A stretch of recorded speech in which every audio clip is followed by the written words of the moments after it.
Do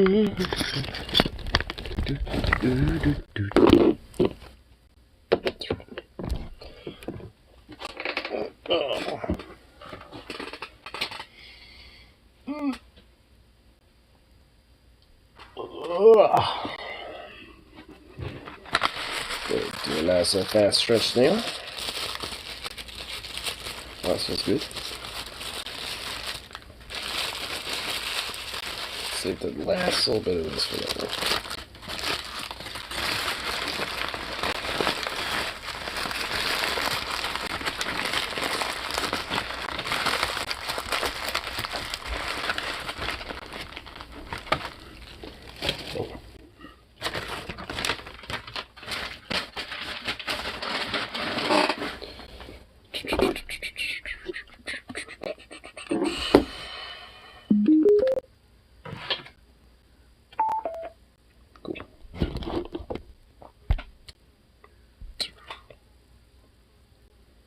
There we go. Oop. And there we go.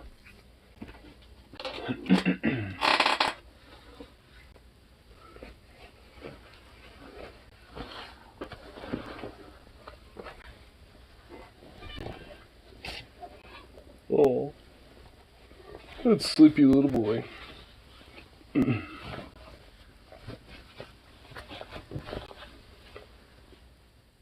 Oh, so sleepy. This is a cute, sleepy little pup. Alright. It's husky time. Oh my goodness. Oh my goodness.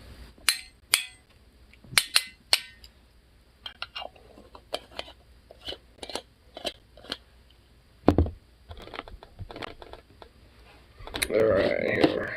Get some shit going. That was the nuggets today. I had to quit halfway through. Oh, you had to dip. That's pretty good. Dude, they got over $1,000 in their tier thing for today, which, from my understanding, the Jordan Peterson tier that they had going was like pretty much $1,000. At one point, TJ, we just like quietly said, basically, he was just like, Scott, we're at like $2 until that Jordan Peterson thing, like, it is happening. And then when he said that, I'm just like, $2, donate. I'm like, I've donated. It's like, here it is, TJ, suffer, bitch. But as soon as I did that, literally like 5 other people, like at the same time, also donated like either $5 or $2. So I was just like, damn, me and like 5 or 10 other people thought the same thing. So it's pretty good shit. Today was a profitable day for DFF. I mean, from a lot of Nords, from like Swedes and fucking like Norwegians, dude. I've noticed that there was like some dude giving a bunch of Norwegian krona, and a couple dudes were giving a Swedish krona.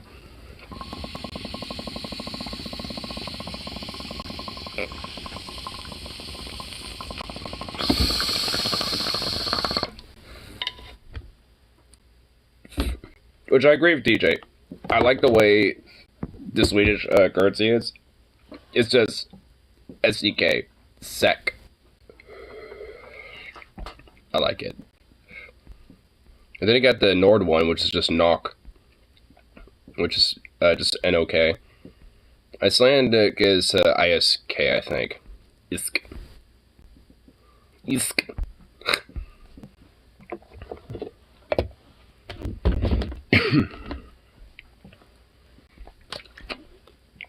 But they're pretty much just all called kroner. Oh, kroner. Depending on which country you go to, they say it slightly differently, but it's pretty much all the same thing. Or if you're just a goddamn American, you just call it kroner. Like it's some fucking surname or some shit.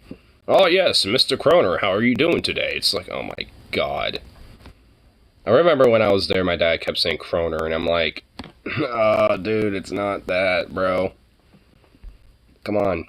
It's Kroner. Or, like, you know, it's not like Kroner, like it's like, you have an N in there. It's like, not really.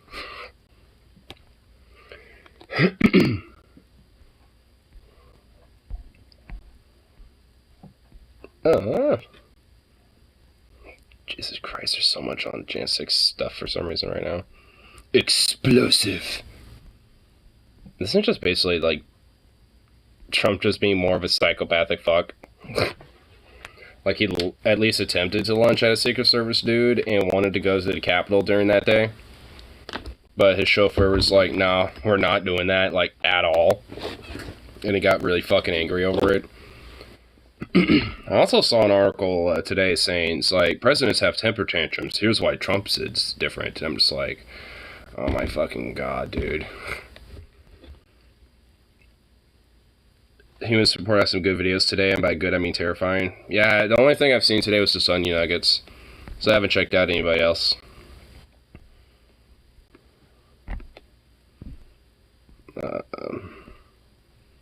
Man, there's like 3 new videos here. Rick Snyder will get away with murder. Okay, witch hunt. White Dems lose. Those are the thumbnail titles. Oh boy, gay witch hunts. That sounds awesome.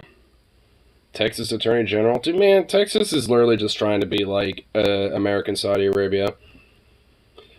I remember fucking Paul was saying on the Nuggets today, I don't know where, but basically it's like, dude, these these fucking Christians and these fucking Puritans and shit, like, are egging me so much for a whole balkanization is what he was saying, and frankly, I agree with it.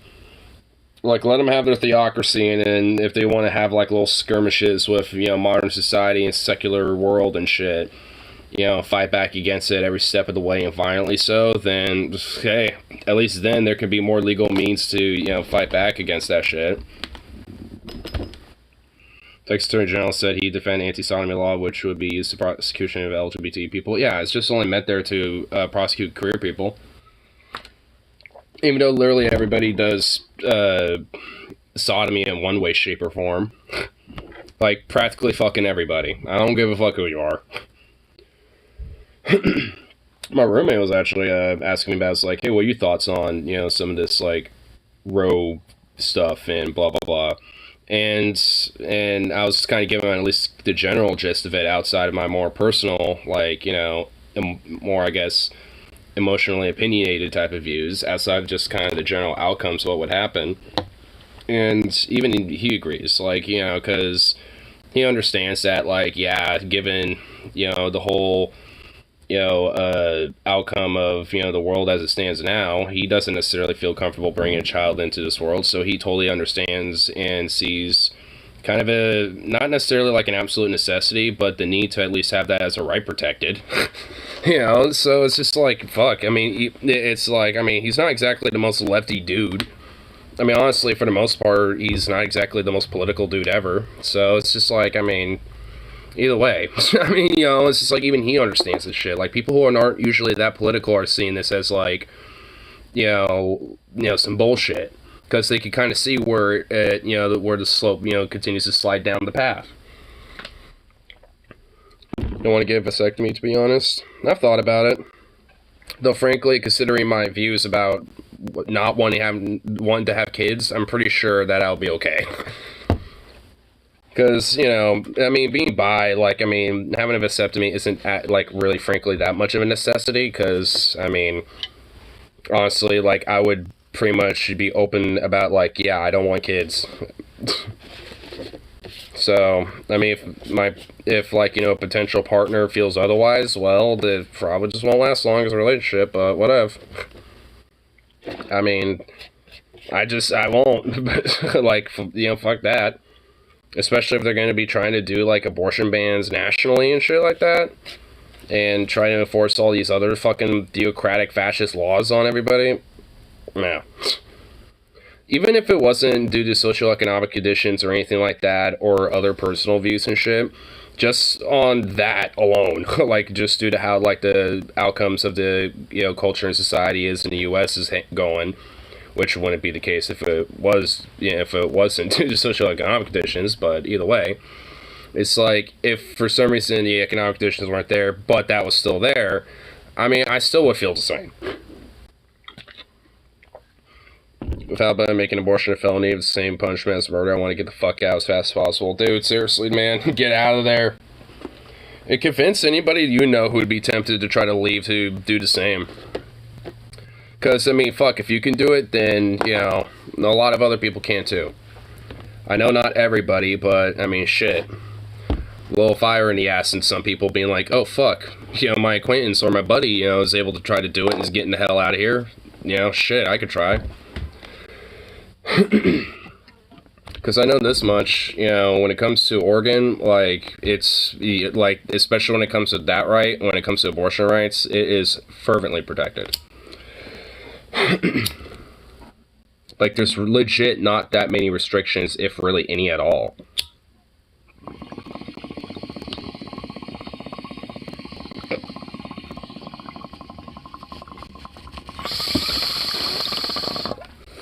Or, like, one of the few, I think, if only states that has, like, the law, basically just has, like, one law.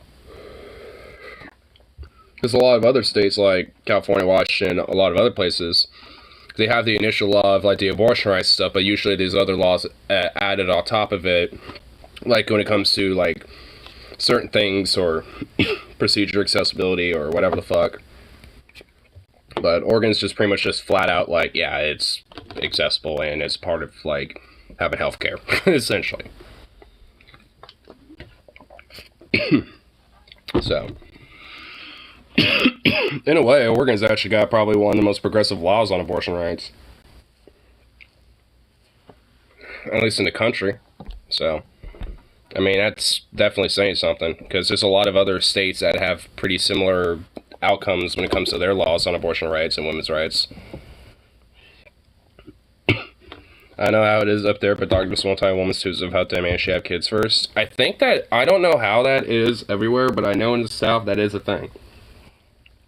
And when my mom had her tube tied, it was after I was born. But by that point, she wasn't really going to be having kids anymore anyway. Like, she was pretty much, like, age-wise at the end of it. So,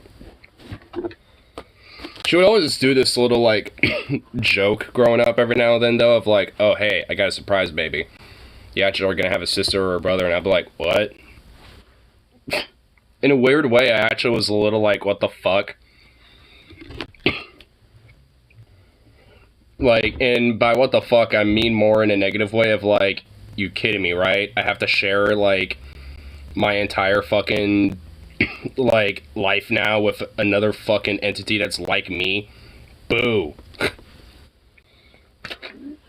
Like, I think my tribalistic, like, competition mode kicked in primarily, like, when she would do those things. And she kind of knew it. Which is why I think she did it. Motherfucker. 6 miscarriages before she had you? Fuck, man. Damn. That's not what happened with me and my mom. I, like, for what happened between my mom and my dad, it was literally a surprise, honestly. Like, how my mom knew for a while, but for some reason did not tell my dad for a while. Well, not for a while, but, like, by the time she found out, she was, like, maybe 2 months in. And she probably just found out. I forgot if it was actually either, like, that week or what. But it wasn't, like, the day of when she was having an argument with him. And then she just, out of nowhere, just yells, you know what? I'm pregnant! Just does that to him. And, like, he's, like, doing something and just immediately, like, froze. You know, from what I was told. And this is multiple perspectives, too. Because my brother had one of his friends sleeping over that night when that was going on. So they were wide awake hearing it. And he decided to kind of sneak over and try to kind of get a glimpse of what was going on. And then, fucking my dad and my mom, so it's like, he legit was, like, frozen, just like, oh, fuck. Like, apparently from what I understood, he froze like this because he was grabbing something or some shit, you know, like, on a shelf or whatever the fuck, but whatever he was doing, he, like, froze for, like, a good solid minute or two. Shut the argument down pretty quick. I'm like one of the 20 known people with a genetic abnormality that makes it extremely unlikely anyone I get pregnant will give birth normally. It's extremely high chance of causing miscarriages. Or if the baby does survive, it's extremely highly likely it will have some sort of disorder like autism or worse. Jesus. Well, yeah, I mean, when it comes to vasectomy, that seems like a pretty good reason than any for it, honestly. Like, outside of, like, autism and shit, frankly, I don't think there's any other, like, medical or mental, like, disorder aspects or genetic factors wise that, you know, would make me really want to, outside of just personally not wanting kids. Like, outside of that, and besides, even then, if I wanted to, I'd just go seek adoption first, frankly. Plenty of fucking kids out there that are needing adoption and need to get out of that fucking abusive cycle. I mean, not saying that adoption centers are like that, but there's too many of them. Like, frankly, the fact that there's, like, one out there that's like that is bad enough as it is. And there's a lot more than one. I also fear I'd be a bad parent. Yeah. It's not really that for me. Like, I feel like I would do well. It's just, I mean, well being relative, I guess. Like, if I had the socioeconomic means and shit, like, in a situation in my life to where I could have a kid potentially, like, I wouldn't think I would be a bad parent necessarily. I wouldn't necessarily be a good one either, I don't think. Like, I'd probably be in the middle, which I think most, if not a majority of, like, frankly, a majority of fucking humanity is like that. They're just somewhere in the middle. Not great parents, but not necessarily the worst ones either. But, you know, it's just like, you know, I could see myself being like that at least. But, I mean, it's not obviously something that one person can do. That's why there's parents, not just, you know, a parent. And honestly, I respect single parents, you know, even more so than, than, like, full-on stable relationships in a way. Just because, like, I mean, they're fucking trying to hustle on their own while having a kid. Or kids. And usually a lot of them are legitimately, like, you know, parents that are legit trying to mean well and do best, you know, given the circumstances. But, I mean, it just also kind of shows, you know, why that I wouldn't want to be a parent, honestly. Because I don't want to have a kid where that could be a potential situation in the kid's life. Because it was for me. Like, early on growing up in my life, I remember it being pretty nice and stable. The whole American dream, I guess you could say. The reason I want to vasectomy is Venom's likes not in women, Lamau. Well, of course.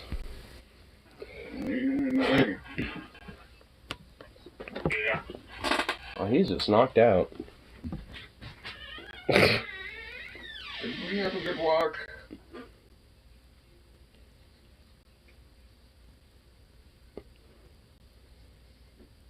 I'll take the ear twitches again. Oh, those little stretches. I love it when he stretches his little feet and his little digits go like, eh, eh. So we've got been a good boy today. For the most part, there was one moment where he decided to go, like, run off for a minute. I went to go see where he went, and he was down the street over here. Like the busy road, and it's like, you fucking son of a bitch, I don't need you down over there. He was on the sidewalk at least, but, I mean, still, it's just like, bro, it's like, no, you bad boy. After that, he was, you know, he was chilling, but still, it's just like, you son of a bitch. Like, if you're gonna wander off somewhere, like, in the neighborhood, go down on a dead end or something, like, go elsewhere. Heard he started boofing in response to Scotty's doggo boofing. Yes, when Scotty walked off, when they were about to start their Jordan Peterson thing, like, Scotty's dog Nujiro started, which I honestly don't even know how you spell Nujiro, but as soon as Nujiro started barking, like, my dogs went, like, and started looking around, and they just went, they just started barking, just started going off out of nowhere. I'm like, what are you barking at? And I realized, oh, it's Nujiro you're barking at. You're barking at a dog in Louisiana, you fucking silly dork. Or at least I think Louisiana. I'm pretty sure Scotty still lives in Louisiana, I think. I know he moved, I just don't know where specifically, but I'm pretty sure maybe still somewhere in that state, but I don't fucking know. I think he moved north somewhere, so maybe, like... He's somewhere. I don't know where. I'm imagining somewhere near the south. Just outside of hurricane zones. Oklahoma, Tennessee, or some shit. I don't fucking know. Either way. Somewhere out there.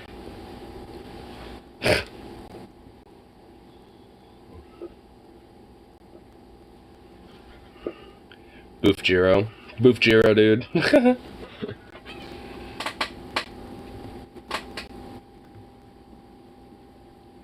Oh, he is just slapping. I was also playing around with Zukov earlier and tossed him in a ball a little bit today. Getting him some runs and stuff, so he's just all tuckered out now. Has some playtime, has some walks. He's a happy boy. And I also will be, because I know tomorrow I get my parts for my pistol grip and my lower. It's not a Picatinny lower that I want, but it's a wooden one. That'll at least go with the finish that I have on it right now. Actually, I wanna call and see when I go ahead and get this. I kind of, is it actually tomorrow?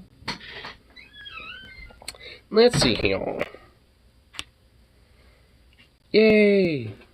What about this other thing I need? It's still in LA. Boo!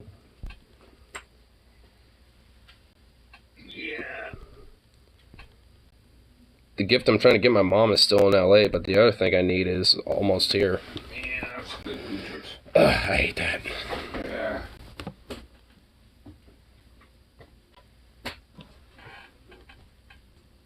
Are you just a corpse now? He's a corpse. Yeah, go kill Kyle.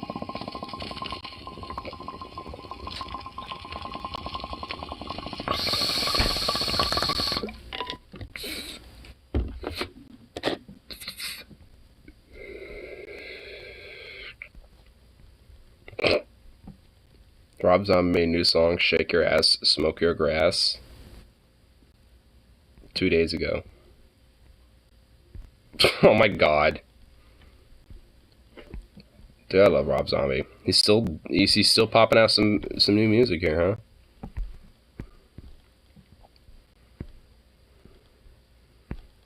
What's the new album called? The Lunar Ejection Kool-Aid... Wait, what? What the Lunar Ejection Kool-Aid Eclipse Conspiracy?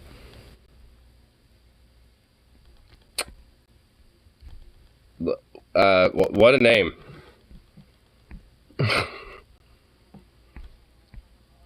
Oh my goodness.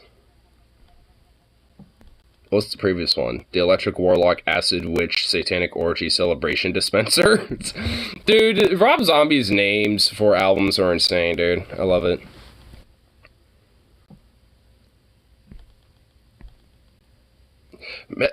Is there like maybe some like messaging in it or something? Is like the first letter to the, like, is, if I put all the first letters of these words together, does that mean anything? T-L-I, or I guess L-I-K-A, Licka. No, I guess not. Also, Rob Zombie has been a hit miss for me, movie-wise. Loved House of a Thousand Corpses and Devil's Rejects, but I didn't like 3 from Hell. Yeah, I have yet to see either of those movies, honestly, but or 3 from Hell, honestly. Though I have heard a lot of good things, at least from Thousand Corpses and Devil's Rejects. So definitely need to, you know, honestly just see those movies already. God damn it.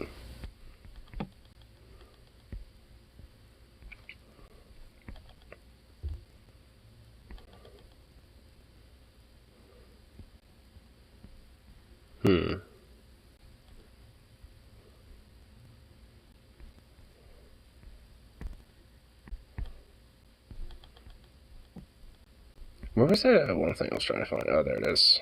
Here, I'll pop this up to check out in a second.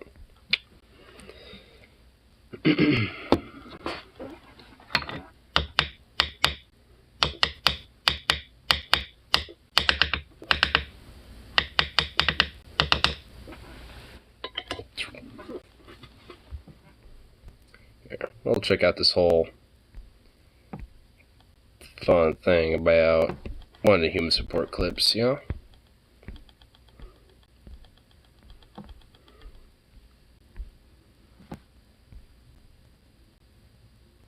Let's see what this whole thing's about. Progressive Marie Newman ousted from Congress. Dem-backed insurrectionist loses? Huh? Just watched a German film called Guess Who's Back, and it was hilarious. Hitler comes back from the dead in a modern-day Germany, tries to lead a fascist coup and fails miserably. That's actually meant to be a kind of a partial documentary, too. You know, it's near the end of the movie when fake Hitler happens to drive through Berlin. There are actual, like, a couple Nazis that do make a couple salutes when they see him drive by. It's also kind of meant to be symbolic of, like, yeah, if Hitler were a thing again, there would be people out there that would be like, oh, okay. Cool. Sweet. Awesome. Where do we start? It's like, uh-oh. But I know what you're talking about. I've seen it before. And yeah, I fucking love it too.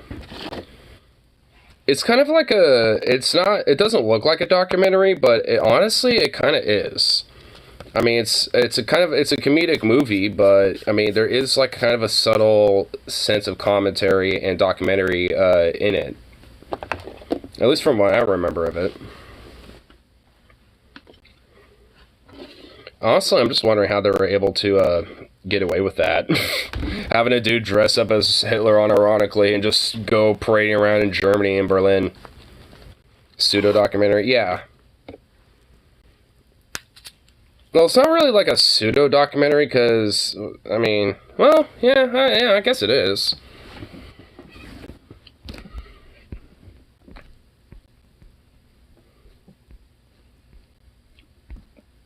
Because obviously it's not meant to be taken seriously, but still fun little movie.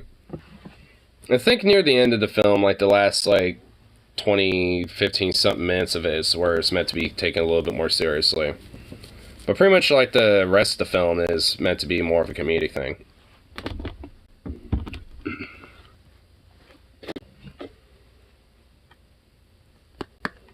But I mean, honestly, just kind of proves that even Germany still kind of has a problem with some of these more far-right, like, elements and shit.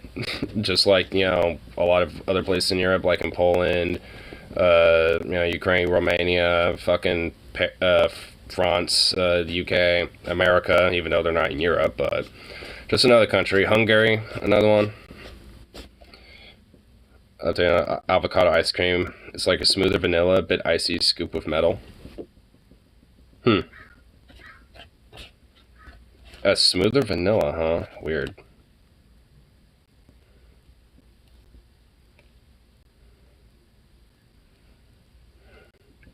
Saw you in the Nuggets earlier. I think we all saw each other in the Nuggets earlier. We're all basking in those nuggets. Tasty, tasty nuggets.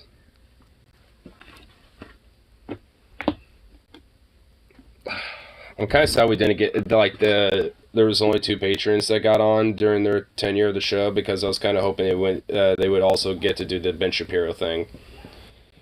Other countries, look at America with their Nazi problem. Oh, don't worry, you'll get yours soon enough. And the thing is, they've probably have had it way longer than, well, not like longer than we have, but they've had it, like, for about the same time as we have. Like, when we beat the Nazis, they didn't exactly fucking, like, you know, leave. If anything, they dispersed into other places and, you know, set up their little fucking cells and shit, dude. So, like, if anything, they just kind of spread around. Just lay low and, you know, kept quiet for a while. And now they're kind of back of a vengeance. Yay!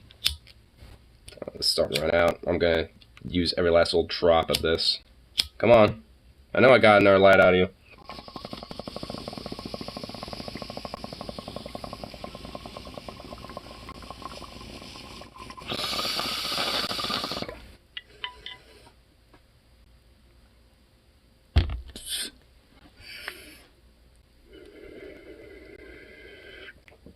The Silver Legion? Yep.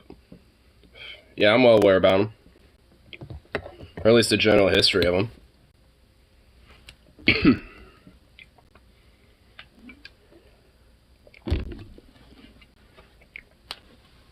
And also the whole Nazi Madison Square Garden rally that happened in, I think, 1938.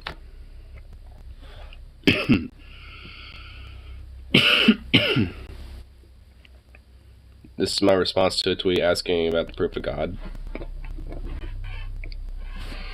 I was gonna post seeing them. The most obvious answer I thought about. Wait, what? Hold on. Wow. And this person still has a Ukrainian flag on their fucking Twitter page. Wow. Question for fellow atheists. What type of evidence can you imagine would convince you of the existence of God or gods? Oh my fucking God. But I was going to put seeing them as the most obvious answer when I thought about being no matter how powerful only has the title of God if we ascribe it to them. That way, for example, maybe God to Christians, but not for, say, Hinduists. My point is that I don't think even by standards of self-proclaimed God showing up would that be enough proof, because there would be people who refuse to treat them as if he were, or she, I imagine. But yes, basically.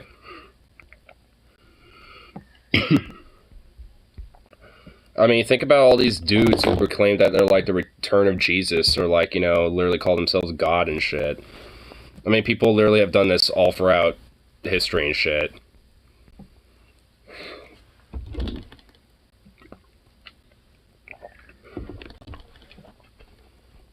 Well, I mean, one example that I could think of actually is Zyphar the Boneless. One of like Ragnar's sons and shit. Just because I've been watching like a lot of clips of Vikings lately, so it's just in my mind right now. But like, he was also somebody who literally saw himself as the god Ivar too, and pretty much thought himself as unkillable and somebody that was a god. And also there's Halassi is another dude that kind of saw himself as the return of Jesus and shit.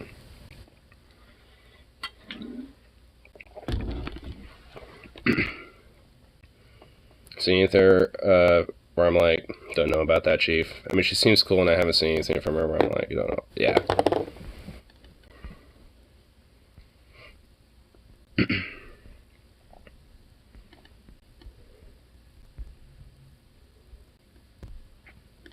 Actually, you know what? Hold on. I want to find a funny clip that that is actually in Vikings with Ragnar and King Egbert, actually.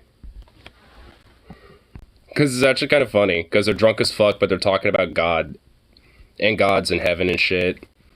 Let me try to find it. Because I actually kind of find it funny. Where is it? Where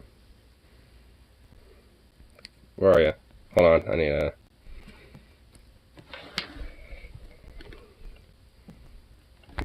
Ekbet, yes. Oh, here we go. What if your God does not exist? My dear friend, what are you talking? Here. What if your God does not exist? My dear, Dear friend, what are you talking about? Your God. My gods. What if they don't exist? Well, if God or the gods don't exist, then nothing has meaning. Well, everything has meaning. What on earth? Boom. Damn. I love Ragnar, dude. Egbert's like doing the Jordan Peterson, like, but nothing will have meaning if we do not have the emphasis of God. And then you just have Ragnar being like, but then everything has meaning. I love Ragnar, dude. What do you need? Your God. Well, if there were no gods, then anyone could do anything and nothing would matter. You could do as you liked and nothing would be real and nothing would have meaning or value. So even if the gods don't exist, Look at him stumbling around. necessary to have them. Even if the gods, even if they don't exist, I just love him stumbling around drunk. Then they don't exist. We have to live with it. Ah, yes, but you don't. You don't live with it. You only think of death. You only think of Valhalla. And all you think about is heaven. Which seems like a ridiculous place. Where everybody is always happy. Oh, the idea of heaven's ridiculous to me. Everyone's just always happy. Dude, fucking Ragnar, dude, this back and forth is great.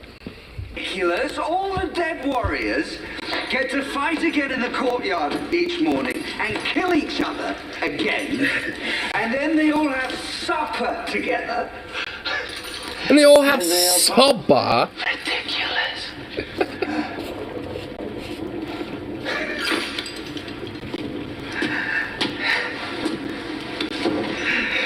Well, I don't know if you caught it, but Ragnar just kind of said they're equally ridiculous. Which is actually kind of what you're saying, Rose. Like, the idea of God to me is not an issue. To him, to Ragnar, by this point in his life, that's what it is. Like, at this point, Ragnar is basically an atheist. Like, or more or less like agnostic or like a deist, kind of a mixture of probably the three.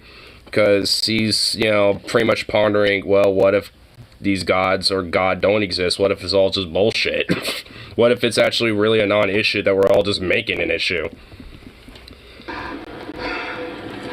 It's actually, despite the kind of the weird, funny, comedic aspect of it, it's actually a really awesome, cool, like, philosophical scene between the two. Because you have, like, the Saxon king, and then obviously a pagan, or at least formerly, king as well here, or at least formerly pagan king, having this discussion back and forth about their religions. Was a man of God. And now he is dead. I say agnostic atheist. I mean, I'd just say full-on atheist myself, because I kind of know it's all rubbish. They're equally ridiculous. Floki killed him. So your gods killed him? No, Floki killed him out of jealousy. Because I loved Athelstan more than him. It's too bad because fake Husky was saying a bunch of pro-life things before he got yeeted. I wanted to show you. Damn. When he chose to go Not surprised. I felt his loss grievously, as if he'd torn part of myself away from myself. The rest of the scene actually isn't. They don't really go too much back and forth after that, besides talk about Athelstan, who was in this show and also in the sagas was a Christian who was captured by Ragnar and his Viking bands, and actually Ragnar kind of felt empathy for him and actually kind of taught him his ways and eventually kind of became part of them a little bit. And between the two, with their friendship, they actually would try to convert each other. And there was actually one point where Athelstan shows Ragnar how to pray, which actually becomes very useful later on in the show because there's a few times where Ragnar uses that to his advantage in certain scenes.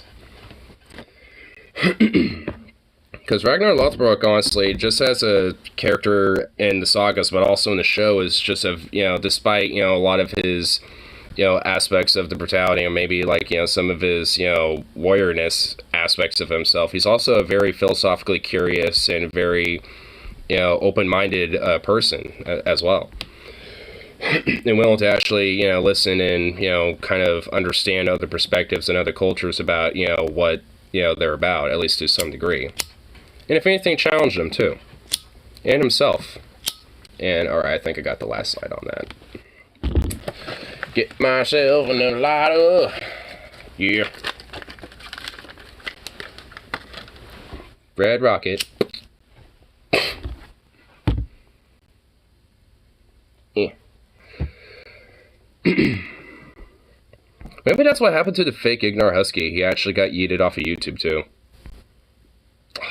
Maybe YouTube realized, hey, this is a sock account. Damn. That's probably what happened. I don't play Red Rocket with Zukov. No! Fuck no! I just do that with my torches and lighters. Jeez. What, you don't, like, come on, you can see the metaphor here. I mean, Jesus Christ.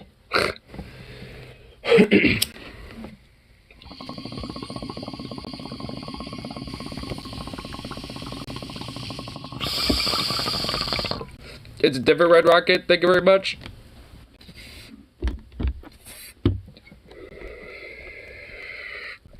What the fuck? Only you would think that. And I'm the furry here. Fucking degenerate. Man,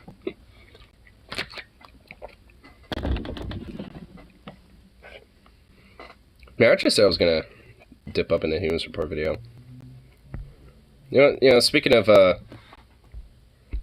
these Christians and God and all this nonsense here. Well, this is gonna be loud. Alright, turning you down, Mike. Most of you know about Clarence Thomas's ominous recommendation in Dobbs to revisit particular cases that he to believe in any gods, to believe in inherent violence. Life was created as a result of destruction when meteors collide to form Earth within millions of years. Species being wiped out too.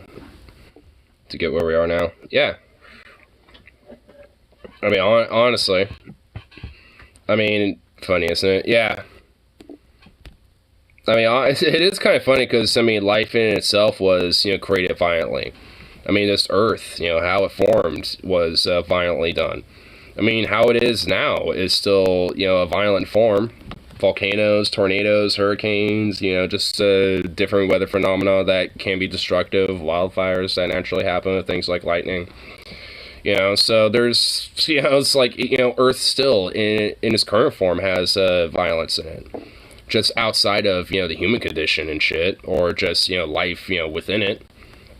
So, I mean, and just with that notion, like, all planets have, violence on it, just with, the weather phenomena and how they are. I mean, look at Jupiter, like, that planet be violent as fuck. Like, I mean, I would not want to be in those fucking hurricanes on Jupiter, I just tell you what. I mean, I wouldn't mind being maybe on one of the moons on Jupiter, just to look at it, from a closer view where it's just like, it engulfs the fucking, like, sky and shit, basically. But that'd actually be kind of fucking freaky, actually, never mind. Seeing that as a planet and being like, oh my fucking god, I'm so small that this thing is that huge. What the fuck? Okay, that would be existentially terrifying, never mind. I appreciate them in photos. I mean, I already kind of get a little, like, goosebumpy when I see it in my telescope, when I'm looking at it in the night sky, and seeing the details on the planet through a telescope, that gives me goosebumps, because it's like, oh my god, it's that fucking huge. A breeze to us could be the end for an ant. Well, I mean, ants have, like, exoskeletons that basically make them like a tank. So, I mean, I get what you mean, though, but yeah. Walt v. Connecticut, Lawrence v. Texas, Obergefell v. Hodges. But in order for the Supreme Court to strike down these old precedents that they've created, there has to be a state that intentionally passes a law that violates these holdings of the Supreme Court. I got caught up in some serious bullshit there and say leftists and LGBT people. I mean, just for me, I mean, if I see LGBT or, plus, etc., I just kind of just shorten it to queer folk. Just because, at least for me, just for my own sake. I know queer folk need to arm up and be ready for fascism and this scum. I don't understand libs and their commitment to nonviolence. It's not just libs, though. I mean, I have friends, like, Rip City, he's not a liberal, he's a socialist himself, too. And is anti-capitalist, but he's not in favor of violence at all. So, like, and just rejects it utterly, which I admire and I agree with, honestly. But when it comes down to your political opponents and ideological opponents being so vehemently wanting to egg on violence that they will just do it themselves, I mean, you have to fucking stand in guard with that, and you have to be ready and at least be prepared to at least somewhat of an equal fucking footing. Like, if you are at it like one of these protests and you have a bunch of these fucking fascist Proud Boy militia fucks, coming out and trying to incite a riot, and they're all armed with AR-15s and fucking 1911s, Glocks, or, whatever the fuck, then, it's probably, better to make, to have, some defense from that, because those motherfuckers are there to not just, harm you, but honestly, frankly, fucking kill you. So, yeah, I don't know, you know, like, at least for me, I'd rather have something to defend myself with, thank you very much. Because even if you are running, they're just still gonna shoot you, or at least try to. Running only does so good if you're out of their fucking line of sight.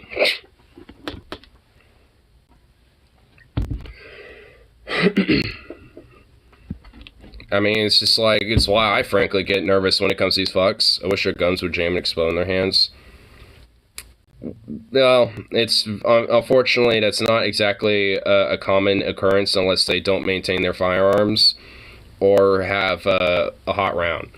Which, hot rounds are something that are rare but can happen outside of user error. But, you know, when it comes to anything else, like, and knowing them being heavy gun nuts, chances are that, so, you know, they're going to be, like, basically lubing up and maintaining those guns. They probably literally clean and maintain it, like, 1 hour a day. Now, Lawrence v. Texas in particular is interesting because that overturned sodomy laws Fingers that crossed. Texas passed. So Texas Attorney General Ken Paxton was asked, would he defend a law in his capacity as Attorney General that recriminalized sodomy? Because after all, Lawrence v. Texas was about Texas. And his answer is chilling because he said, yes, effectively. He would defend the recriminalization of gay intimacy in an effort to help that reach the Supreme Court so they can overturn Lawrence v. Texas. Take a look. I'm sure you read Justice Thomas's... Dude, this guy, what the fuck is with... Dude, what is with this guy looking like the potato? Like, this potato literally look like... I'm just gonna be horribly mean. He looks like a stroked out potato. Said that there were a number of other of these issues. He literally has, like, one eye going, like, one totally different direction. Lawrence and Ogafell that he felt needs to be looked at again. Obviously, the Lawrence case came from Texas. Is he on drugs? Is he about to, like, lull off into a sleep? Outlawed sodomy. Would you, as Attorney General, be comfortable defending a law that once again outlawed sodomy, that questioned Lawrence again, or Griswold, or gay marriage, that came from the state legislature to put to the test what Justice Thomas said?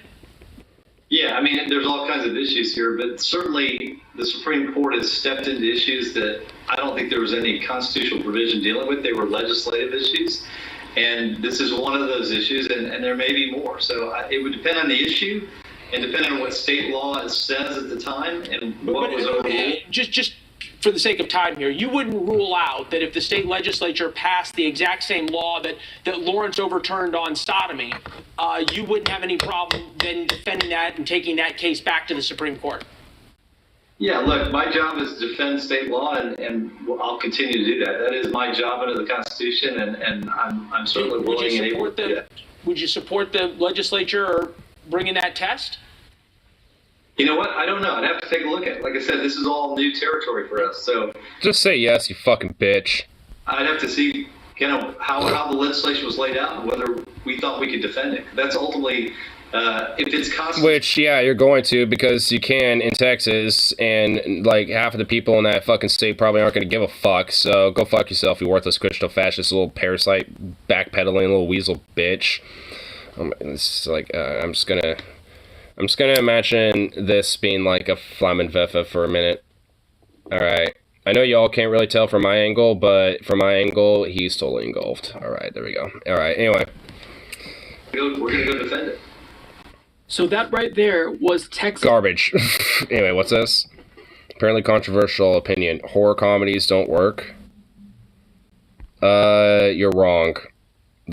Dude, what the, oh my god, dude, yes they do, of course they do, I love fucking, oh my god. Then what's Shaun of the Dead then, you goddamn idiot? Oh yeah, here we go, yeah, Scream all the way through 4, the new Scream, that also just called Scream. Zombieland, Gremlin, yeah, Zombieland 1 and 2. Tucker and the Dale versus Evil, Slither, Cabin Wood, Evil Dead, yeah, Radio Night, yeah, like, oh my god. This person just, yeah. You know what? This is my rebuttal. This person's tweet is my rebuttal. Anyway. that person's opinion is objectively terrible, and he should be, you know, put on the public square and just kind of held there and had Rotten Tomatoes thrown at him all day.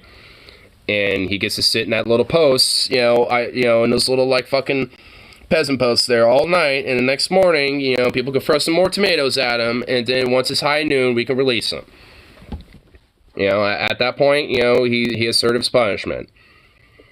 The worst movie in the horror comedy genre is Alien Resurrection. I felt like that wasn't meant to be a comedy, but considering that you're framing it as such...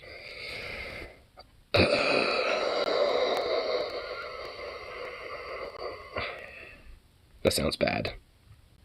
And sending the bat signal to Texas Republican legislators, saying, if you pass a law criminalizing gay intimacy, I will defend it.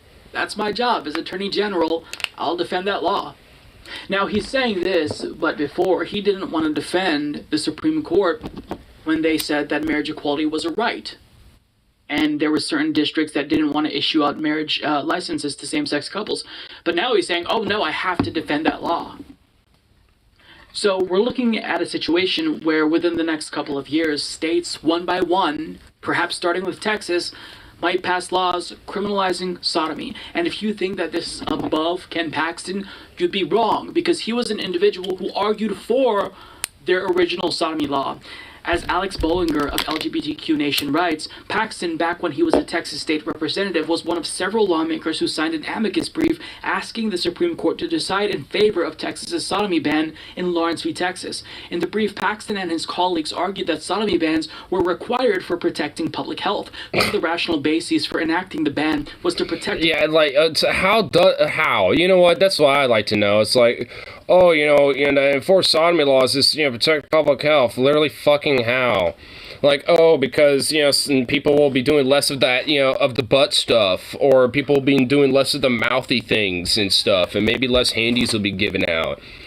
Like, motherfucker, these bitches realize that pretty much sodomy is something that, again, literally pretty much every fucking human being has ever done, because, it's pretty much, essentially it's just basically anything outside of just basic missionary, like, male-female sex, basically. That's essentially is what it is. Like, anything outside of basic vanilla shit, essentially is what the fuck is sodomy, and, the definition of it.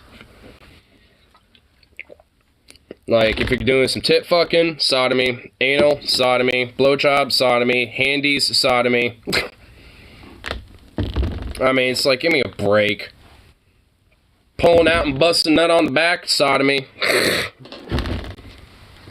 It's just like, I mean, give me a fucking break. Can we just have an automatic fire in politicians that A, don't base politics on reality, and B, constantly contradict themselves, and C, are, willing to enact biblical scripture as examples of their ideas and what they should enact as law? Like, if anyone is willing to, like, reference fucking the Bible, in their fucking stupid weird shit when it comes to being a politician, immediate out. Like, the moment you have the phrase, be uttered, like, because, like, says about, like, in the Bible, it's like, all right, you're fired. Up, out, bye. Go up, interview done. You're no longer a politician. Bye. All right, immediate, like, fucking emergency election. And doing it now. Just get the works going. So I don't specify based on reality. I guess that does also kind of, yeah, fair enough. I guess it does kind of all quantify into that, conjuncture. Yeah, you're right, yeah. The very real danger of same-sex sodomy, the brief states, legislators are especially... The danger of it? Oh my god. The danger of it is not actually having, fucking proper safe sex. That's where the danger of any of this shit comes into play. I mean, it's not the fact that you're having some of the anals. Even if you're not wearing a condom, you can have safe anal sex and shit. I mean, it's like, fuck. I mean, it's not, there's nothing inherently dangerous about it unless you're just unsafe and don't give a shit. If someone tried to pass some Sharia law, they'd be up in arms over it, but because of biblical law, they're all about it. Well, these fucking Christian fascists basically just want to be, it's like, when it comes down to it, when they talk about, like, Sharia law and shit, they're not, it's not that they'd be all up in arms. Because like, oh God, it's bad. They're all up in arms because they're jealous it's not their fucking religion that's doing it. Like, they love the shit that, comes out of Sharia law, but they just wish it was their religion enacting it. That's why they always send a lot of, like, Christian missions and shit like that to a lot of, like, countries that at least will accept them.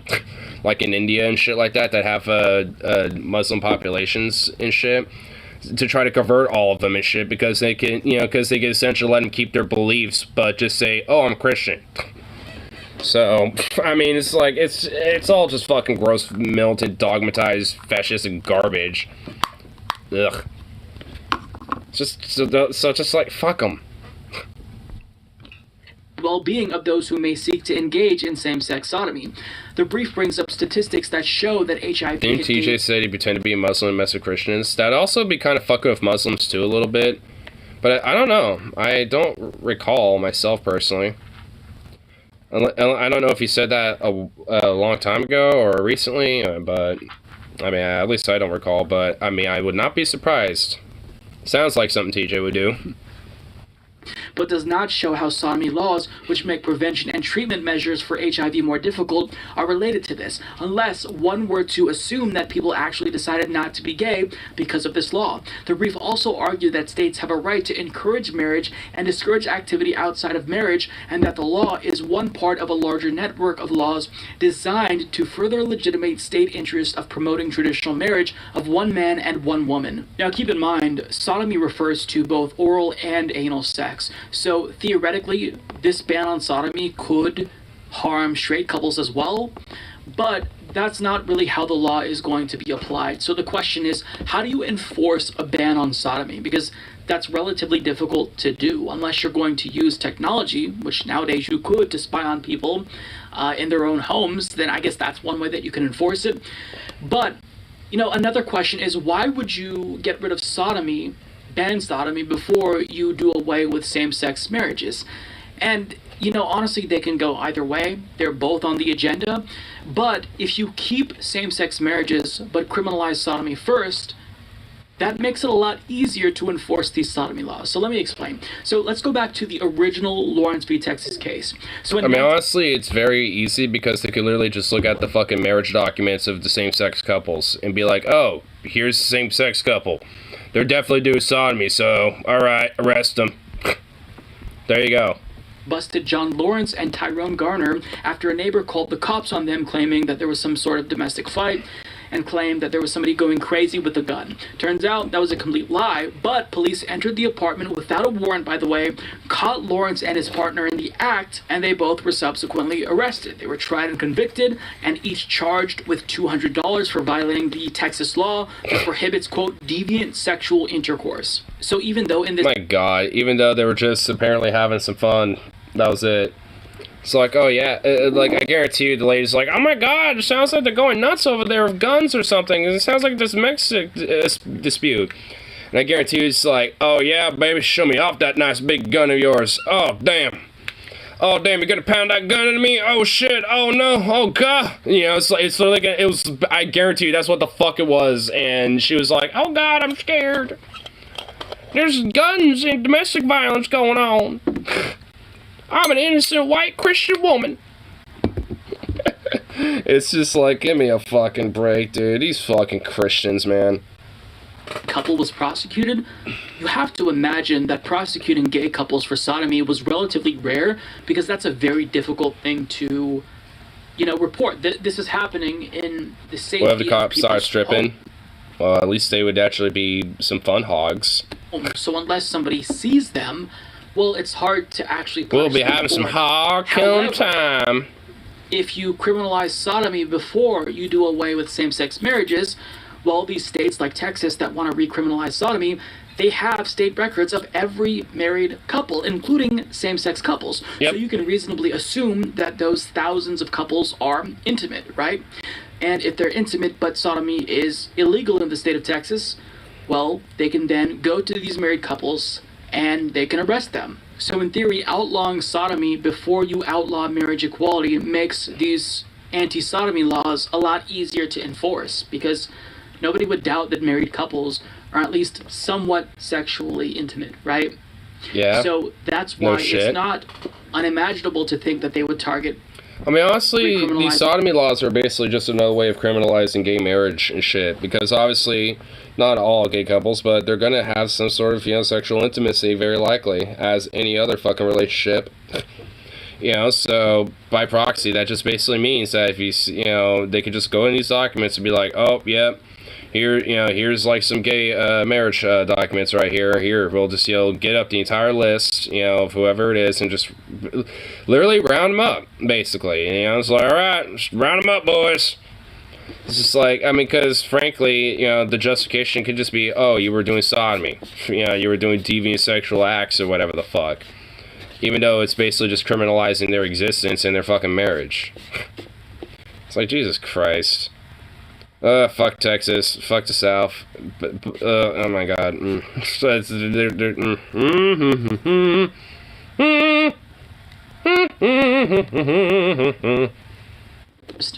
That's my way of redacting things while also not having to outright say it because...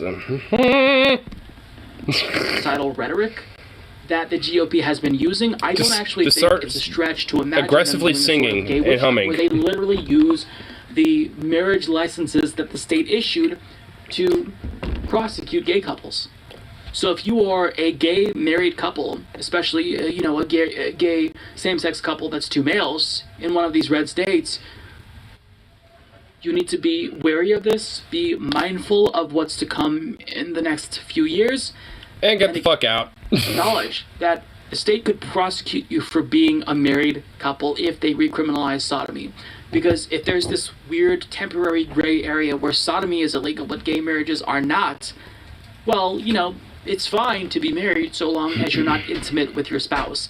But we know what the state will want to do. They will want to crack down on these couples. Now, this is all theoretical at this point in time. Really what we should be concerned about is the fact that they already want to recriminalize gay intimacy altogether, because that is incredibly draconian. I mean, to tell consenting adults what they can and can't do in the privacy of their homes, that is tyrannical, that is authoritarian. But this GOP is out in the open saying, that's kind of what we're going to do next, so buckle up. Hey, states' rights, that's freedom, right? Oh, freedom to oppress whoever the fuck we want because we can, because we're a bunch of fascist pigs. I mean, it's basically just kind of the summary is what I hear from these motherfuckers, honestly. It's like, oh, I just want states' rights. States' rights to what? Oh, oppress people? Protect property and oppress the fuck out of people. That's essentially what we kind of want to do. Yeah, we just always have used that as an excuse. What the fuck you want to do about it? That's essentially is what's been all these fucking, years of these motherfuckers. Oh, that's right, just so we could oppress a bunch of fucking weird, queer, weirdo bullshit motherfuckers, immigrants, black people, because, God forbid we have a bunch of those sons of bitches out here being degenerates. Even though, frankly, minimal harm ever comes out of any of this type of shit. I want states' rights, but federal abortion ban. I know, that's the fucking stupid shit about it. Do your best capitalist pig dog impression. Capitalist pig dog impression. Alright, hold on. Well, I feel like I have to kind of prep myself and kind of get in character here. You kind of put me on the spot. Hold on.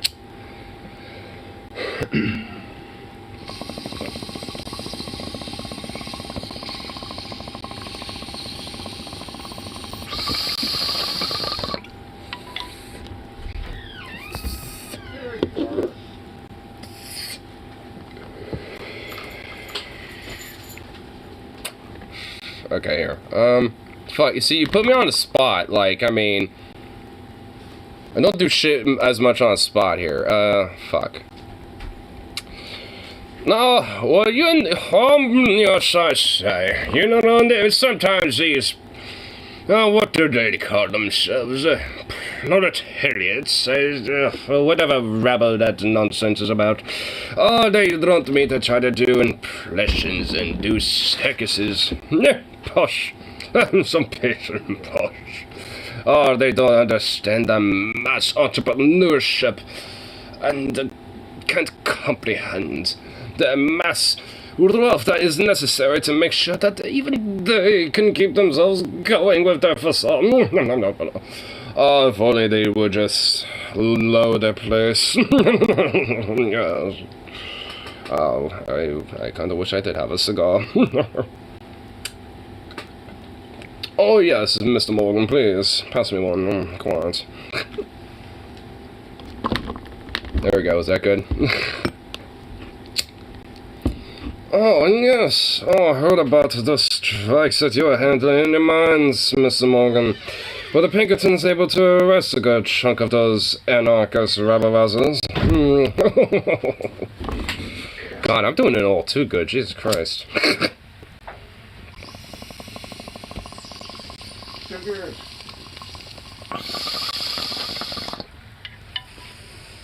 Yeah, you bum.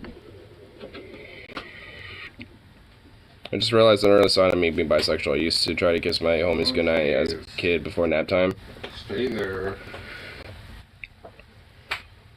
Yeah, I gotta go to that fucking store anyhow. He's all like, God damn it, I gotta go back up there, son of a bitch. But, you know, I'm actually kind of realizing, like, a really early memory. There was, like, this old neighbor, like, obviously, like, well over, like, you know, probably, like, fucking 2 decades now. Like, years back. And fucking, like, there was this girl about pretty much the same age as me around the time. And for some reason, like as a kid, we were trying to, like, figure out why, like, her shit wasn't out while my shit was. And for some reason as kids, we came to the consensus that hers just didn't, like, get out quite yet. It was just like, what the fuck? It was just like, I mean, I honestly realized, I'm like, huh. It's like, why isn't man stuff out? Huh, weird. I should see man stuff. But this stuff's fine too. Like, that's why I think my weird primal little, like, kid brain was thinking. It's like, where is other thing? Me little brain who doesn't understand or comprehend shit. No understand.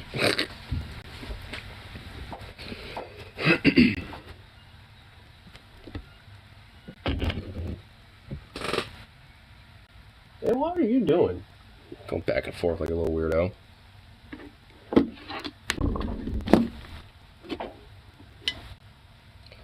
Man, honestly, some of the weird things, like, little kids will be fucking curious about, I just realized. Because I'm just realizing, yeah, as a little kid, you know, like, as a, you know, little weird, awkward story, it's like, oh, how many, like, little weird, like, awkward story memories do little kids, you know, or, you know, will just do? Or, like, little awkward moments where, as a kid, they're not, you know, thinking or anything about it, you know, they're just a kid being curious and shit. But in hindsight, it's like, you know, that's just like, wait, it's like,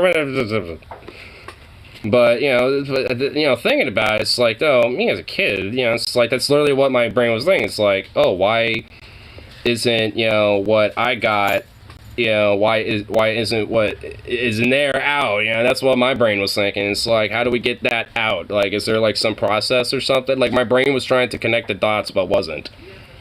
Because obviously, as little kids, you know, little girls and little boys essentially look androgynous outside of, you know, everything else. I remember when I was at Catholic school, I tried to teach my female friends how boys go potty. I got beat for that one. I remember that being vividly. Oh, Jesus, dude. Ow. Well, yeah, it's a Catholic school, so I imagine that would happen, but oh my God. There's nothing about that merits a fucking beating. At all. Jesus. I mean, like, that's basically the equivalent of, like, if some, like, Catholic priest, you know, saw what I was doing and, like, got the nuns to beat us or some shit. It's like, what? Not by my parents, by the freaking nuns who ran the school.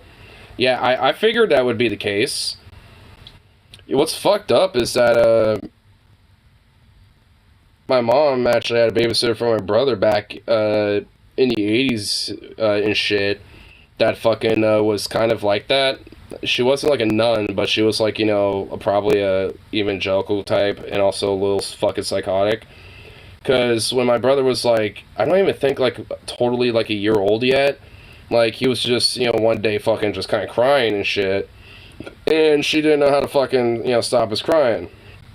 And then my mom came home and just kind of saw him like sniveling in the corner for and was wondering what the hell happened, and noticed like this, like literally an imprinted fucking mark on his face where this bitch fucking like slapped him, like like straight up an imprinted mark too, like, you know. So it's not like, you know, shut up, you know, slapping around, which that in itself is fucked up, you know, to a toddler, but, you know, a full on like the equivalent of like a like full on like Samuel like bitch slap, basically. It's just like what? And I mean, I don't know what the end result of that was, but I know my mom basically spread that to everybody and made sure she was essentially like exiled from a lot of different friend groups and in circles and shit. Like, she did not like talk to her ever again after that. Frankly, that'd be the least I'd fucking do. I'd redact that, dude. Honestly, like I would too if I was like my age, you know, and if my brother was like that, like instead of my little baby brother, and that happened like today, I'd fucking do that shit. So do again. It's this story that happened to my brother back in like the 80s and shit. Not to me, but this is like a story that, you know, is in the 80s. I'm kind of telling a more vague generalization of it. Like, my mom obviously would know the story to it. Honestly, one of these days, like, I should, you know, like, actually try to see if I could set up, you know, when I end up doing call-ins, like, actually call her up and be like, hey, you know, like, obviously maybe before streams, call her in advance to be like, hey, if I call you for my stuff, as long as you refer to me as this and don't go into too much personal detail about my shit or this and that, blah, blah, blah, and just kind of have fun about, you know, the stories or whatever the heck, you know, then we should be Gucci. But just, you know, here, like, basically just let her know what to refrain from and what's cool, basically. Because, honestly, I would want her to tell that story a little bit, because, I mean, she would know the details to it. And also, she's actually a pretty good storyteller, honestly. That babysitter should be crushed under a sack of concrete powder. Okay. Yeah, frankly, I mean, like I said, you know, it's like, I mean, I know me and my brother got some, you know, it's like, had some issues in the past, and frankly, like, everyone I talk to about him just kind of thinks he's a dick. I mean, frankly, he can be.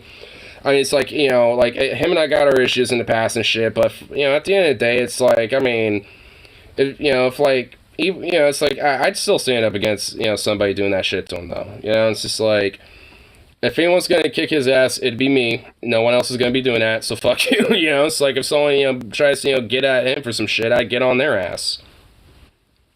It's basically how I feel about it. I mean, I guess in a weird way, it'd be a backhand compliment. It'd be like, well, thank you for, you know, defending me, but also kind of fuck you for being the only person that, you know, that can kick my ass, or wants to, or can, or whatever the fuck. I mean, okay. It's like, but whatever, you know?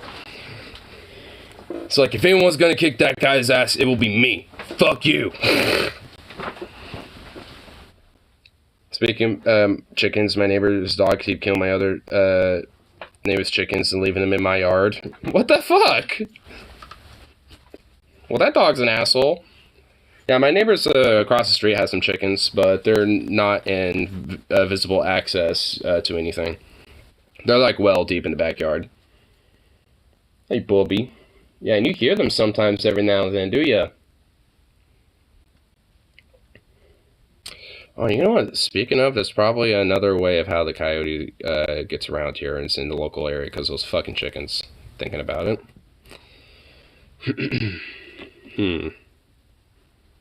Gives me an idea, though. I just need to get a trap. And then... I want a turkey load or the FMJ. Dog just stares at you from the bushes. He's trying to send a message. Uses squirrels as bait for this coyote. They already basically... Why? I ain't gonna kill a squirrel. I feed them. They already are around here. They have like nests surrounding the area. Yeah, kill a coyote. He's not gonna stop saying that, by the way. You're just gonna hear that. He's just gonna go NPC with it.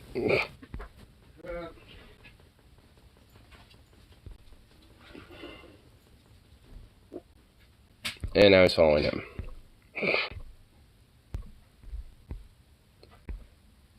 Make love to a coyote?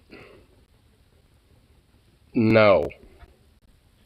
You want to come with me? Just hell to the fuck no.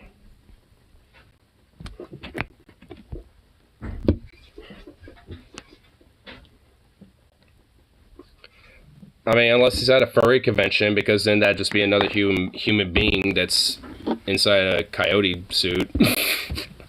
But outside of that, no. There has to be a thing called a Homo sapien that's involved. Thank you very much.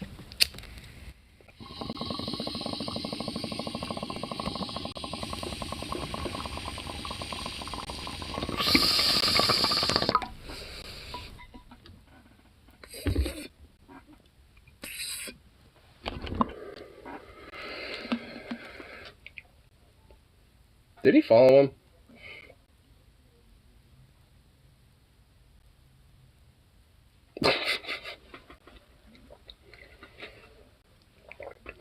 Did that motherfucker seriously just decide to like go follow his ass? Do I have to go? Do I have to go get him? Really? Yeah, I'll give it a minute.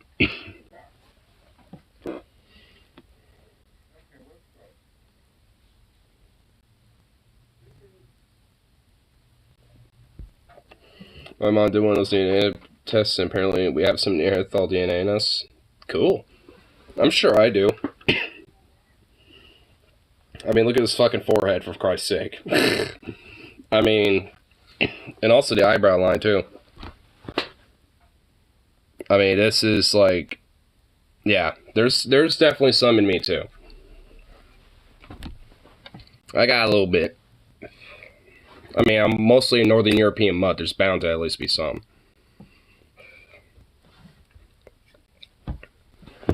The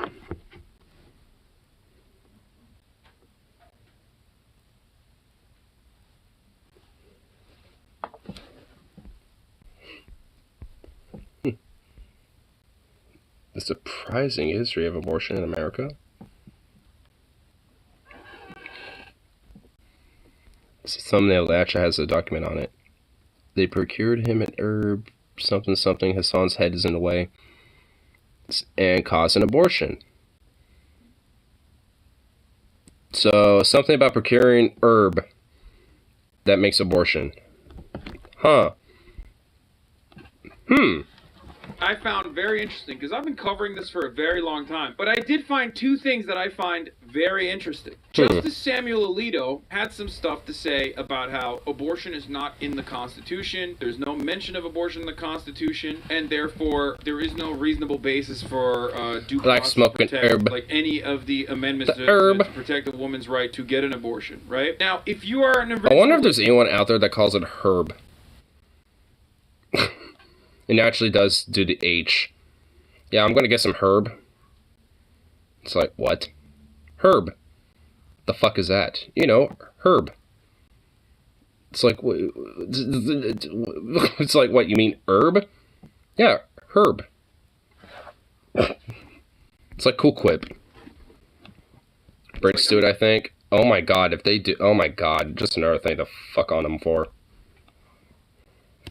Herb when I was a kid. Like made up. But if you are the type of person I think I did who claims that you are, you know, looking at the text in a strict, almost Baptist-like manner, you also have to take account or take into or factor into your consideration what the founders knew and what the founders were thinking of. And I always had thought, like, maybe our founding fathers were like really anti-abortion. You know, maybe they thought it was terrible. Well, guess what? I was wrong. I always assumed that people didn't know what an abortion was. I always assumed that in the founding of the United States, like, if they knew what an abortion was, they were probably against it.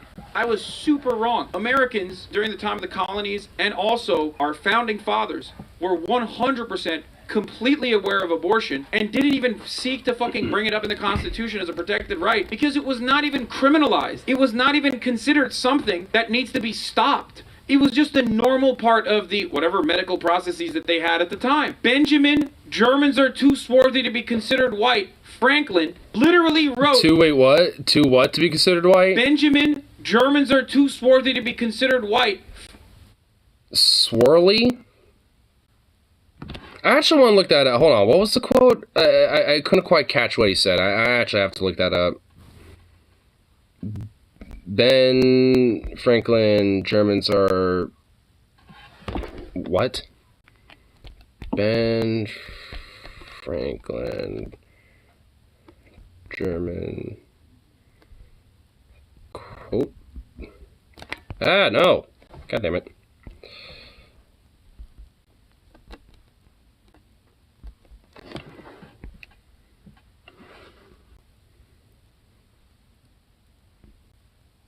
Oh. I think I found it. Here, let me see.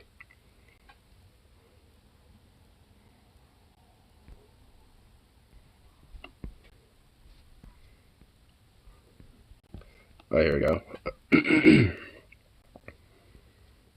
Man, it's like actually a huge quote. Alright, where's this? Okay. Where is it? Oh my god, this is so long.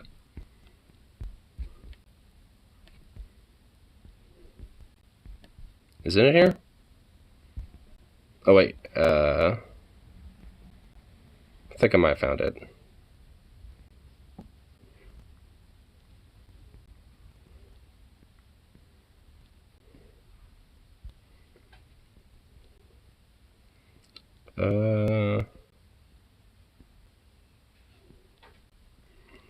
I don't know if this is the exact quote, but it's basically saying like, oh, the Germans aren't able to integrate because all they do is just import everything from, you know, from everywhere else because they aren't sophisticated enough.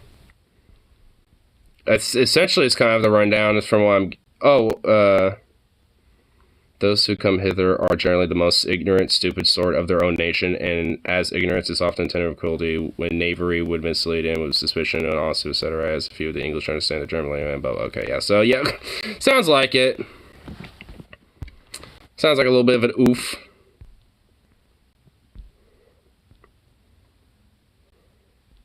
Here's this.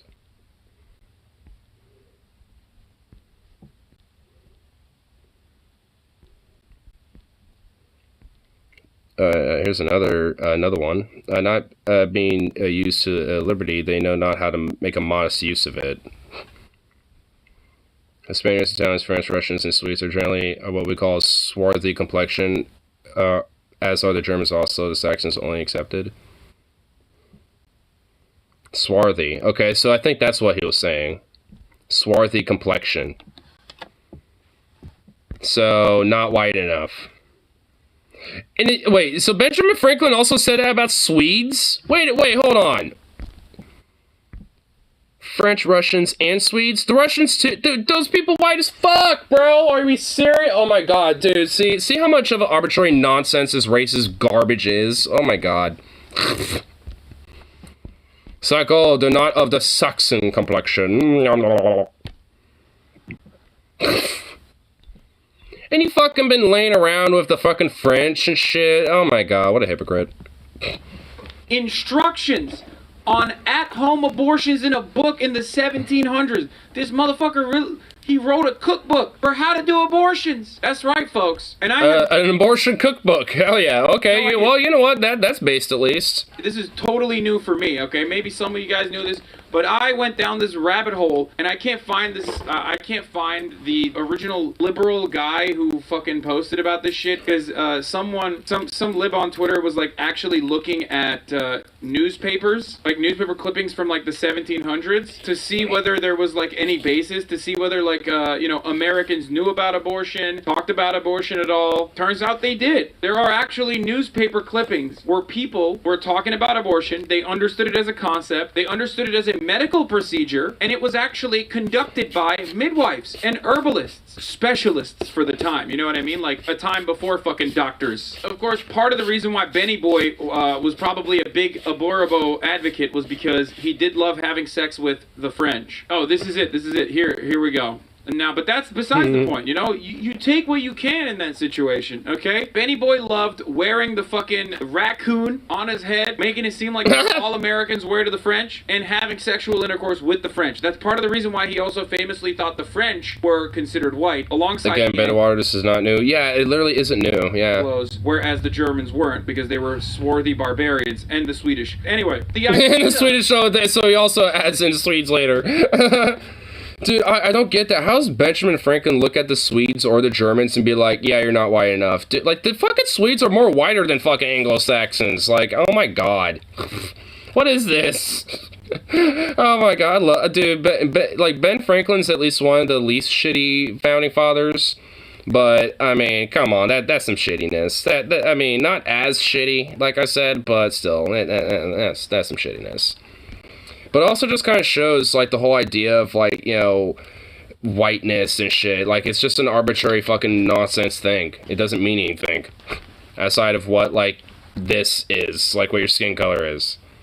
Like, abortion rights, or my definition of or did not know about abortion back in the day is completely. It's like he added them as if, oh yeah, fuck him too. I know, dude. He kind of did a little bit. Knowing this fundamental truth, the court claims the right to abortion is not deeply rooted in this nation's history and tradition. Is that true? I searched 18th century newspapers because I wanted to learn how people really felt about abortion and America's founding.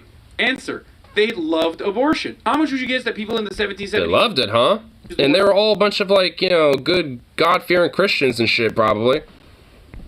Abortion. I guess 0. I was wrong. They talked about abortion all the time in America. They talked about both literal abortion and abortion as a metaphor. Now, in 1752, a man had some too familiar conversations with a milkmaid. Some dude piped up a milkmaid. They needed some abortion herbs. Because he wanted to keep this quiet from his wife, he didn't trust the midwife. He got the herbs from 2 idle fellows of the town instead. Sadly, the herbs were arsenic and the milkmaid died. The man was charged with poisoning her, as were the sketchy herb salesman. But no one was charged with the crime of abortion. Why? Because it was perfectly legal and common. Abortion was only reported on when it went wrong. Most mentions of abortion from the period are metaphor. It was a shockingly common comparison. In 1774, a political critique. Unless our ministry are such skillful midwives as to procure an abortion, we shall be surprised with something monstrous, implying that skillful midwives were administering abortions regularly, like as though this was something that you needed to have skill to conduct. Now remember, they don't have fucking doctors at this point. So I mean, honestly, if anything, considering like the likelihood of death to the mother when it came to giving birth and shit, there was probably reasons, and I mean a lot of reasons why it was such a common occurrence. Because, like, you know, if there was something wrong with the mother while pregnant, it's like, well, you know, we can at least, you know, have an abortion, we can try again later, because we don't want you to die, you know, so, if anything, like, that was probably the main reason for it. It's like, all right, well, you know, you're having some issues, so, well, you give you abortion, and, you know, you can try again when you're, you know, and hopefully when you're better. Because all you gotta remember, these people were popping kids left and right and shit, you know, too, at the time. And a lot of them never necessarily made it during birth or, you know, shortly afterwards, too. Some of them, you know, died pretty early on.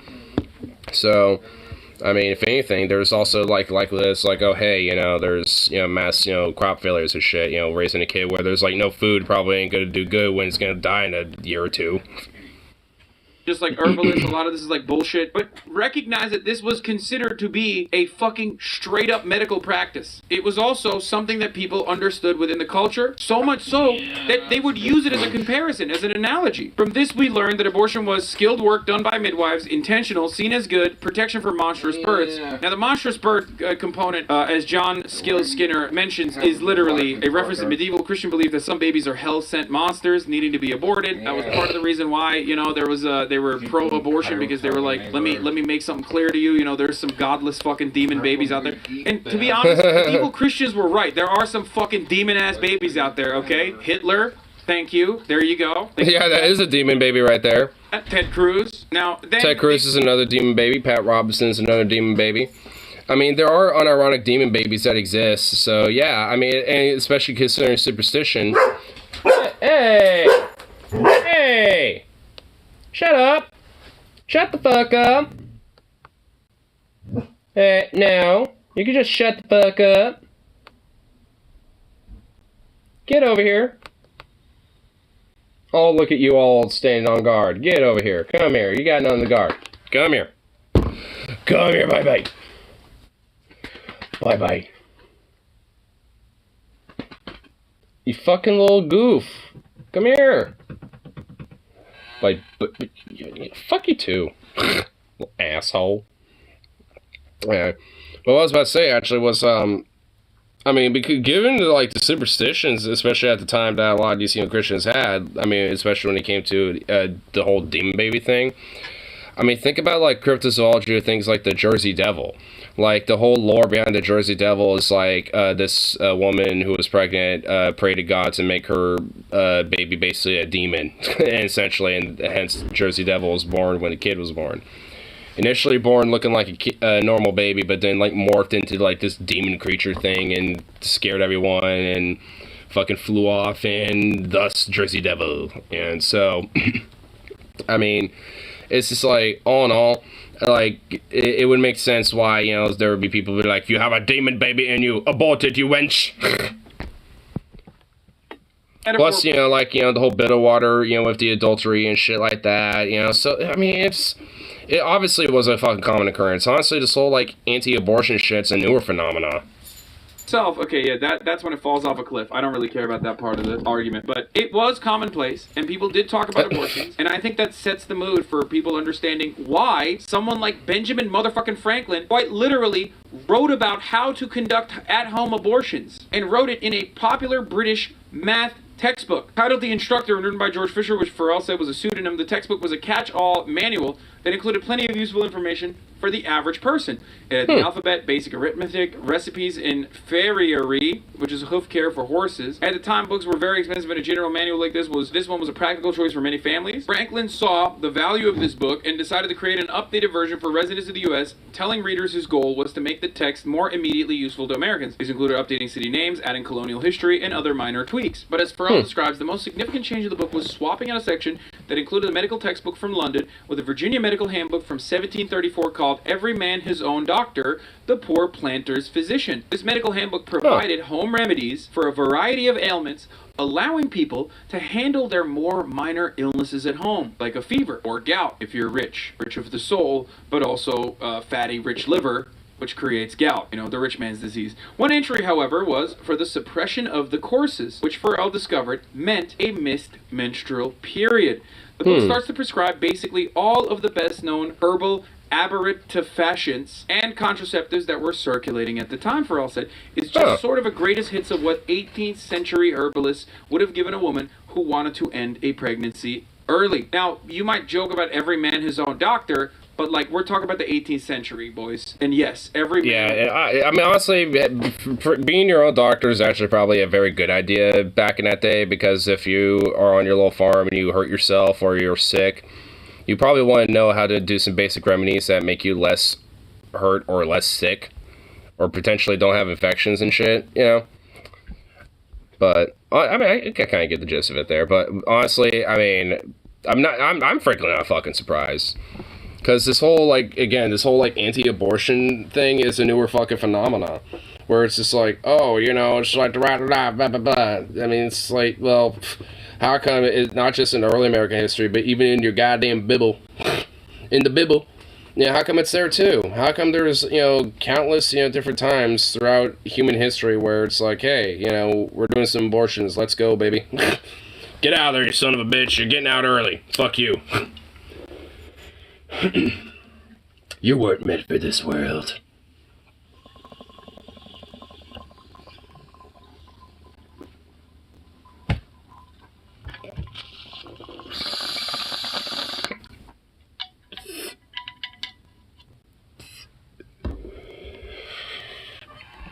I still can't get over that. Oh, the Swedes and those Germans, they're too suave to be white. It's like, what the fuck?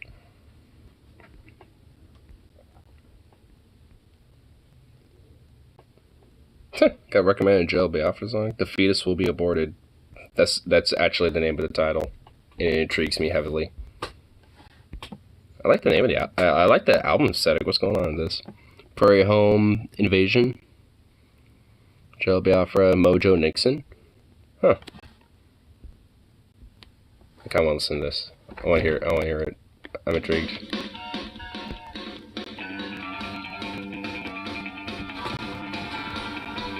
Okay. A little western, a little bluesy.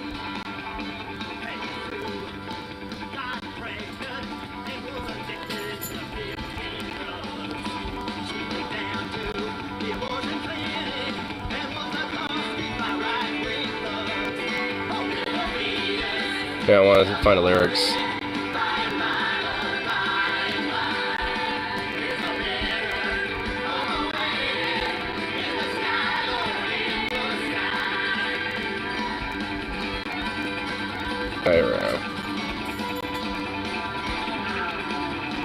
Because I actually want to see what it says.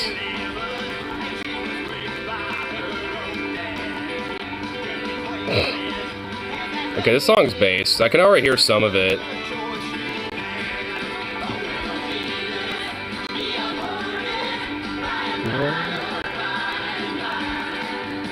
Better home wait in the sky, Lord in the sky. I love it.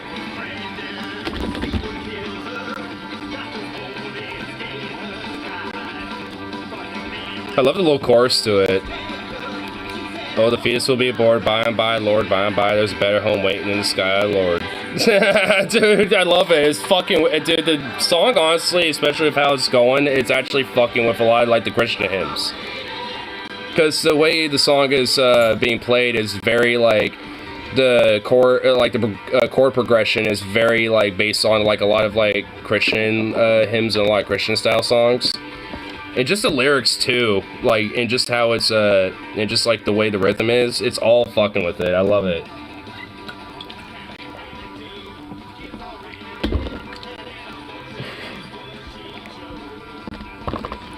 Why does Joe Biafra a bass, like, all the time?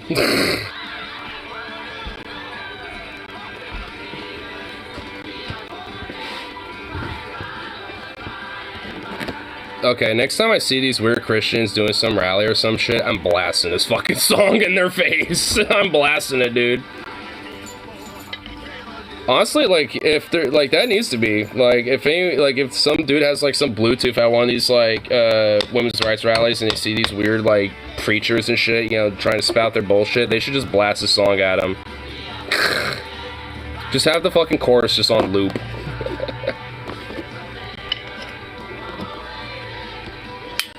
Besides, if they preach about heaven so much, wouldn't they want to have an early entrance?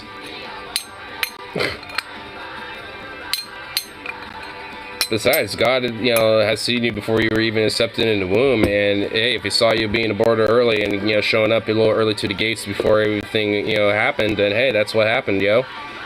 God just made it that way, I tell you what there, brother.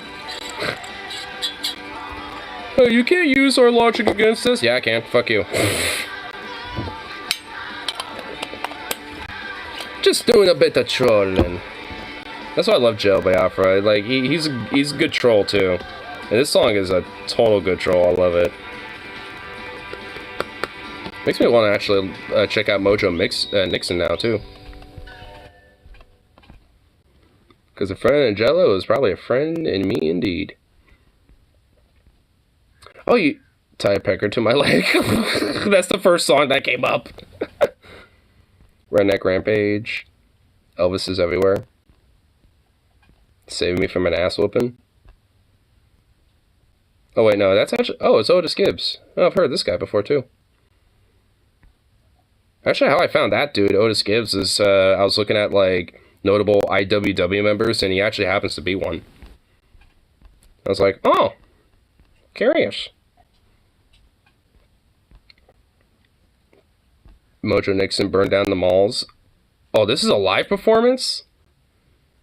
We could get away with this. This is a 15-year-old video? Yeah, we could probably get away with this. Oh, wait, it's actually an old-ass music video.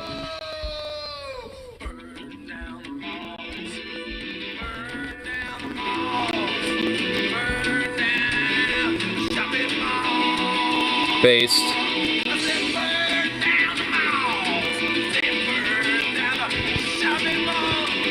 I already love the song.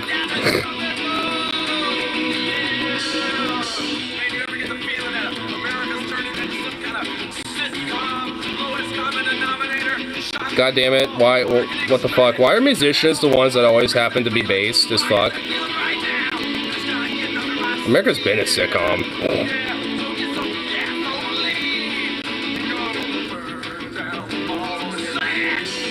I would get gas, but it's too expensive now, dude. We'll have to improvise. Get liquor.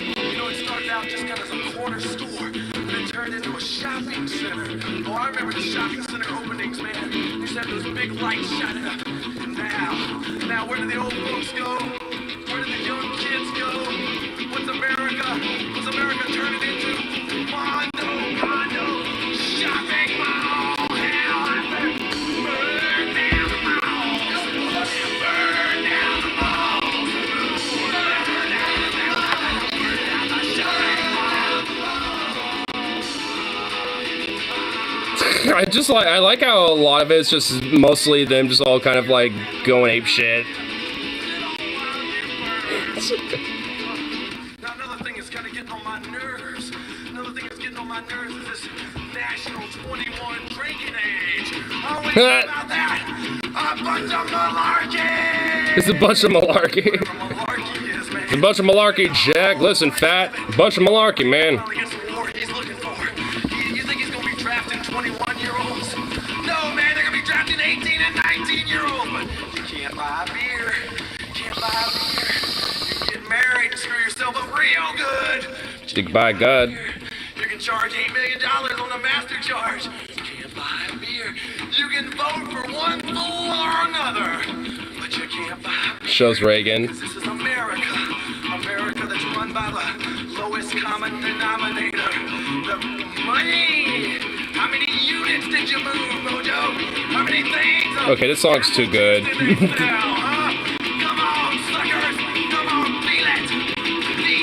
We're trapped in the city of books. Idiot box, put your lips aside, set him free. Dude, I love this song. This is awesome. This deserves a like. This so deserves a fucking like.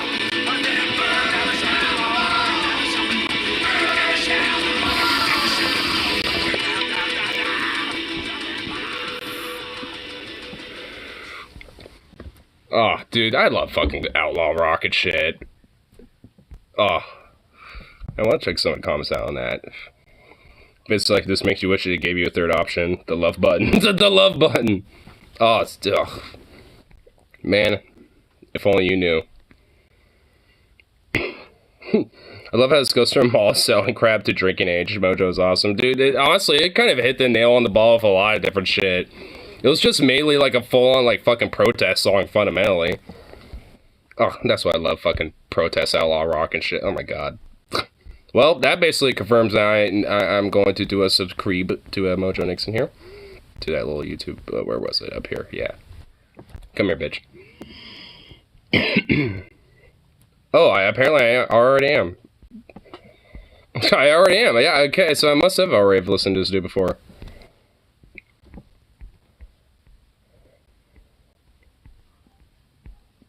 I kind of want to I kind of want to sing it now, but I'm just like, well, I think doing it on my own is probably in itself probably a little sus.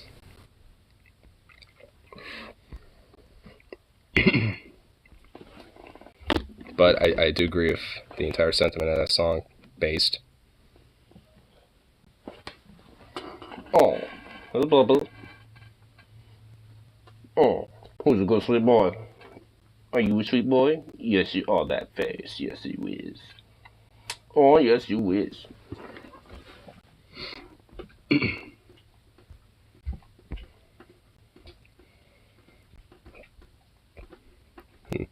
Charges against Republican governor who caused Flint's water crisis disaster. Well, dismissed. Well, can we dismiss this house? Can we dismiss that? Here, let's check it. Well, I was never too optimistic about the prospect of Flint residents ever getting justice after they were poisoned, but... Well, we don't prosecute people in power, so... Well, I mean, if they happen to step out of line, but, yeah, we don't. This isn't stepping out of line. There will indeed be no justice, because the charges against their former governor, Rick Snyder, who poisoned them, have been dismissed.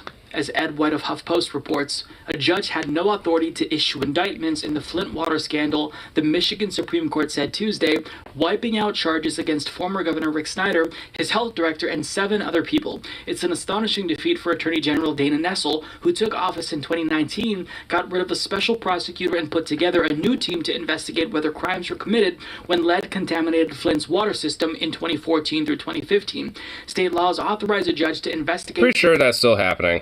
Witnesses and issue arrest warrants as a one-person grand jury, the Supreme Court said. But they do not authorize the judge to issue indictments, the court said in a 6-0 opinion. So in essence, Dana Nessel, the Attorney General, completely bungled this case, and we'll get to that, but it's been a while, so I want to jog your memory if you haven't been following this case as close lately. But this video is from January 20th of 2016. This is from CNN, and they explain what happened to the residents of Flint. Melissa Mays says the ominous change in the water was particularly noticeable at that time. My youngest would tell me, Mom, it's yellow and it's a filmy, gross, foamy thing, and it would smell like open sewer. But we were being told we're still getting used to the new system. It's safe, it's okay. But it wasn't okay. Far from it. Flint's tap water was laced with dangerous levels of lead. The state knew about it and did nothing. The trouble began 2 years ago when the Hey, but it's all good. You know, that, like, literal toxic levels of lead that are in your water, don't worry about it. It's all good. From Detroit's safe. water We're getting used to it. System. But the Get used to the lead poisoning is what I meant. System wouldn't be ready for 2 years. In the meantime, to save money, they switched to the Flint River water. 3, 2, 1. That first decision turned And out now we poisoned everybody. Yeah! to be a mistake, as did nearly every step the state took after it. Michigan's Department of I Environmental like how they basically recorded the fucking button push of them poisoning everybody. Wow.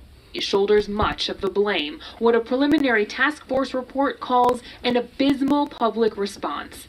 At the time, the state agency told Flint it didn't have to add an anti-corrosive agent to the water, saying it was not necessary until 2 6-month monitoring periods had been conducted. What? I'm pretty sure, okay. I'm pretty sure having that stuff in there is probably a good idea, especially if there's, like, literal high levels of toxic like it. They were willing to wait a year to see whether the water was safe. All the while, highly corrosive river water flowed through the city's lead pipes, leaching lead and other dangerous metals into the water supply, and what came out of the tap in many homes was toxic. Almost immediately, residents started complaining. Their water was brown. Some people developed rashes, became sick. Early tests revealed fecal coliform bacteria. So the city and state officials added... God, this is from... Oh my God. This is gonna be eventually... Like, once fucking 2024 rolls around, it's unironically gonna be a fucking decade since this shit's going on, and it's still a problem. water supply. As far as I know, this shit hasn't been fixed. And told people to boil their water. Both mistakes which can actually increase the level of lead. No! Oh, yeah, that's just a good idea. At city meetings, hold on, I want to hear that guy. Increase the level of lead. At city meetings, man, I wish they didn't fucking cut him off. I wanted to hear what fucking retired Santa had to say. Residents were repeatedly told he was mad. Water was safe. We found the worst lead and water contamination that I have seen in 25 years, and believe me, I've seen a lot. Residents didn't find out about the lead. Yeah, probably because most of this fucking country's infrastructure hasn't been updated since like 25 plus fucking years. Yeah. It's probably why, bud. Mark Edwards is a Virginia Tech researcher. Is that like a fucking like soda or something? Oh my god, that's like Dear. It was very scary to see the levels of lead that were hazardous waste. That is supposed to be water that he was holding. Levels of lead coming out of her tap water. That's right. The lead levels in one home were so high, water from the tap could be considered hazardous waste. Now, since then...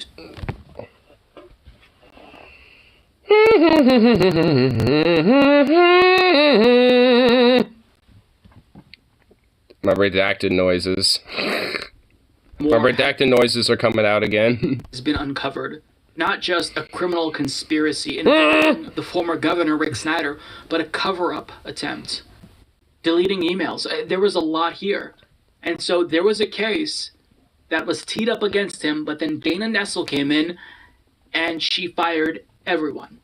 Now, Jordan Sheridan, who's been following this story for years, put together a really long and comprehensive thread, and he explains how basically this is the fault of Dana Nessel, the Attorney General of Michigan. He writes, reminder, from 2016 through 2018, an independent Flint prosecutor and lead investigator, former head of Detroit FBI office, had built a widespread criminal prosecution charging 15 state and city officials with crimes ranging from involuntary manslaughter to financial fraud. As we broke, that team was building a case against Snyder for involuntary manslaughter and had compiled evidence showing Snyder helped cover up deadly Legionnaire's outbreak that killed many in Flint, yet Nessel fired the special prosecutor and chief investigator and the entire original criminal prosecution team based on them, quote, not securing all the evidence. They never gave any evidence for that claim, and my reporting indicates it was never true, and Nessel got rid of them for political reasons.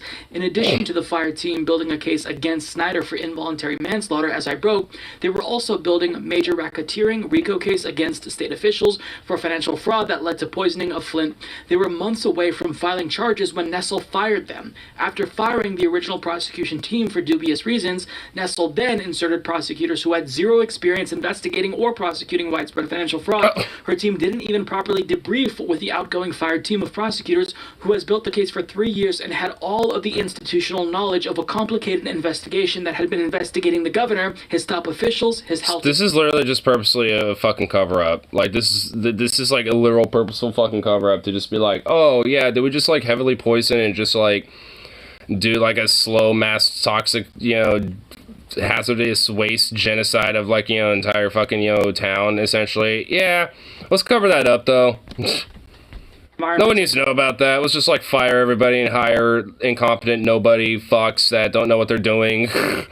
Just cover this shit up. Let's delete some emails. Let's just kind of hide this. Yeah, and then, you know, everything's all good. We'll just tell people it's fine.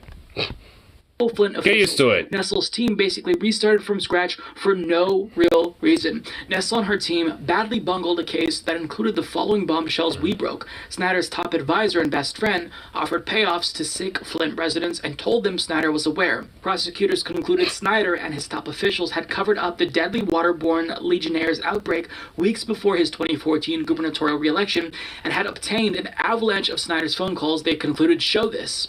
Snyder's top officials, press secretary, top health department officials, had their phones erased soon before the launch of the Flint criminal investigation in 2016. Several had all of their text messages for 2015 through October of 2015 erased, the period Flint used Flint River. Snyder refused to provide prosecutors with key documents and governor's briefings he received for many years. Snyder's evasiveness potentially would have led to obstruction of justice charges. Top officials in Snyder's administration and local Flint officials were soon to to be charged with major financial fraud linked to a bond deal that led to Flint joining the KWA water pipeline and using Flint River while it was under construction. So, long story short, they were ready to file charges. There could have been justice until Dana Nessel came in and then fired everyone for no compelling reason whatsoever.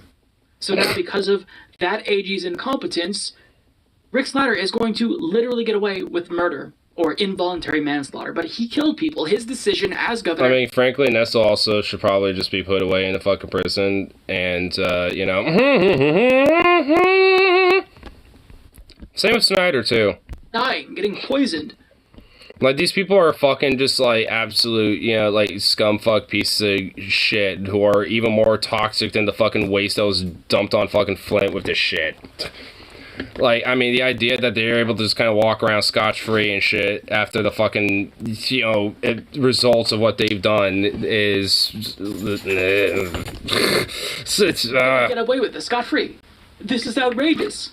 And if you're not concerned with Flint, understand that this can happen in your area as well, because there are a lot of areas in the United States that are vulnerable to a crisis similar to Flint's. And for those of you wondering, Flint still, contrary to popular belief, does not have clean drinking water, because even though they replaced the go pipes, figure. well, the pipes that lead to the houses are still corroded because of the lead that flowed through them. So the older pipes that had lead going through them that poisoned people, those still haven't been replaced. You have to replace all of them. So, I mean, the situation has improved somewhat, but at the end of the day, they still don't have clean drinking water. And the message that this sends to other governors is that they can now do whatever they want. They can literally poison their own residents to save a buck or two, and there's going to be no charges. In the one case that there could have been accountability for an elected official, you have some idiot attorney general come in and fuck it all up for no reason. It's just infuriating, but I can't pretend it's Probably not. because they were bought off by Rick Schneider. I mean, no, there's a reason for it. Because frankly, you know, from, you know, considering the circumstances, you know, it could have just been Rick Schneider making sure that this person was in power so he can get away scot-free. Like, they're in bed with each other, like, guaranteed. Like, these, you know, they're working, you know, like, the only reason why, you know, something like this would happen is if they're working together. It's not for just no reason. I was never really optimistic, as I stated at the beginning of this video, but just when it seemed like maybe there was some hope, of course, that's all dashed. So here we are. That's the latest update. No charges for Rick Snyder, the governor who literally poisoned 100,000 people, most of which people of color.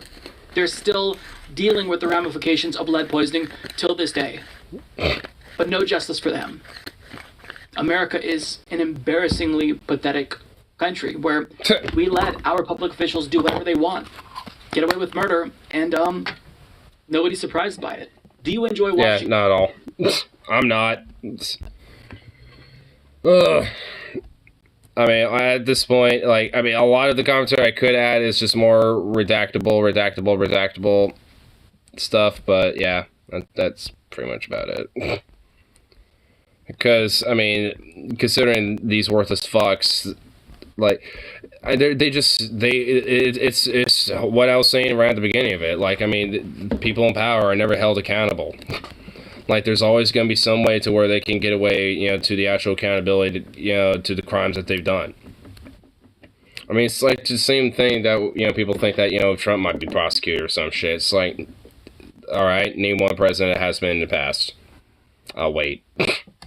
Like, you think, you know, like, presidents are actually going to be, you know, like, prosecuted somehow and shit, and, like, you know, some way or another, like, they never have, and frankly, that precedent ain't going to be set.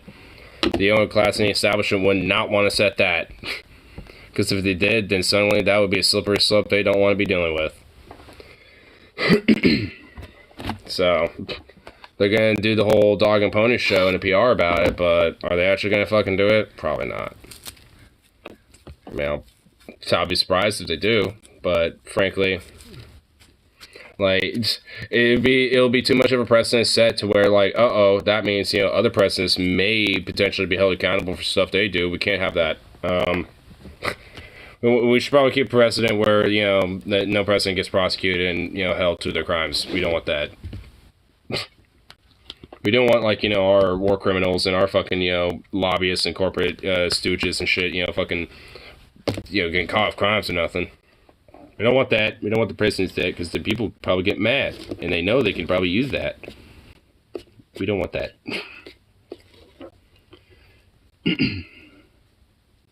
What's up, baby? What's up, you little sweet thing? What's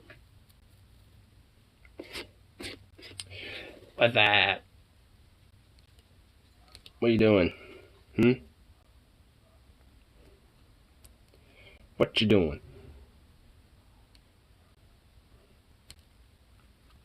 Aw. Good sweet little face. You wanna come here? Come here.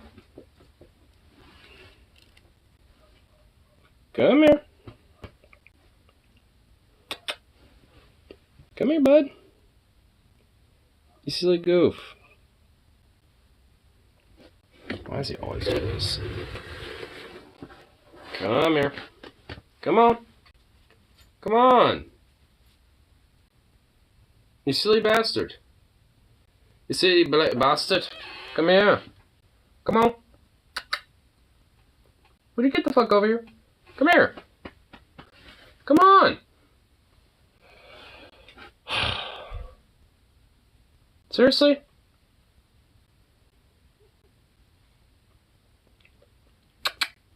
Bye bye. Bull bull. Bull bull. Bull. Would you get over here? Come here. Come here. Come here. Come here. Zukov, come here. Oh my god. What a jackass.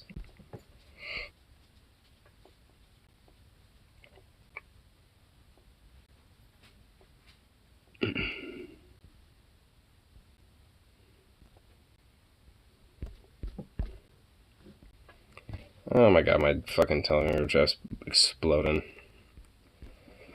Oh boy. Oh no. Oh my god.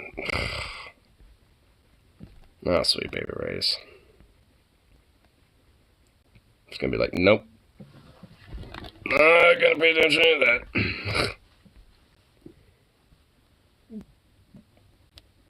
Now where do you run off to? Zukov. Bye bye. Boba. You silly son of a bitch. Seriously? It's like, fuck you, I do what I want. I'm an independent dog, bitch. I'm gonna run off and do my own thing.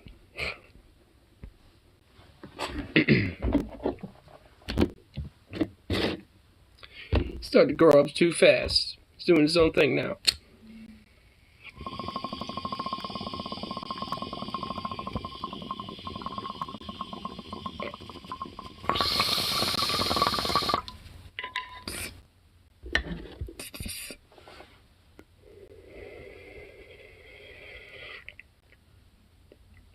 Come here. Come here, bud. Come here, silly boy. Come here. Come on. And then this will get your attention. Yeah, see, I know it. Come on. Come here. Come here. All I have to do is literally just come here and be on my lap. Come on. Why is this always an issue? Why is this always like a challenge, dude? Come here. Why do you always have to make it so hard? Would you come here and eat this? Come here. Come here. Would you get the fuck over here? Baby, come here. Come here. Come here. Oh, don't sigh at me. Come here.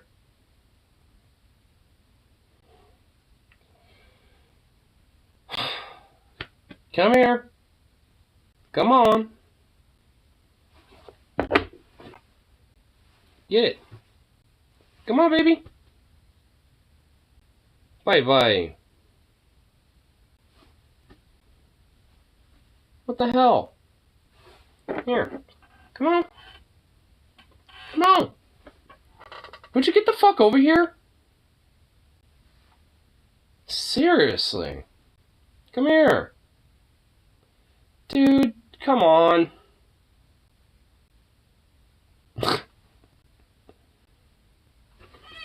Would you come here? Come here. Come here. Come on. You know what it is. Like, for fuck's sake. Yeah, come on. Come here. Oh, now you want to start coming here. Now you know what it is. Yeah. Yeah. Yeah, there you are. Hi.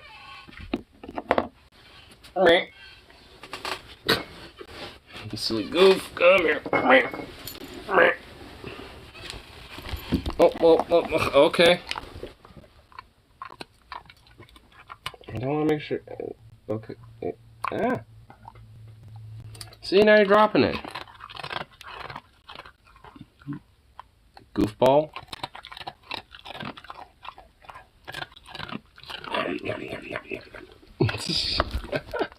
You silly goof. See, this is literally all I wanted to do. Is just have you on my lap.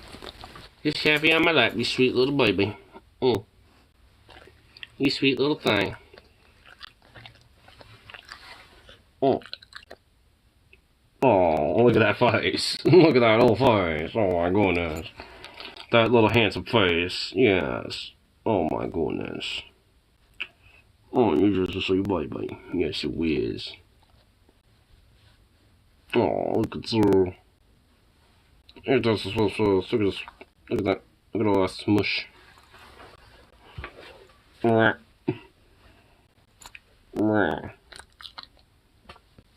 Me. My goodness, you're just a big smush. You're just a big ball of smush. Look at you. You goofy thing. You're just a goofy sweet thing. Yes, you is. Oh, what are you doing here, bro? We're trying to get comfortable? What? Okay.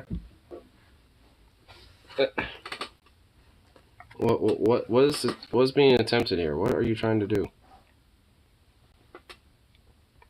What are you doing? Bruh. Okay. This is a regret. There we go. There we go. No.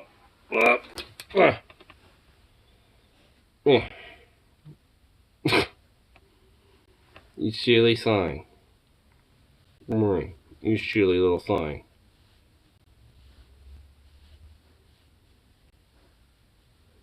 You silly little sweet boy. Look at you. You're just a sweet little thing.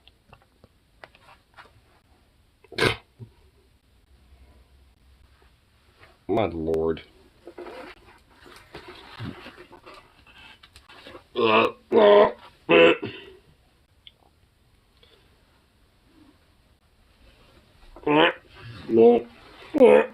Okay, you're just ridiculous. You're ridiculous. Here, we're gonna have that tail just like right there. To at least be some form of censorship. It's ridiculous, baby. The sweet thing of absurdity. The goofball. Look at you. You're nuts. You're just ridiculous.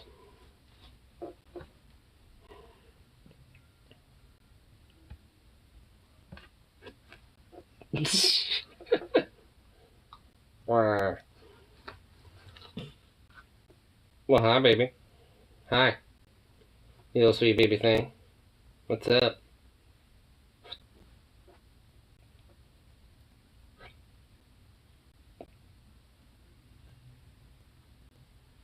Is there like something up there? Is there like something to stare at? Staring off into the void, you goof. Oh, well, now your face is all smushed. Smoosh. Little smushy thing. Oh. Oh. Oh, you little grunts. You and your little grunts, bro. My goodness. Oh, you sweet thing. Right. Alright. This way you go. Why do you do this? What's this achievement that you're doing here? Like, okay. Well, you're trying to, like, bitch slap something? You silly boy? Actually, don't really need this harness on anymore, so here.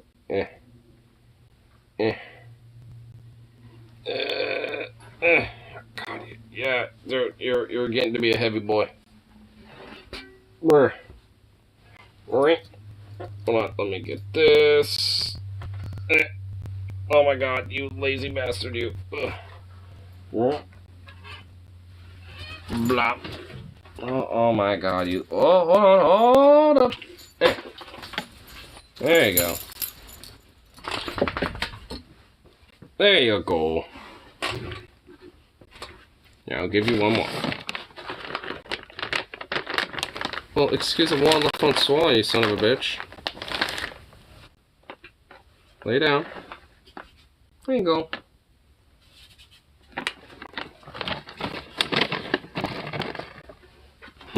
Little goofball. What's this? What is this? My German ancestors coming to America to escape Nazi fascism. Me live in America to escape Christian fascism. What the fuck?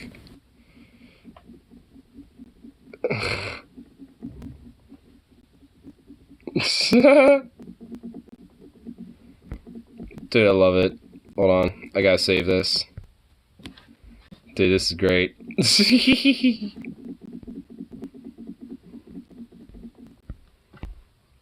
Saving that, baby. Yeah. At this point, I hate shit libs just as much as Trumpers. The usual villains are unifying opposition in Portland reform measure. Of course. Because for shit libs and for, to preserve capitalism is also to basically enable a lot of fascism, because fascism is pretty much like one of the more absolute elements towards, the capitalistic fucking end result. It just happens to have like a lot of fucking, ideological mysticism tied to it.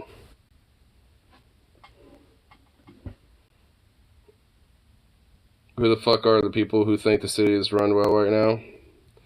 A bunch of fucking out-of-touch, rich elite suburbanite wasps. White Anglo-Saxon Protestant types. I mean, frankly, that's pretty much is what the fuck it is. Where you have basically like a bunch of white mom Karens and a fucking bunch of white polo shirt dudes and shit who are all like, current or former like, accountants or, like banking managers or whatever the fuck and all that shit. We're all just like butthurt, that, God forbid there's some change because of my little neighborhood and stuff. Nothing's changed at all in the last like 20 years. So why we enacting all this stuff? Boo. I mean, a lot of it is just like that, and it does enable a lot of the whole fucking far-right fascist element because, like, oh, we have to preserve our white nuclear families and blah, blah, blah, blah, blah, and considering that a lot of them tend to be that anyway, it's like there's kind of like some sort of a tacit agreement to it.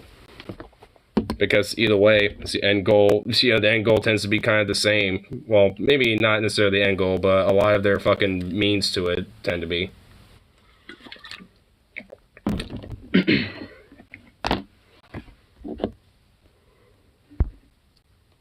Yeah. I fucked up. Oh no. Okay, there we go. But yeah, I'm so sick and done with fucking libs. Like, they're as much as a fucking problem as these far-right fasci types. It kind of proves the whole, like, cut a lib leaves a fascist quote, honestly. Because it tends to be kind of fucking true in a lot of ways. That doesn't obviously mean, like, literally every liberal, because there are, like, more rad libs and, like, social democrat type of libs and shit that are actually, alright, even if they, they're more about, like, we need to just have, capitalism very strictly regulated or heavily regulated. It's like, we can have it, but we just need to have it basically on a tight leash, okay?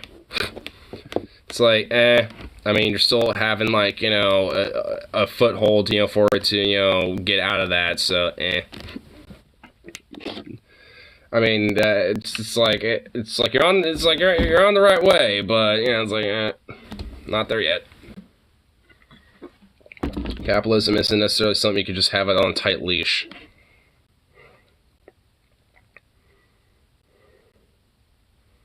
really seems opposed to it. Also, this really makes it seem like they were just pandering with the panel. 17 out of 20 supported referring it to voters. Yeah, all these rats are coming out against it.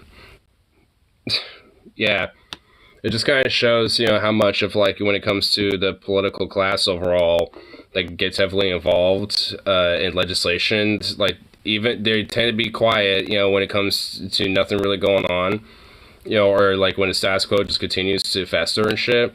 But when there's anything that comes out in the reform, that's when they all decide to come out in the woodworks. It's like feed, you know, for the rats and shit to come out of the sewers. We need to have it, but we're not going to do anything to get it. Yeah, pretty much. It's like, we need things done. We're not actually going to do anything about it. Well, hey, since you aren't here, we'll do something about it. Boo! You're doing too much. Why are you doing things?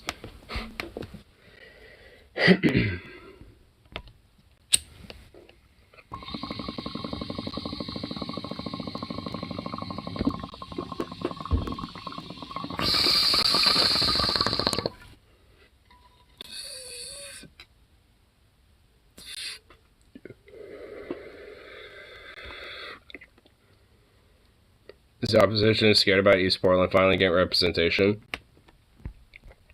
Which kind of translates also to, I'm scared of a lot of these minority and black communities and poor people fucking, you know, having more power and representation. I want my way of life and me being, you know, white suburbanite, you know, fucking WASP type and shit, you know, can have my power and influence here still. It's like the last, like, little bastions of, like, whatever's left of the fucking, like, you know, racism that Portland has and shit. At least for the libs, it's more tacit, but when it comes to the fucking far right and shit, they're just more blatant with it. Though luckily, they are not as influential in comparison to the libs. They're all like, oh shit, I want to remain in charge. Yeah, exactly. They want to keep the status quo, which is them being in power.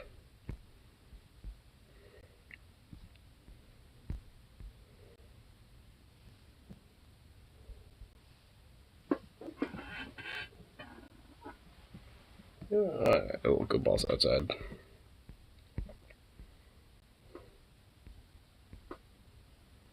Predictions of the PPA will come out against it next. Oh, yeah. Oh, I guarantee you that the Portland Police Association will. 100%. It's been a while since there's been, like, you know, some good old protesting in that area. That building needs to be fucked up a little bit.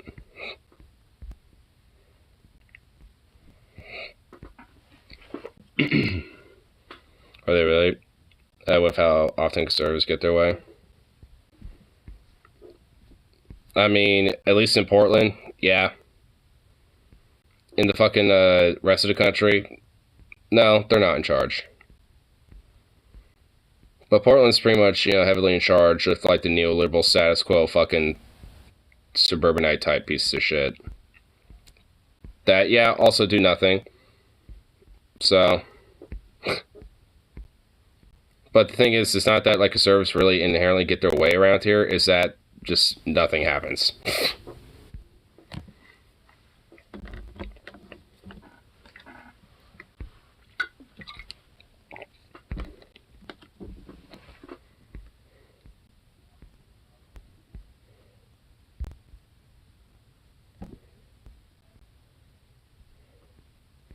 You can wear little things on tube.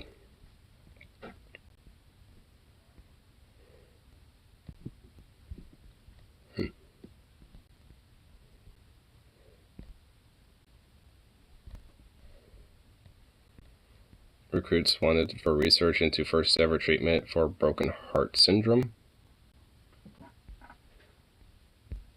Huh?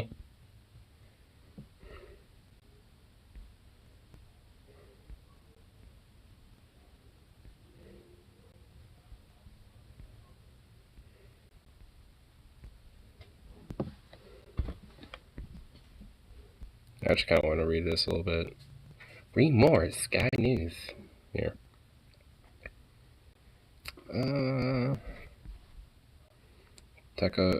Takatsubo, with the fucking ad Get out of here. Wait, can I even get... can you even get out of here? Oh my god. No. You're inescapable. What the fuck? I can't actually. Dude, there's no like... This is evil. There's no way. It's just stuck here. Oh my god. Alright, hold on. Takotsubo cardiomyopathy is a condition where the heart muscle is suddenly weakened, usually because of severe emotional and physical stress. Scientists hope to recruit almost 100 Scotsmen for a trial with first ever treatment for a condition known as broken heart syndrome. Researchers at the University of Aberdeen are working on how to help those of Takotsubo cardiomyopathy. Man, what a mouthful. A condition which affects around 5,000 people across the UK every year. At least 7% of all heart attacks are contributed to the condition. Oh, okay. There's actually kind of some cool shit there. Broken heart from what?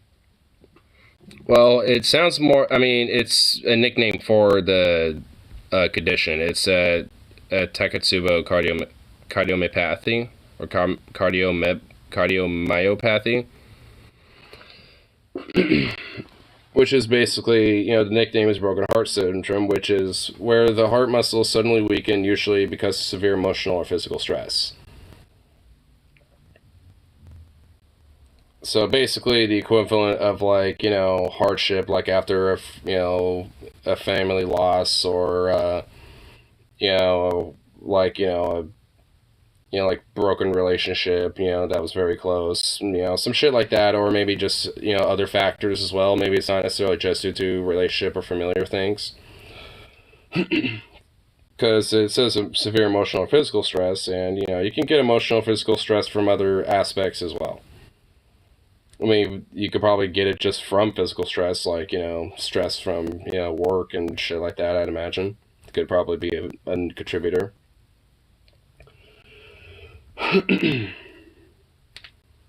Fuck, that's cool. What was this? School doesn't allow Halloween costumes, but they never noticed.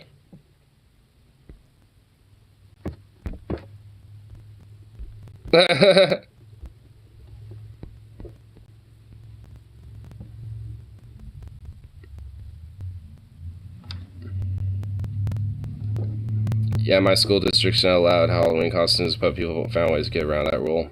Because there were no costumes. Guns, though.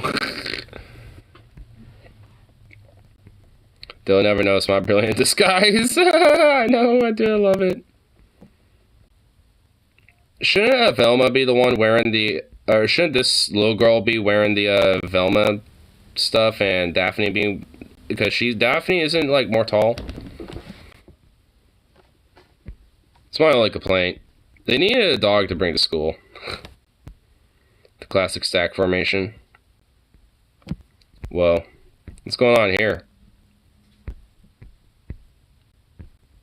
Aww. Little babies. Nice. They're all just perfectly chilling. Dude, I love this one. I love this one right here. It's like, I'm just gonna rest right behind your eyes. It's gonna be right there, right behind your eyes there, mama. Just chilling. Which is earned, so maybe she's taller than we think. Well, true. True. You know, this reminds me of something I found on Reddit here. Hold on. Let me pull it up. This is actually a business that's opening up in Rockaway Beach in Oregon that I saw the other day. This shit just fucking gets my goat, dude. Hold on. Let me find it.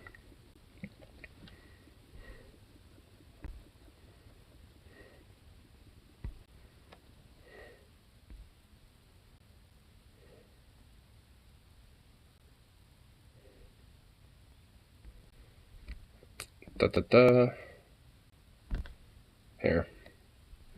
I know it's going to be, I think, here. Actually, it should be in the r/Oregon. That's where I saw it in. Yeah. Search.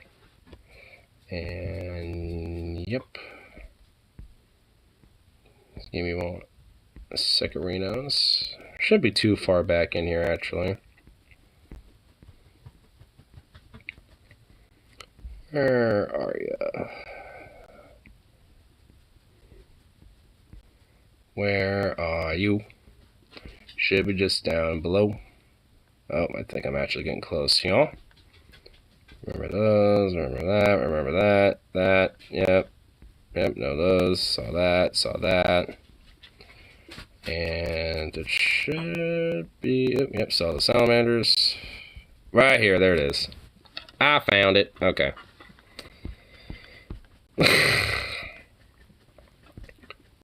My army is nearly ready.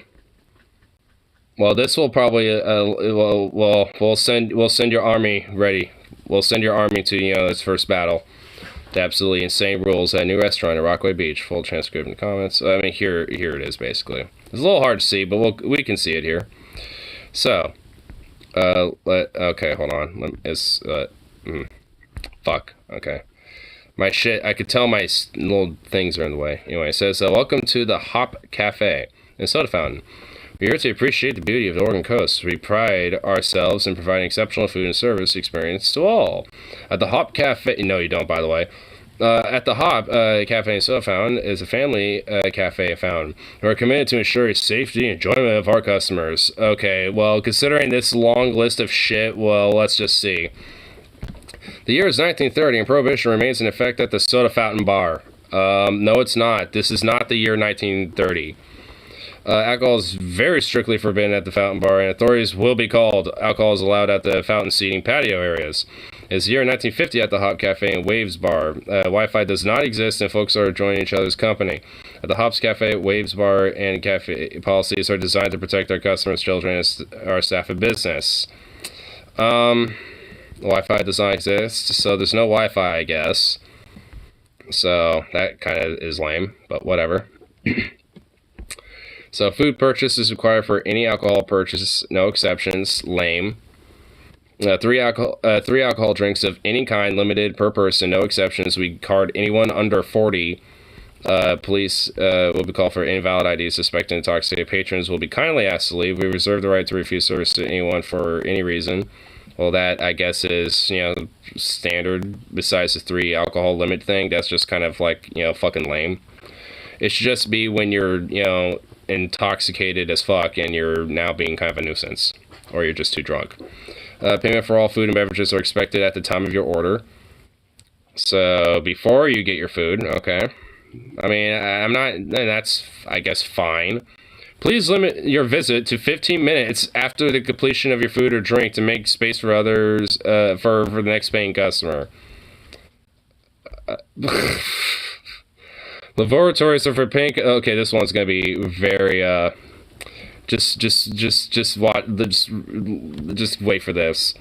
Laboratories are for paying customers only, and very strictly enforced. Receipt required for use. Bathrooms are monitored by security staff. Public lavatories are available across the street at the beachhead. All violations will be considered criminal trespass, and be respectful. Don't embarrass yourselves.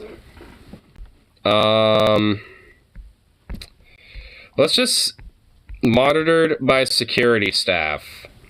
A laboratory, a bathroom. I'm pretty sure that's kind of illegal.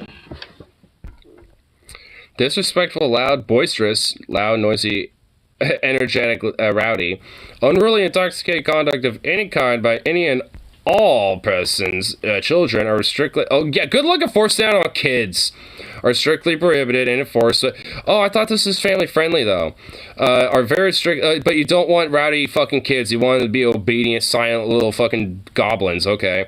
And very strictly prohibited and enforced. So without warnings to ensure the enjoyment at our cafe and fountain service. Fuck you.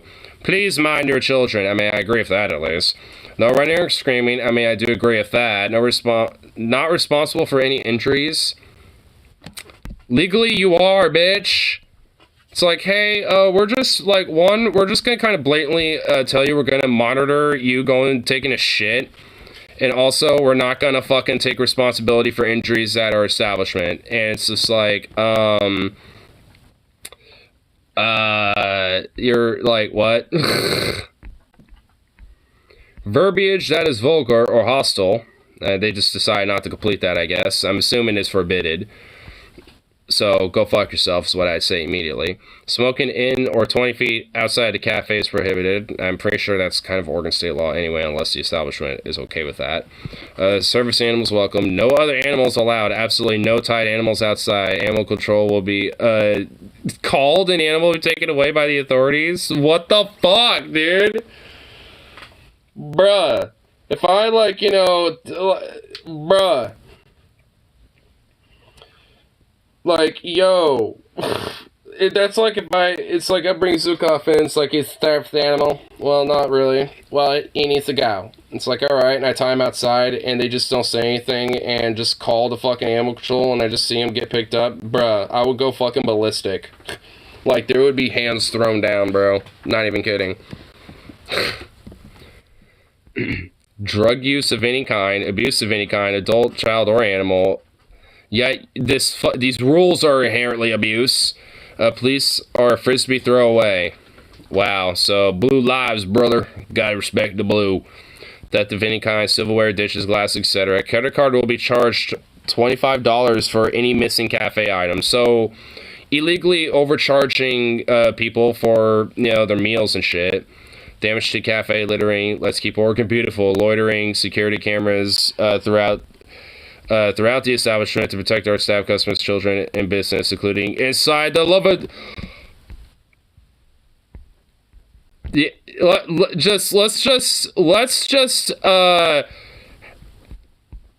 just do this here. Where's the top of that? Security cameras are throughout the establishment to protect our staff, customers, children, and business, including inside the laboratory. Dude, they literally emphasized this in a bigger font, made it bold, and underlined it. By the way, this is literally illegal, just to let you know. Like, literally, you can't do this. This is fucking illegal. And they want to protect children and customers. It sounds like they want to fucking be a, like, fucking peeping Tom, dude. Monitored by female and male staff respectively, as well as outside of the building, is not the year 1950 or 30 in this department. It's 1984 in that department. Proper attire is required for entry. What? Shirt, bathing suit throws, shoes, and no revealing attire are required. Casual or casual up attire suggested, but not required for dinner. No beach equipment, toys, outside food, or drink allowed. In a cafe. At the Hop Cafe Trail and Soda Fountain and Oregon Trails General Store LLC are not responsible for any falls or injuries sustained in or outside of your business. Yeah, you are. Like, literally, yeah, the fuck you are. We're not responsible for any allergies or sensitivities of any kind. You literally, by law, you fucking are.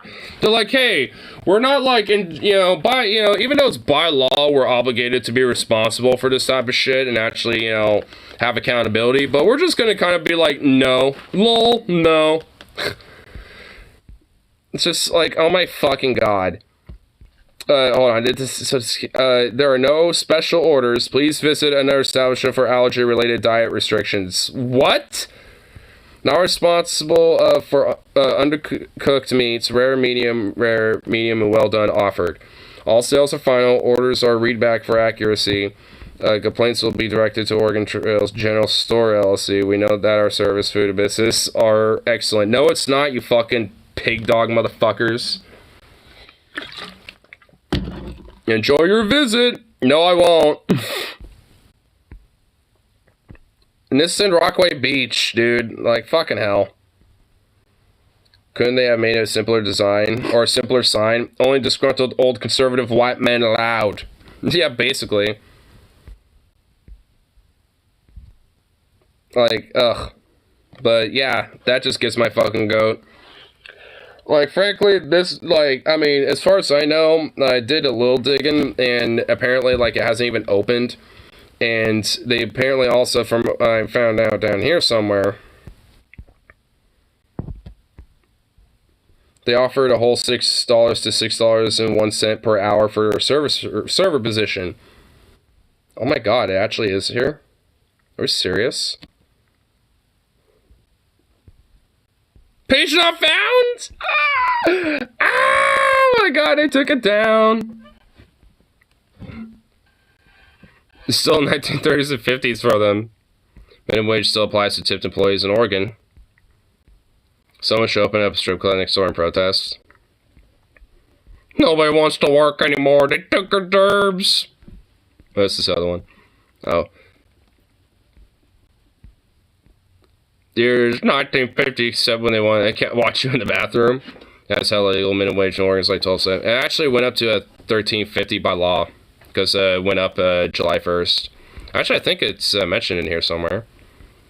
Isn't it? I think.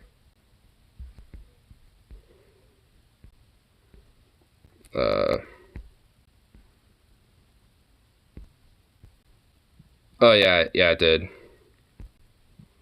Portland's $14.75. Yeah, I guess it does vary. Dumb boomers some more dollars and cents. Suburban is $13.50. Ah.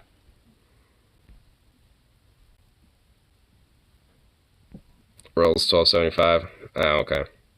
Okay. Should be a lot higher than that. Whoa! Hey! Oh, booba. No. Rich region restaurants in Rockaway Beach. Little small town. That's where this fucking restaurant's at.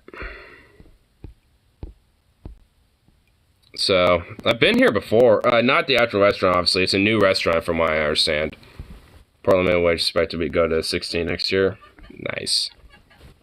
It should still, though, be higher than that. But nonetheless, so that's at least good.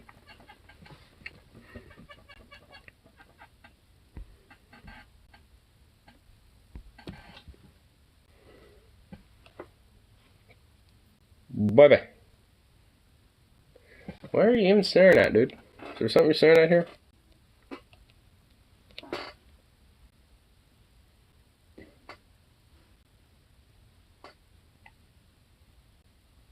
God, I swear, this dog sees shit. This dog's seeing shit, man. Hey. Hey.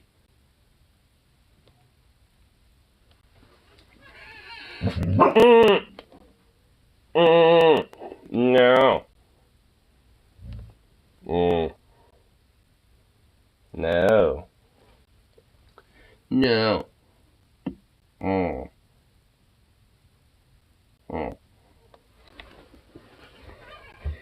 Probably which is that right wingers were as persecuted as they think they are.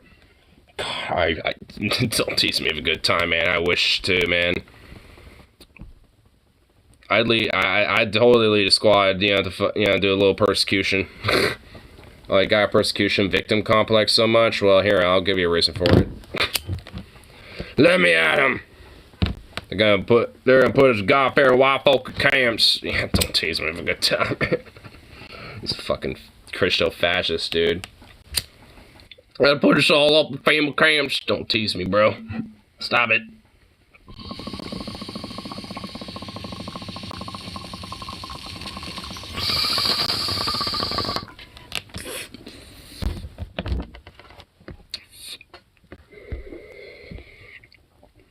That kind of reminds me here.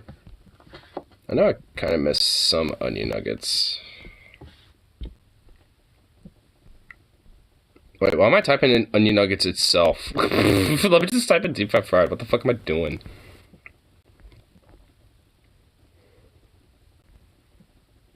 Oh my god, it's still processing? Okay, here we go.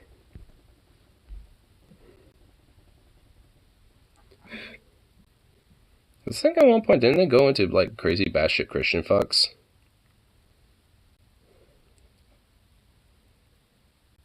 Yeah, I think they did. Yeah, here it is. Yeah. Share the gospel with an atheist. Oh my god, dude. Ugh. Gross. Please tell me this isn't the only Christian thing they delve into, but god damn. It's gonna be disgusting. You gotta announce those, man. Sorry about that.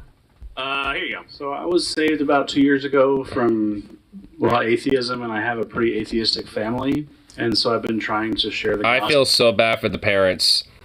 Wow, they raised a child that actually was enlightened away from religion from the get-go, and you somehow de-enlightened yourself. Wow.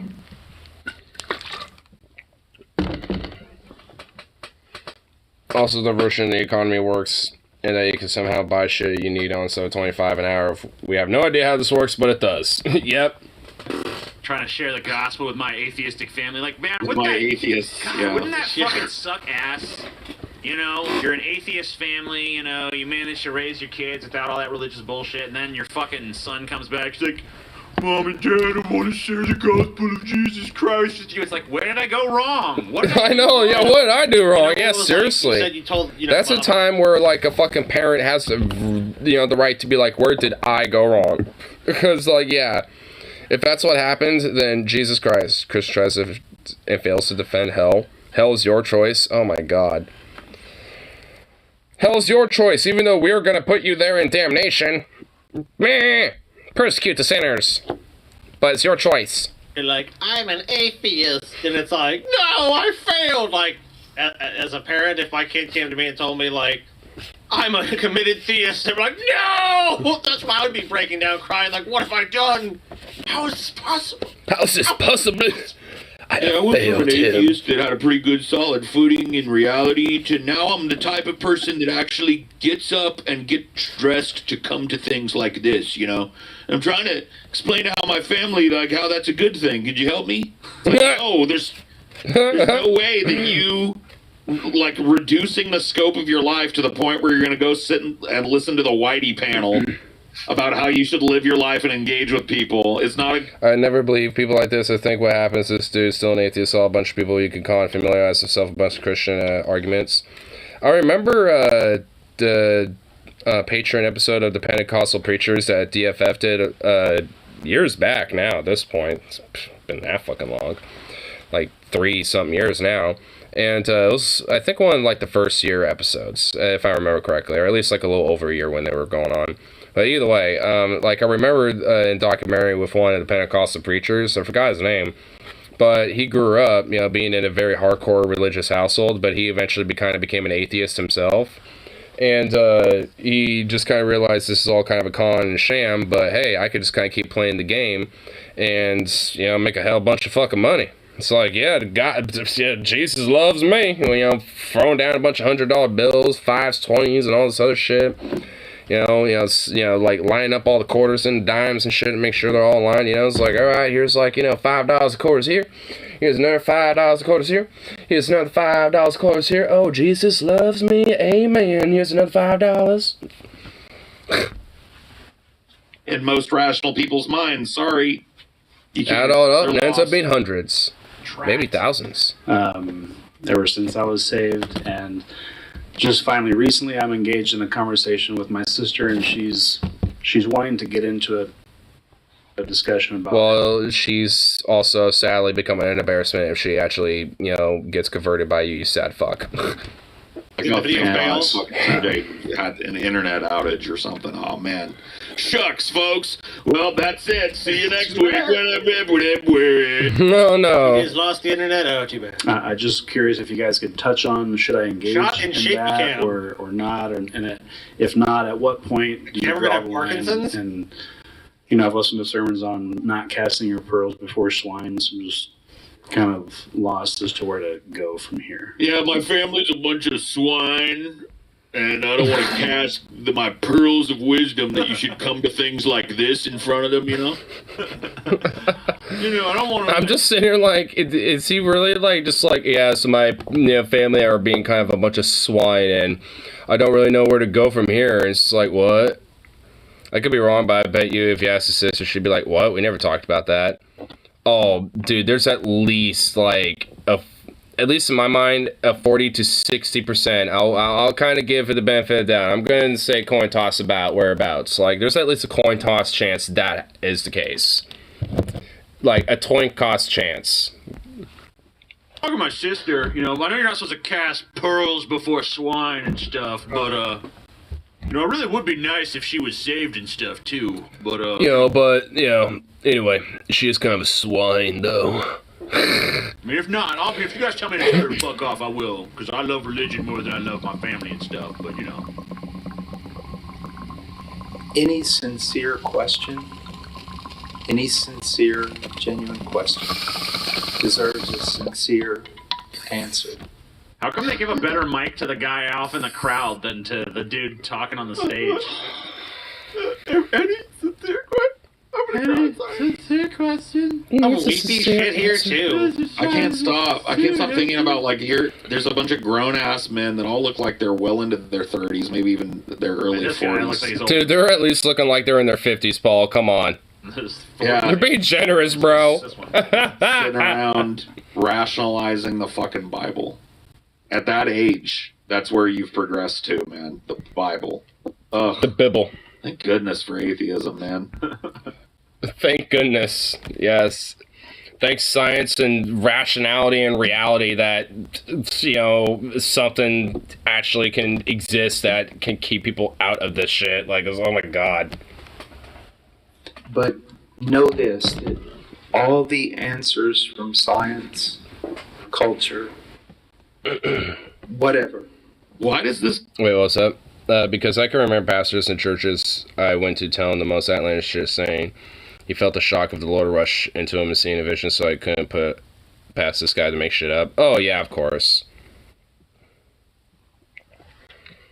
And, and also, there's been times where even honestly, as a kid, when I was, when I was at church camps and wasn't, starting to really believe that much anymore, being skeptical, I would be like, I'll literally have moments where be like, well, here's some stuff that, didn't happen, or that, happened in my life, that, it's like, where was God with that?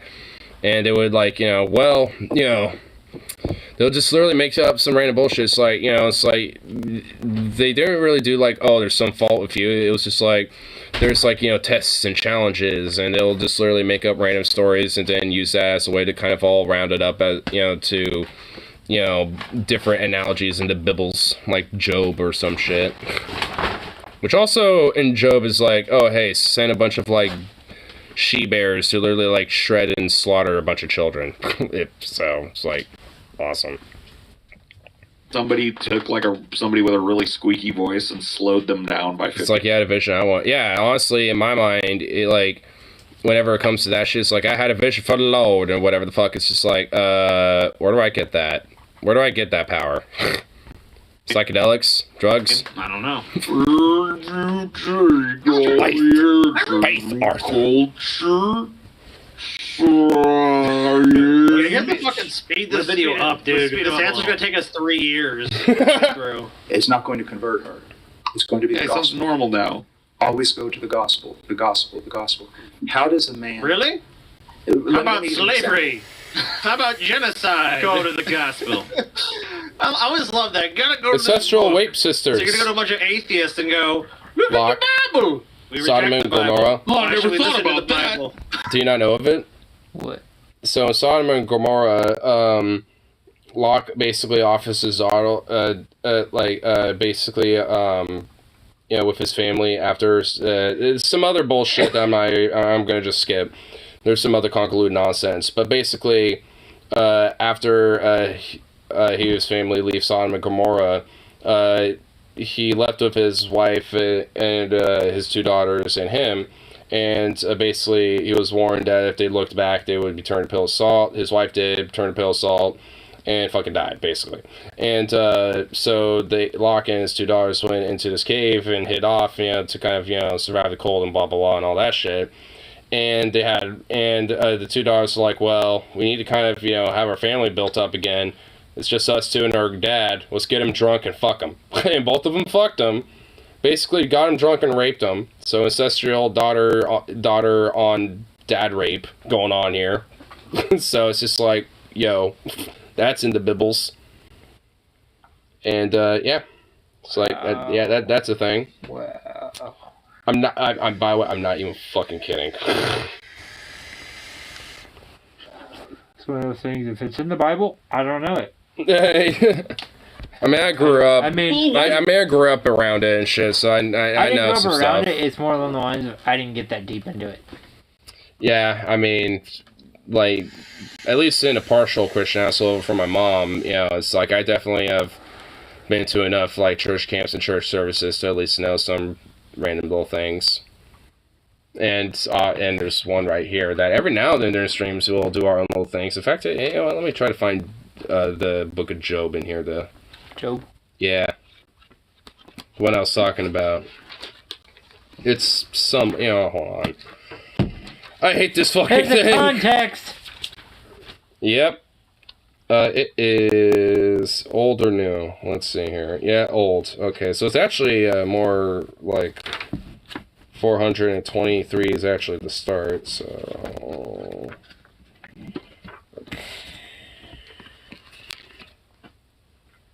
okay, let's see. Where is it? It's gonna be somewhere in here. Should be actually in the beginning, I believe.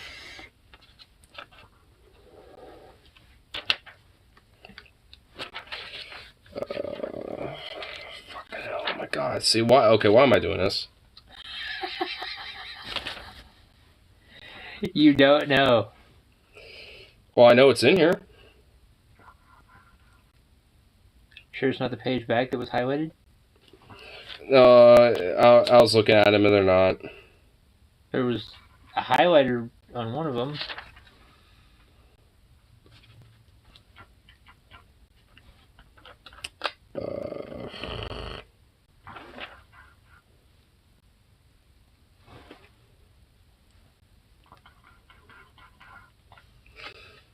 You chew louder than fuck, dude.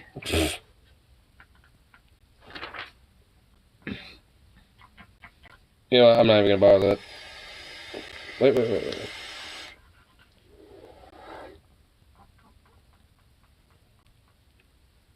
Okay, yeah. I'm not even gonna bother that. I know it's somewhere in there. Use Control F.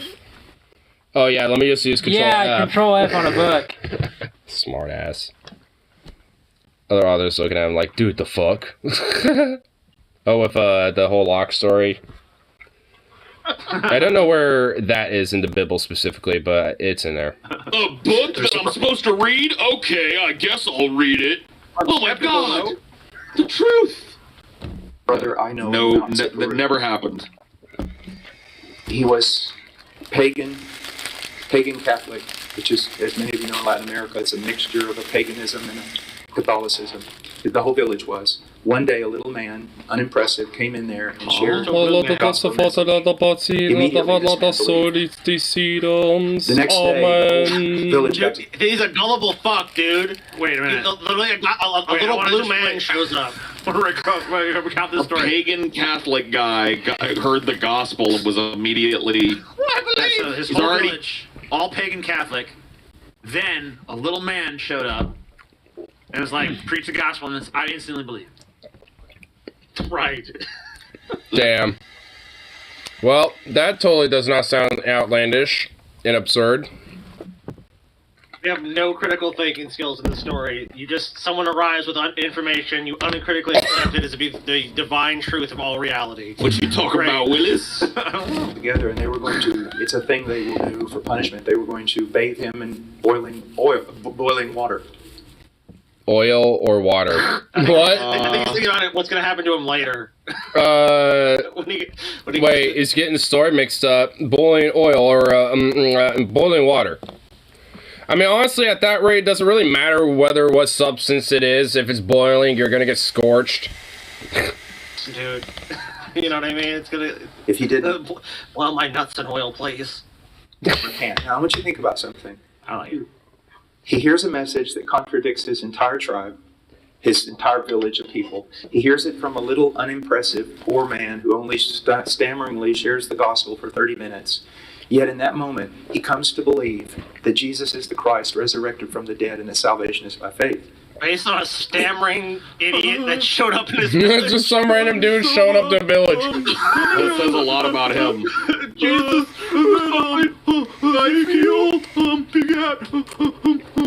I love that. Like, I mean, honestly, in a way, like, this dude is basically trying to do the same shit.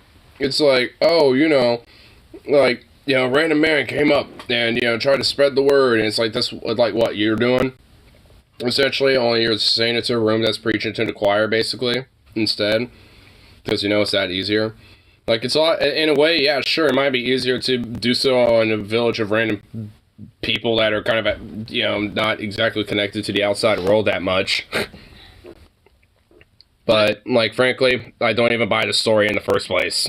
No, the piousness and shit, the message of this is there's a lot of gullible, slack-jawed idiots out there, and you just gotta find one. Like, you don't even have to really be all that fucking, persuasive or anything. There's a bunch of people just wandering around out there empty-headed, looking, and that really is how fucking religions grow, too. Find desperate people that desperately need to believe that there's somebody looking out for them in this universe where there's usually, sadly, nobody looking out for them. And, they prey on those fears and insecurities. So that's how you got to do it. You've got to inject a bunch of supernatural fears into people who don't believe in the supernatural. That's all you got to do. That's the only hill you got to climb. It's a beautiful thing.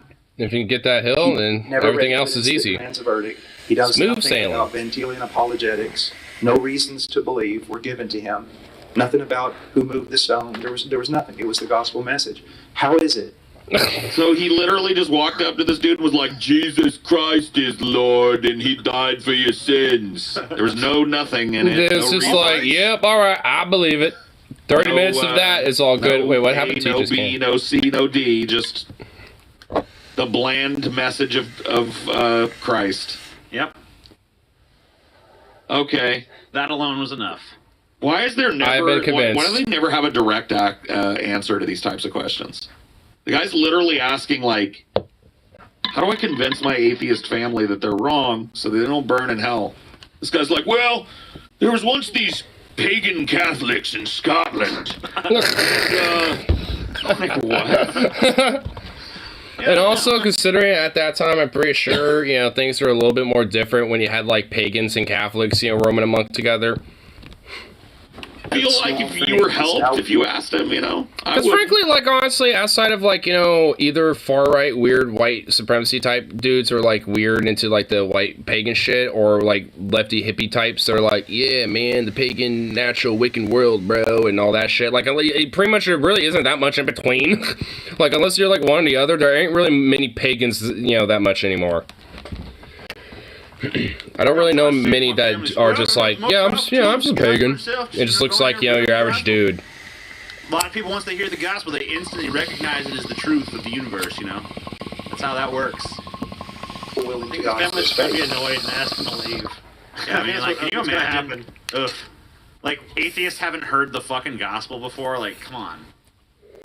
I think John Calvin, one of his greatest contributions in theology, I have was too many answering times. a question using Scripture, that it was the work of the Spirit of God testifying to the truth of the message, illuminating his heart and regenerating him. So that should be your Not actually concentration. giving any evidence. Speaking forth the gospel. It's just like you just have to speak it forth. It rejuvenates that heart and the spirit and his soul. And, if they don't have that, then they just don't believe, man. So enlightening. The gospel to your family, which means if you try to share with them and they say no, do not badger them. Do not give them a reason to say, look what he's become, a fanatical person who just badgers us and judges us. No, seek to share the gospel with them. If they say we don't want to hear it, stop. And serve them and love them and bless them, not in a way that you're trying to draw attention. I mean, it's like on one hand, it's like, okay, so it's like, but do you want to hear about the book of Job? It's like, no. It's like, okay. It's like 2 days later. Do you want to hear about the book of Proverbs? No. Okay. I mean, that's still badgering, but I guess it's more spaced out and at least willing to, like, shut up if I don't want them to talk about it. But, I mean, that's still kind of like tacit badgering, though. Want to hear the gospel?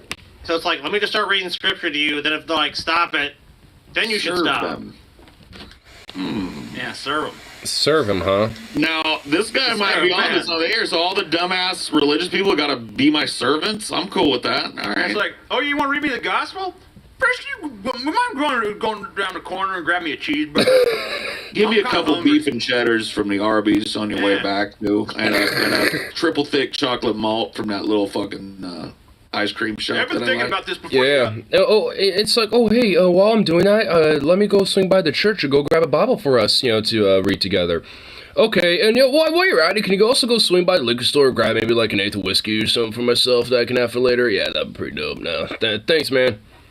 My food digests a lot better when I'm getting a foot massage. You know what I mean? You know what? Instead of whiskey, how about some wine? Maybe we could do something with that, for like, some of our scriptures and stuff. You know what I mean? Get some bread too for the grocery store, man. Maybe we could work something out. Also, here's the rest of my grocery list. You're gonna be my DoorDash, now at this point. So yeah. From you. Get one of those. I'm actually down for it. A foot massage. Maybe the whole maybe what that Christian guy was saying with the whole servant thing. And it's like, oh, okay. Massage. You know what I mean? Oriental massage. And the payment is basically, just like, all right, I have to listen to him speak scripture for like an hour or two. Like, okay, that's a worthy payment. Attention to yourself, but out of a sincere heart. If she has an honest question, like, what about evolution? You can answer that question, but not thinking that by answering all her questions, you're going to bring her to Christ. It is the power of the gospel. It is always the power of the gospel. And I love the power, what all the Bible has to say about evolution, Yeah, that all the things like nothing at all. But became things within a week, apparently. You don't have to defend the scriptures any more than you have to defend a lion. Let him out of the cage, he'll defend himself.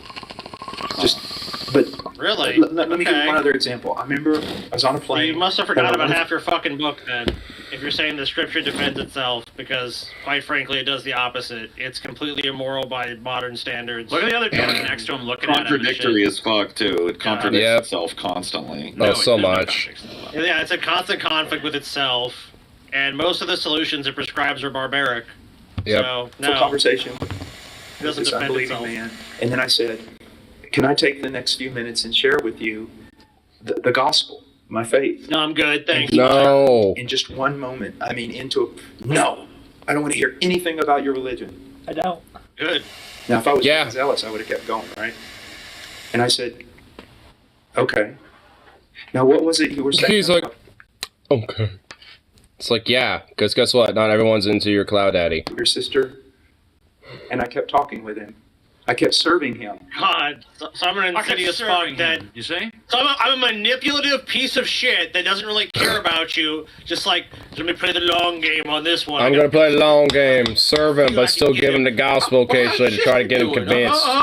Hey, you know what would solve all your problems? God. Yeah, You gotta pretend to give a fuck about people until you can hook them into your fucking faith, So that's what he means by, like, serving them, is to, like, He just means like pretending to actually patronize give a them. shit. Yeah, just means pretending to actually give a shit about them, and Right.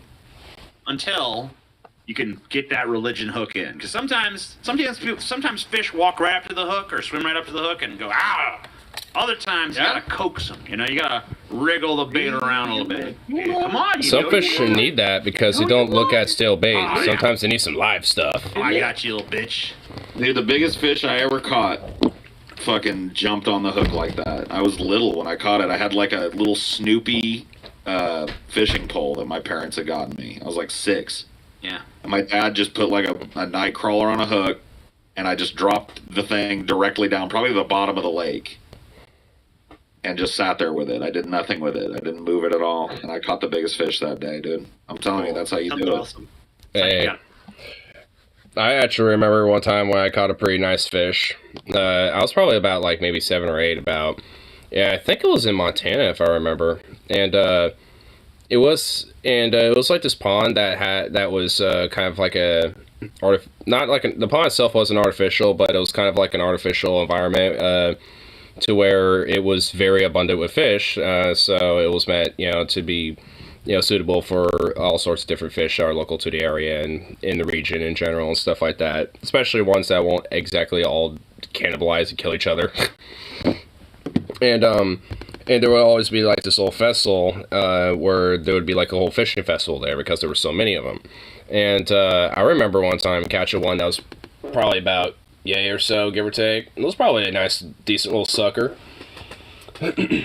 But I remember when going to that one time, mostly catching like little guys, about like yay big or something like that. But it was the one that was like nice, decent little thing. Especially for an 8-year-old, honestly, that ain't really too bad. Especially if you're doing it as like kind of a little one-time thing. But I really honestly want to get into fishing again a little bit because I've done it a lot as a kid growing up, but but it was basically like after a certain point. I think it was actually after that I kind of fell out of it. But honestly, it's pretty fun. Turn around, man. Don't make them work for it. Fish are lazy. I just want to be like, fucks, man. I mean, fish are lazy. You know what happened? Fucks. He got up. Now, if I would have badgered him, what would he have done? He'd got off the plane, got his bags, met with his other friends at the bar there during the layover and said, I was badgered by one of those fanatical evangelicals. Gosh, it was horrible. I'm glad I got off that plane. But because I didn't do that, he got up before me. He was actually sitting on this side. He got up in the aisle. He got his bag, was getting ready to leave. I was still here. And he took one step and he stopped. And he turned around and he said, I am so sorry. I'm so sorry. I had no reason to be that way with you. Do you see? And you want to? We have a lot of college students, and one of the things I always have to tell. Press X to doubt.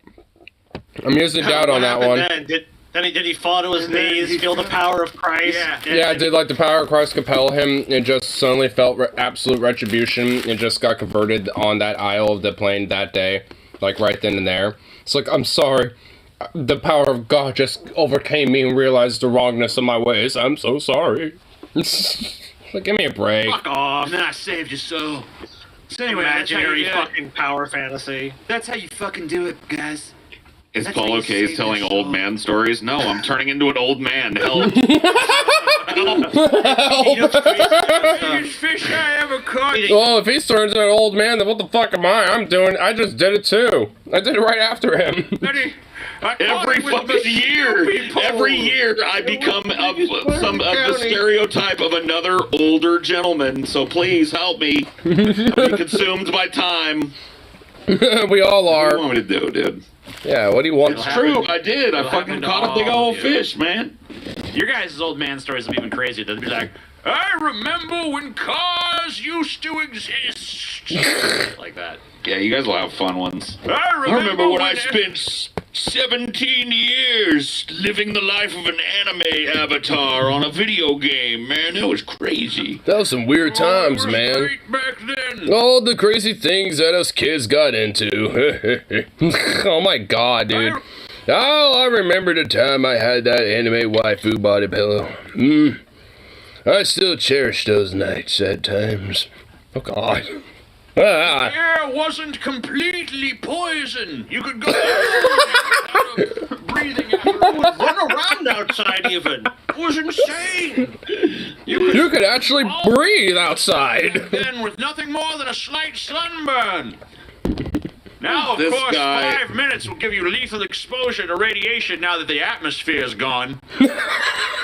It's like I can do this guy's job in fucking 10 seconds, man. It took him 6 minutes and 17 seconds to say, I don't know, bro. Lie to him.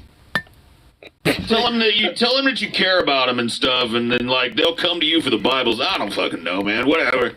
If I knew how to convince every fucking atheist on the planet, I'd be way richer than I am. So, your guess as good as mine, blah, blah, blah, read the scripture, yada, yada, yada, Christian stuff. Yeah, that's literally a summary of that. Damn. There you go. Look. Less than a minute, I've done what he's done. I've given you the same amount of information, same shit. Oh my god.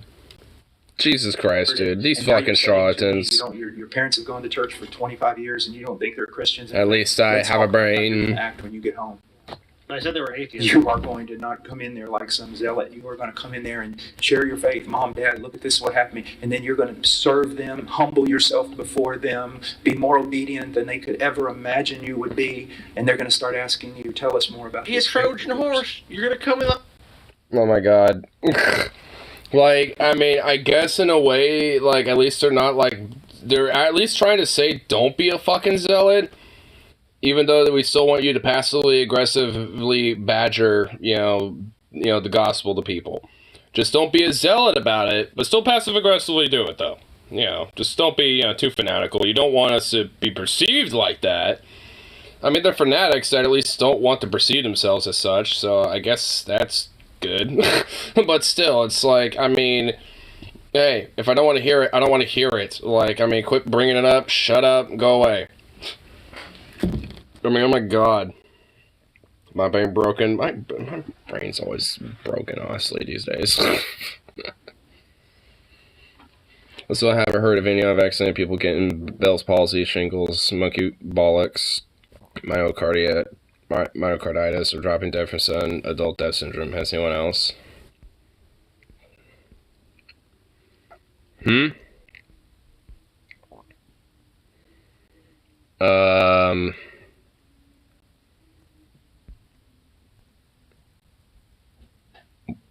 What? Did you see that video of the two building something in the rainforest? I'm assuming not. I'm assuming not someone. And no, I haven't. I've not.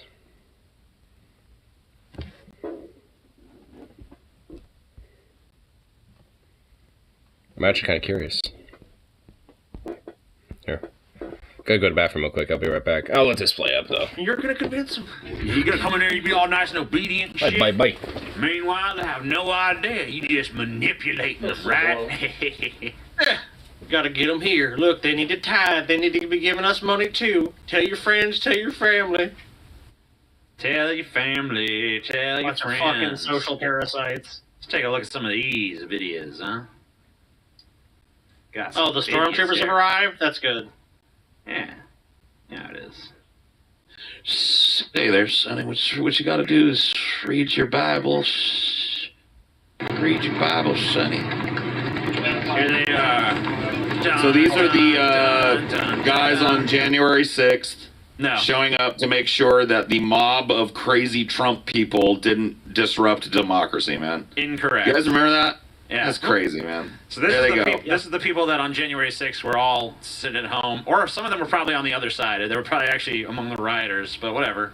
But now they're here to bash in the heads of people trying to fight for abortion rights. Yeah, y'all want your rights? Well, don't worry. We're going to send some people in to help you. Going to keep you real safe, too. Oh, yeah, right here. So here is some young women's reaction to being asked to donate to the Democratic Party after the overturn of Roe v. Wade. Kind of shocking. First thing Nancy Pelosi was doing. Thank you guys so much for joining us. Appreciate it. So talk to me first about why it is you wanted to come out here today, because something that's So this is obviously recorded by someone filming their TV screen. Right. struck me was when you were speaking earlier and you mentioned your anger because you had received a text message from the Biden campaign. Why is that? So I received a text message from Joe Biden's campaign yesterday saying that the Supreme Court had overturned Roe versus Wade and that it was my responsibility to then rush $15 to the Democratic National Party. And I thought that was absolutely outrageous because my rights should not be a fundraising point for them or a campaigning point. They have had multiple opportunities to codify Roe into law over the past 20, 30, 40, 50 years, and they haven't done it. And if they're going to keep campaigning on this point, they should actually do something about it. What are you most worried about, Julie? How dare you? How fucking dare you? Yeah, do something about it? What the fuck kind of propaganda, crack are dude. you smoking? What? Dude, she's saying that voting blue isn't gonna fix it, man. That's Trump propaganda, man. She's a secret Trump agent. They're reacting to these two chicks. I've seen this video before. I don't know if we've seen it. I think we did actually. But I love these chicks and how much they gotten kind of popular over it because they're like basically kind of saying, yeah, voting blue doesn't exactly solve everything. Just saying. It's like, yeah, I wonder why. Curious. Oh, yeah, It's like, the what is all Trumpists, this? man. What's all this shit? Like, they want my vote. Well, it's just Trump propaganda, brother. Something Tell you what. for it. Like, come on. I mean, this is at the root of me not being a fucking DNC mouthpiece anymore, dude. I used to fucking, dude, I canvassed for Gore. I was very vociferous about my intent to vote for Obama in my circle of influence. Hey, Zukoff, what are you doing? And this is what happens. This is why I tried to fucking warn people that when you funnel young people into politics with the promise that they're going to stave off I've heard of the unvaccinated ultimate people getting evil, disease. like yes. Roe v. Wade being overturned, or massive inflation, or squeezing the fucking poor more, and then that's all the Democrats do. You don't engender a lifetime fucking vote blue type of person. You tend to engender a person like me, who's like, fuck you, I'm not sending another dime to your fucking ass, you lying sacks of shit. I would presume that around the time you were the age of these girls, you were probably way more into the Democratic Party than they seem to be. I mean, it seems like they've already come to the point of like total disillusionment. Even me, dude. Why would I- I'm even more disillusioned than they are, honestly. At this point, be invested in that political party. I don't know. Because I think later on, if I remember correctly, I think they said that, they'll still vote, for blue if they're progressive and, more left-leaning and shit, but, but still recognize that voting blue, just won't necessarily do. People are. Their long list of... Hey! Oh, fuck. Dude, hey! Yeah. Oh, my God, hold on. So long. Hey! So strong. I mean, like, look, even arguably from our generation, you could point the Democratic Party did these things, like assault weapon bans and other things. You say, oh, okay, well, they did something there, but it's like, for these Zoomers and young people, it's like there's nothing. There's almost nothing they can point to. Punk? Codifying abortion rights into law does not prevent South Carolina from saying it's unconstitutional, or the Supreme Court from saying it's unconstitutional. The Dems should make abortion rights federal law, but it does not prevent this. It actually provides the mechanism to prevent this. It actually would prevent it. It would put states in contravention of... Did someone in the chat say that? What? Or was that like something, the little thing? Give the federal government broad authority to either provide those, services on a federal piece of land, like they do in Utah and some other states, government stores only for alcohol and shit like that. Because then... Dude, that person is kind of dumb. Yeah, that literally would prevent it, you goddamn fucking schmuck. You do the same thing for this? Because it would literally be the opposite. Like, then the fucking federal law would say, no, you're actually being unconstitutional. Federal law overrides state law. Supremacy clause, bitch. It would prevent... Oh my god, what moron. Which is much harder than just saying that abortion is not constitutionally protected. Sounds like someone hasn't heard of the supremacy clause. Yep. Sorry, but you're Which is why something like a national abortion ban would be a, fucking disastrous nightmare, considering that, with the whole supremacy clause in effect, that federal law would have to be enforced. In order to do that, you gotta send feds. Hey! Shut up! Shut the fuck up! Forward, other than just like, well, whatever crazy southern state wants to experiment on its citizenry with is okay. It would actually give us a mechanism to enforce the opposite. This is a somewhat famous New York City street performer. He's a busker. Little busker there. I don't know how his name's pronounced. I don't know if it's Jazza or Jazza Gio or whatever the fuck. But he has like dancing cats. He plays music. Has little dancing kitty cats, the animatronic, whatever the fuck. That's cool. And he's been doing it for years and years. There's been viral videos of him and shit. But Portland's got all sorts of buskers. Decided all of a sudden he's mad. People doing like bucket drums, guitars. There's a dude with a sax who's all dressed up in a fancy suit. They've arrested him, and here you go. What? Here's some footage of that. An arrest?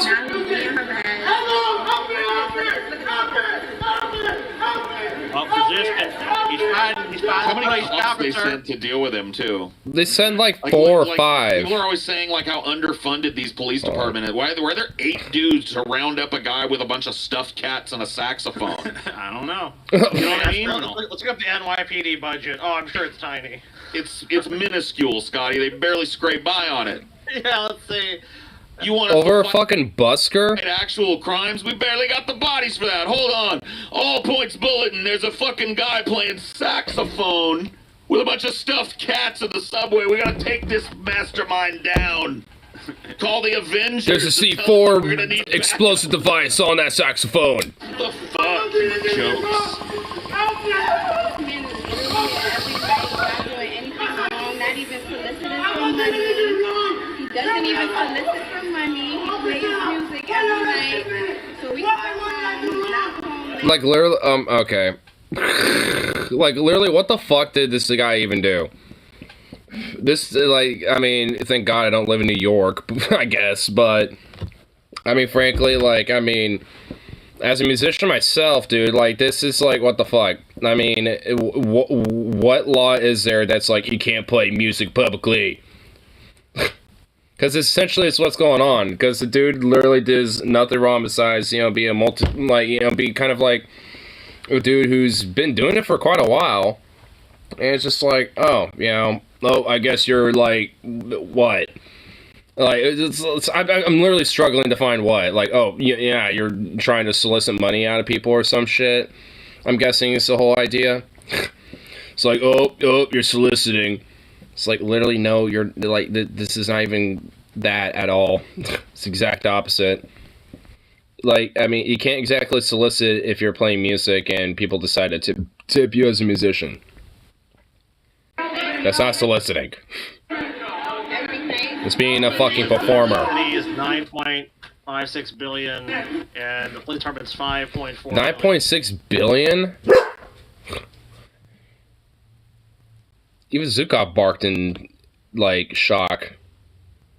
I agree, bro. 5% of the city's total budget.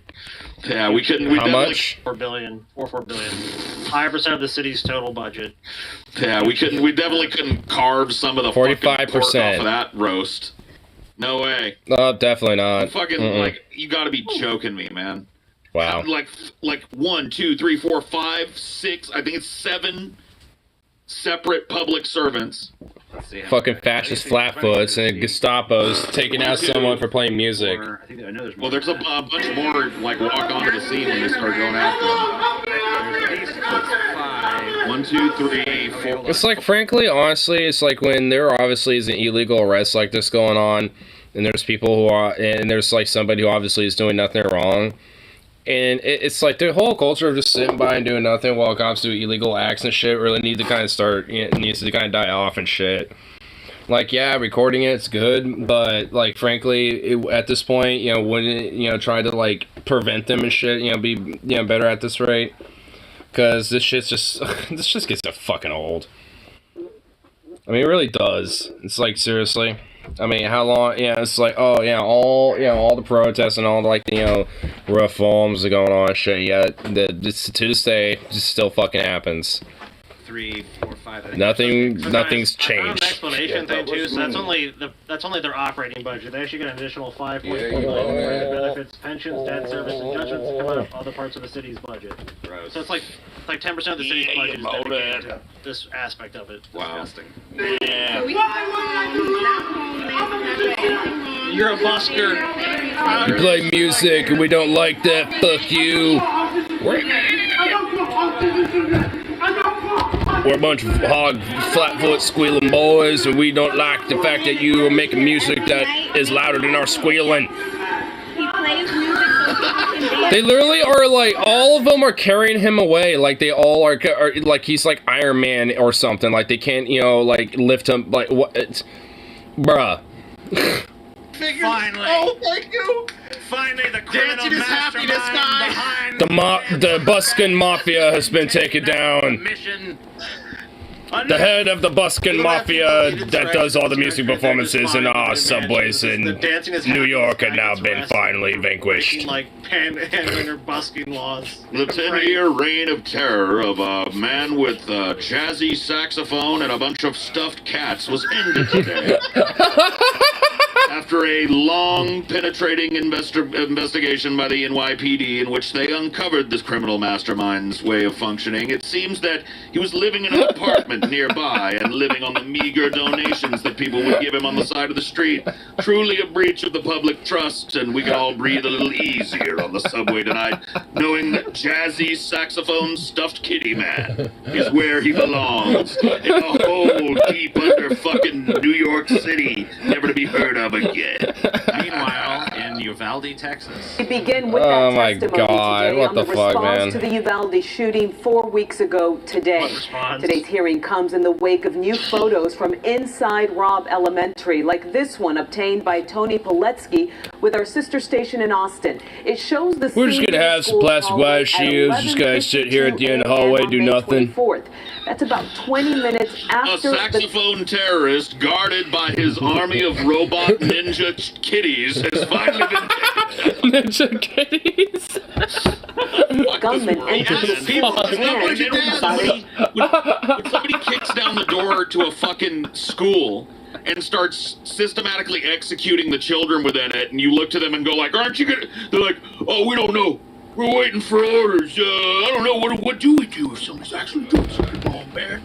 I don't know, we didn't cover this. And it's like there's like a guy who's just like, you know, doing a mass shooting on the end of the hallway down here.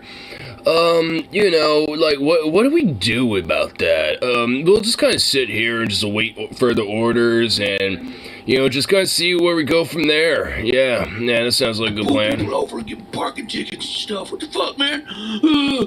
We're handling this is a shame. I remember like the police chief. And they want to tear this fucking school down, by the way, like before they even really do a more deeper dive investigation on this shit. And it's like, yeah, like it really needs to be the case where it's like, no, the school should at least still be, you know, up, you know, until there's like a full thorough investigation. Because frankly, like the idea of just not having a total investigation before it gets torn down is a little fucking questionable at best, honestly. Because, like, what's that really say about the Uvalde police? So it's like, oh, we're gonna try to cover it up, and yeah, yeah, let's just make sure that we, you know, just have this build down because no one likes, you know, to think about it. Let's stop thinking about it, people. The police chief was like, I didn't know I was the one in charge. Scotland Yard. No one told me that. Your job, I don't know. Fish it out, hi, MC, what up? You're in your other. Before police You already know what's finally up. entered the classroom. You see in the photo one officer with a ballistic shield and one officer holding a rifle. And these revelations. And it's like you could have easily had those two dudes just go right up into where this fucker was and just, you know, go in like so. Anyways, they started blasting, you know. But no, you know, it's just like nah. We're just gonna kind of sit here and just kind of like wait for him to pop out, maybe, even though he probably won't. Because he knows we're down here now. Bombshells for the victims' families. We're still trying to come to grips with what happened that day. Ryan Ramirez lost his daughter Alethea and can't believe authorities were unwilling to try and save her. And I just don't understand. Well, there was a busking call downtown. A lot of the cops were handling Yeah. that. So. Yeah, the NYPD called in backup to handle their jazzy saxophone and cute robot kitty dancer epidemic that's really taken over the city. So. Yeah, they need some backup from Uvalde. That's what's going I'll on. tell you what, if it was the LAPD, this guy would have been riddled with bullets. They probably would have killed fucking half the goddamn kids.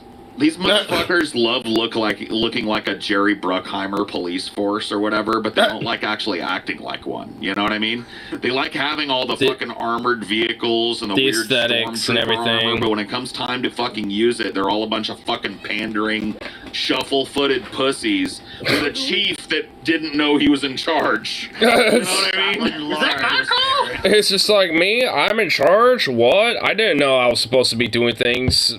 I like look. Me, like, I didn't know I was supposed to be in charge of assessing the whole situation at the school. Like, I mean, come on now. What do you think I am? Oh, wait. Yeah, really. Yeah, exactly. I didn't realize that I was the person in charge. I mean, what do you think I am? I'm only the chief. Dude, the Simpsons should have a controversial school shooting episode. Get that back in the national discussion. Dude, that actually might be a good episode of Simpsons, dude. Dude, it definitely would get me to watch The Simpsons. It would, yeah, honestly. Damn, TJ. Yeah, dude, The Simpsons always kind of reflected real life. I guess now we need to get... Springfield needs to get shot. I mean, fucking South Park has already had the curb on that. I mean, come on, Simpsons. That's all those government-funded cosplayers. Yeah, pretty much. It's even worse than that, man. Cosplayers are typically like, you know what I mean? They have like an action. Yeah, they're dedicated to something. Cops These are for just real, like dude. Play literal cops for fucking pay. sissies that want everybody to look at them with awe and respect, but don't want to earn it with anything. You know what I mean? And when the time comes to actually put in some hard work to go with your hard-ass fucking police 10-gallon hat and your hard-ass looking gun belt with all the utility pouches and shit. Fucking one guy here could have stopped this. This one pig who's apparently, like, got a real good spot down there. He's on fucking make sure the crosswalk remains clear duty here. This one dude Easy job. ran in and stopped this. They didn't even need the tactical dudes that sat around on their thumbs for an hour while this dude killed a bunch of kids. That one guy is equipped to handle what was going on in that fucking room. Like pretty much every cop has like a standard body armor / sap-proof vests on, you know, on them at this point. So it's just like, yeah, like pretty much any and every cop can, you know, at this rate in this fucking country can go in and handle shit like this.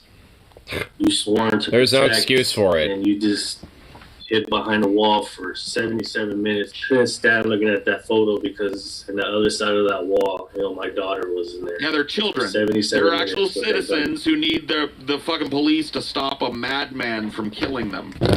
But cops don't care. Like, they brought They all their never backup have. gear. Hey, And never will. dude, not a single policeman shot, though. Gotta give them that. Yeah, none of them. Zero risked their lives. casualties for the police on this one, so hey, you know. Yeah, man, you know, they're fine. At least they're good. Hey, amen. All right, it's time for Sam. Baby. Well, you know what? I was gonna say. Never mind. I was gonna say a little something with that one, but never mind. Probably wouldn't be safe. It's like, nope. Shouldn't say that. That one probably wouldn't pass.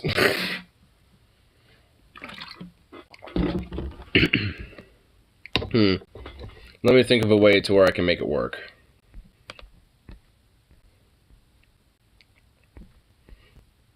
It'd be an unfortunate circumstance if the statistical data of loss of life between and officers on duty happened to increase. That'd be an unfortunate tragedy when it comes to the statistic increases of such. There we go.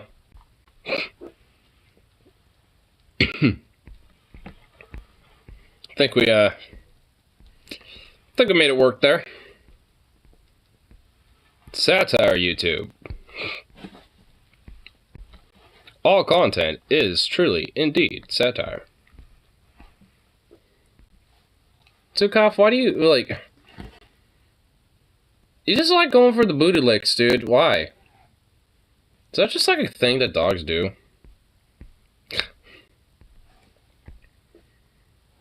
I know cats do it. I'm starting to realize I think that dogs just do it too, for some reason. I know he don't got nothing internally going on or anything. He's all healthy on that front. The only thing he needs just right now is a little bath. Yeah, that's called it AC. That's what's going on right there. Yes.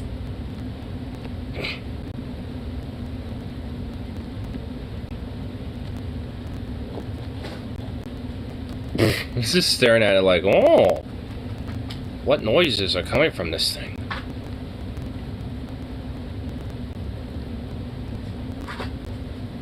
He's like, alright, I'm bored of it. He's like, alright, back to my seat.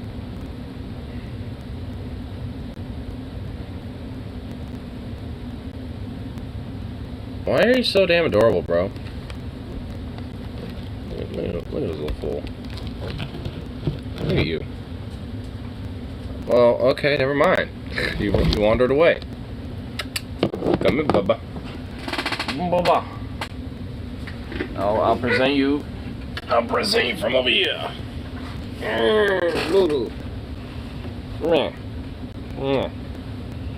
Oh, look at you, sweet ball sweetness. Oh. Got his little face in the corner. Come here. Alright. Come here. Come on. Ah! God, you fat bastard, you. You smell like plants. You dusty boy. You dusty boy. You little ball of dustiness. Oh. Look at you. Look at this. Oh. What? Don't you dare. I knew what you were thinking.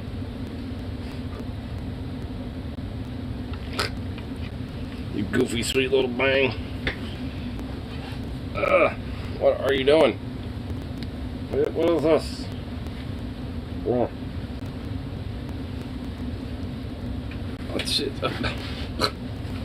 What? Oh my lord. My dude. My dude. My guy. My canine. Ugh. So you just flopped right off of me. Oh my god, you're just a heavy bastard. Ugh. Oh my god, you goofball. Look, seriously? Fine.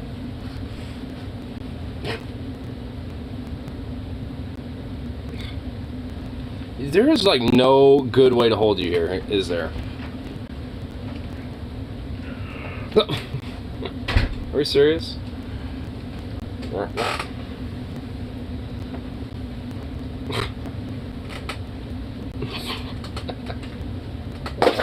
My goodness.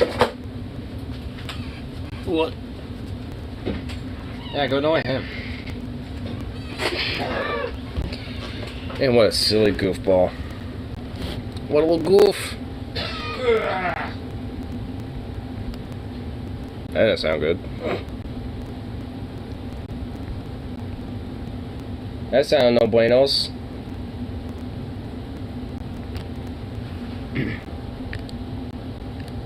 There.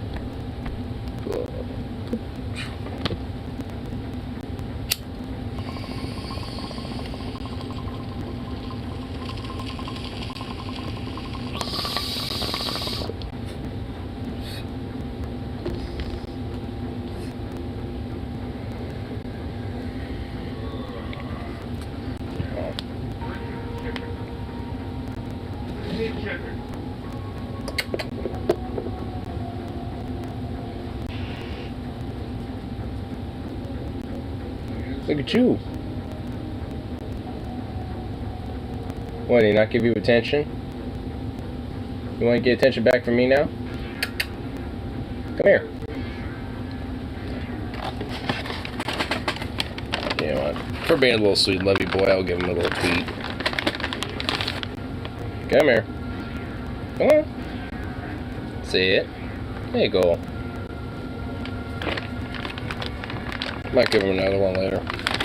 It's pretty much like a little bit of crumbs left in this. I might as well just dump the last of that in the food bowl of his.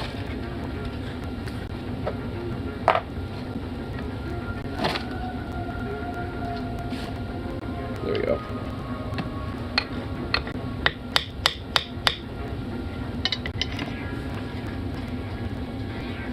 Little sweet little fluffy boo boo boy. You want a little bath tonight? Hey, you. You want a little bath tonight? Come here. You dusty little boy. Dusty boy.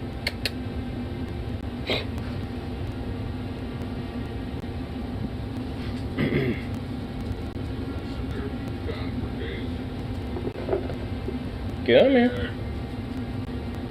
Come here, bro.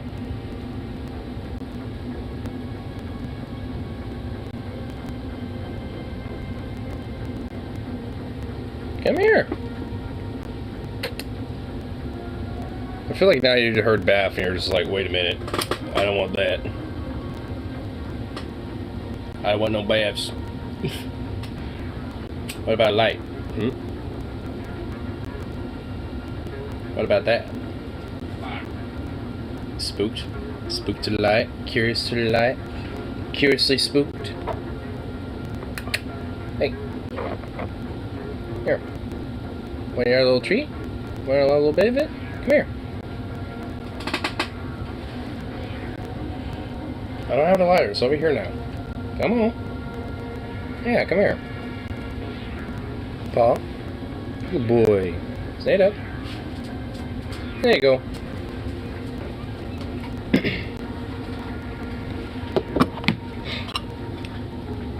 He is just the sweetest little goofy boy.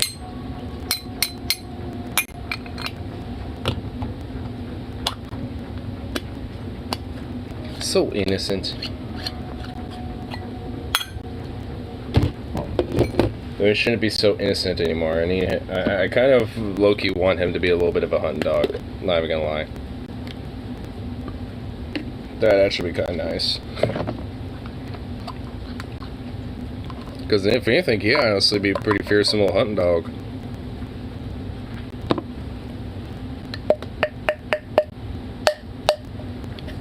Especially for like little varmints, pheasants, and shit like that. Whoop. Hopefully, and eventually, coyotes. But that won't happen anytime soon, so that'll just be a venture for myself. In time. I'll figure out how to get one trapped and dealt with around here, but I definitely want to kind of hone my shot in, you know, for future hunting endeavors. Oh, a munchy munch munch.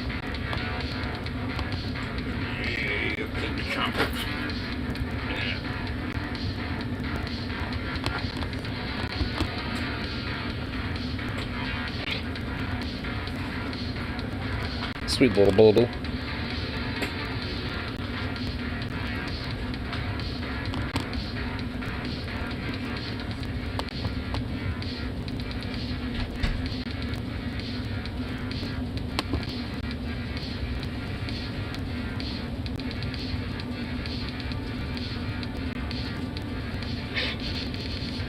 Just a good boy.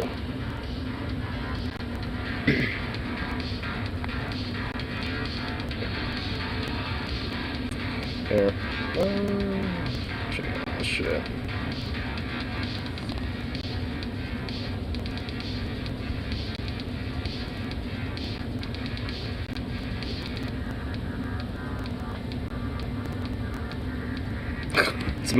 I think my friend is the one to try to get down to Pensacola, Florida, because some family things with his granddad. Sounds like, damn.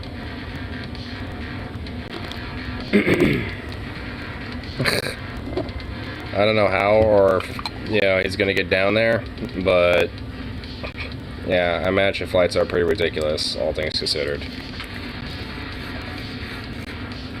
Last time I went flying, I was kind of lucky to get what I was able to, because getting back home was fucking absurd.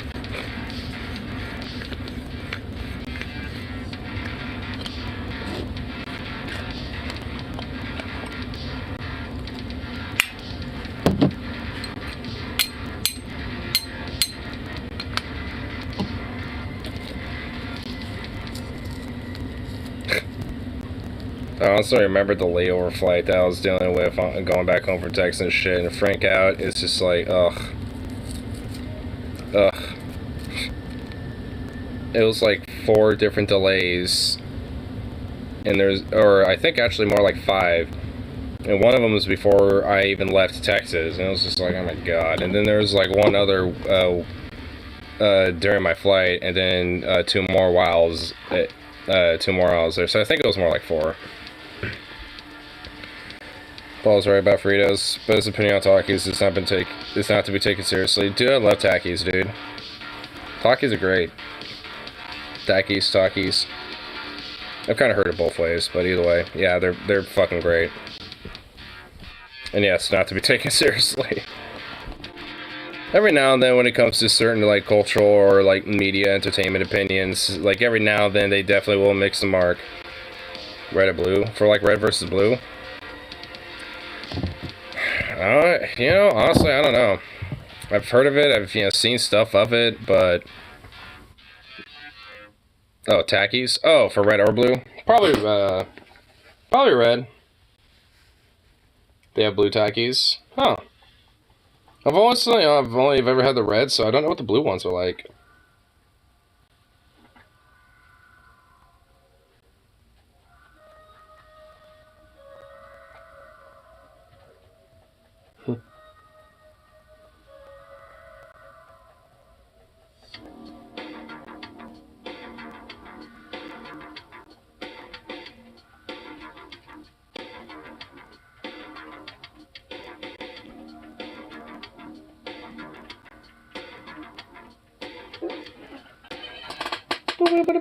Okay, little paw just chilling. Again, tickle your little beads. Little paw beads. Little paw beads. I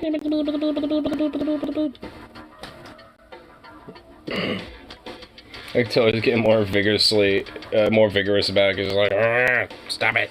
Stop tickling my little beans. Goof.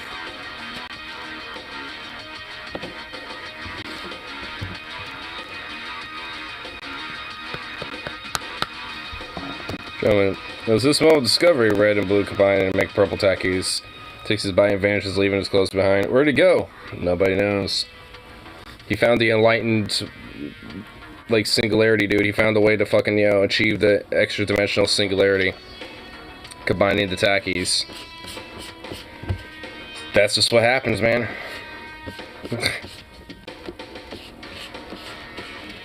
Or that's just how you truly achieve the Christian rapture, is you have to combine the tackies together to make the purple tackies.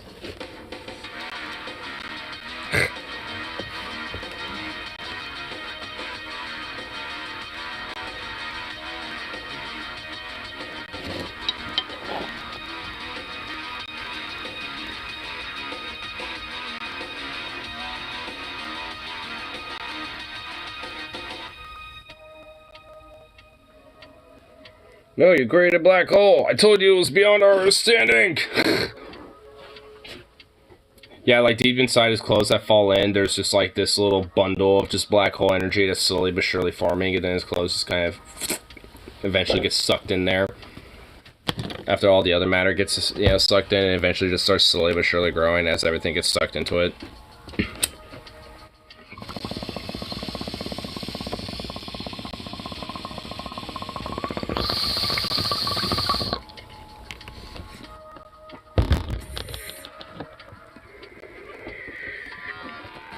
I'm pretty sure if there's a black hole even about like this size, I'm pretty sure that would literally like fuck with everything if it was even like if it was next to where Jupiter was, I'm pretty sure you'll even fuck with that shit. Black holes are definitely not something you want to fuck with.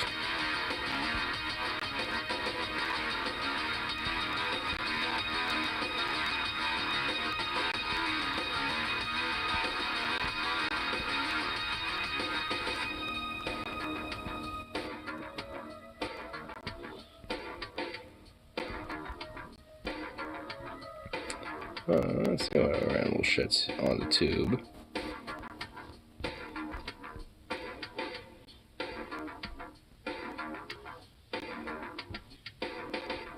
Not really too much else. I know what's on the other side. We'll accept everything makes sense.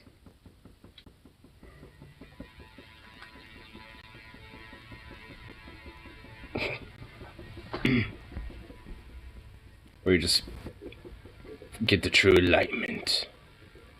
Feeling pretty high too, honestly, not even gonna lie. Floating. Floating.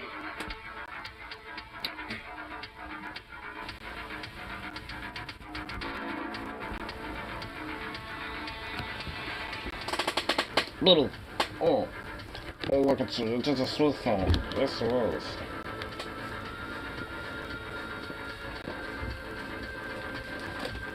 Yeah, you want some scratches on your leg? Yeah. Leg scratches. Oh. This is more.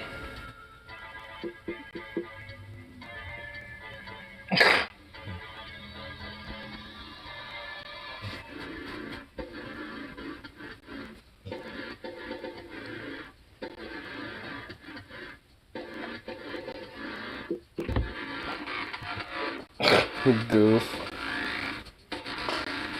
Can you imagine if we didn't live in a world where sensible government policies are passed as smart weren't actually smart? Yeah, that'd be crazy. I know, dude. What an insane world that'd be. It'd be like a fucking crazy, like, I mean, it'd just be nothing but chaos and disorder. Just insanity and just the vanquishment of all, like, sensible society. It's like, man, what a horrible world.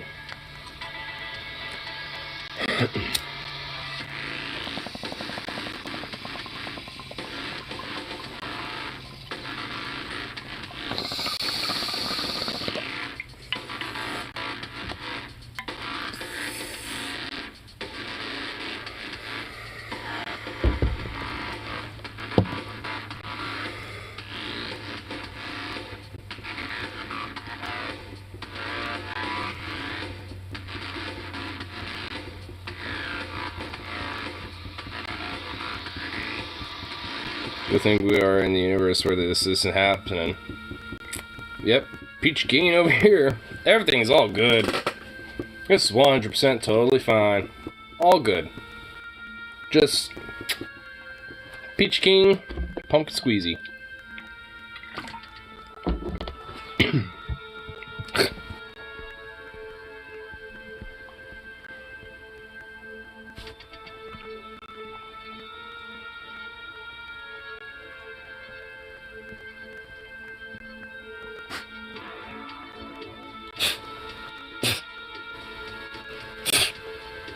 The one thing I really hate is that Zukov honestly has, like, he'll sneeze, but honestly, he does it very strategically.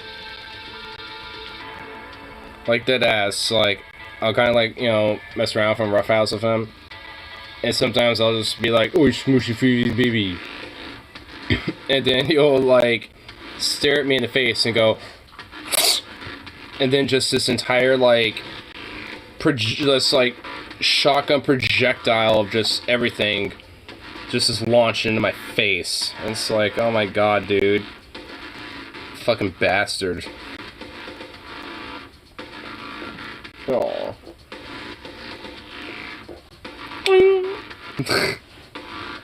Yeah, pretty much a summary of that.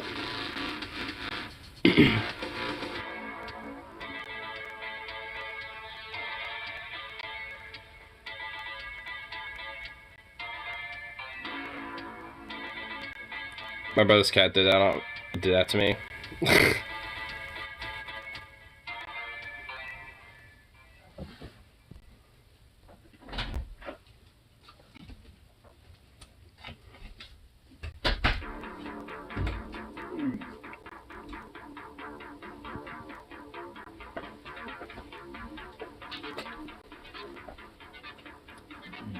Sometimes these little squirt gun emojis gonna make me, kind of make me looking at mine over there right now. But honestly, it's one thing that's actually kind of irking me a little bit about it right now. I gotta just show it here real quick. This is just a minor urkel, if anything. Okay, let me get this off.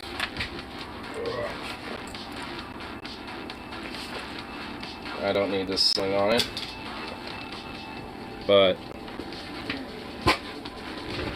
I still need to get this thing kind of totally on here, but is it even possible to see? Barely. Yeah, oh yeah, you can. It's not totally up there on the top, and I have tried to hammer that fuck in there, and it still doesn't want to get in there. It's just like, you fucking son of a bitch. So, honestly, you know what this. I'm thinking what I'll do is maybe take something so I kind of pop it out a little bit, kind of adjust it a little, and then just hammer it back in, and hopefully that should actually kind of make it go in there all the way, because on the bottom it's all in there. Bottom it's nice and snug. It's just this very last little tippy top that doesn't want to totally get in there. I put a bunch of gun oil in there to kind of lube it up a little bit, so I'm thinking maybe if I just put some more in there, pop it out a little bit, let some of that kind of like seep in, and then like kind of snug it a little, then pop it back in there. Then I could have it ready to screw it in there. Because if I did it right now, it would not sit properly. So it's just like, it's a little annoying.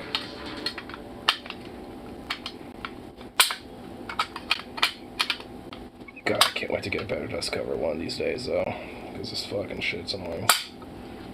Come on.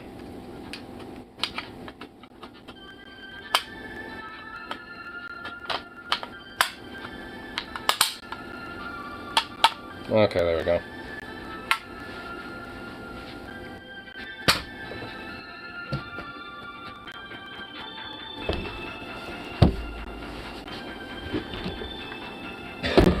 That is, I mean, from this angle it doesn't look like it, but it's just like, I know that won't exactly be good.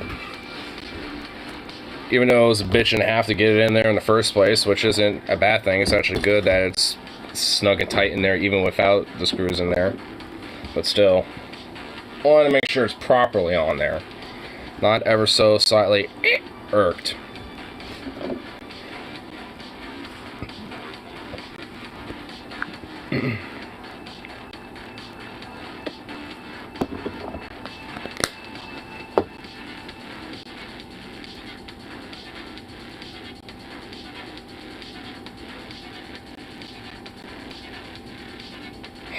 Goofy little dog. Look at Sir. He's so goofy. Little bit. Always having to fucking like show off the peaches, dude. Always.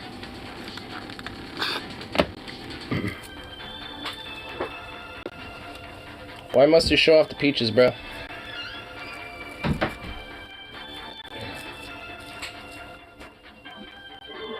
This little freeze peaches, man. Loves them too much.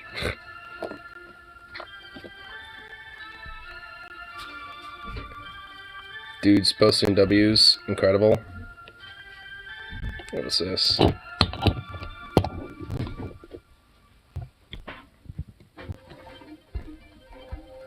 Whoa, what? Are these guys making a hut?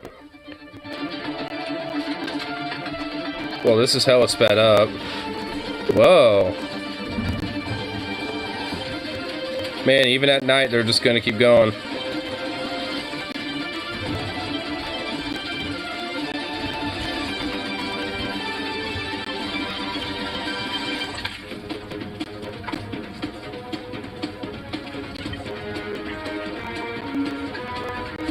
Damn.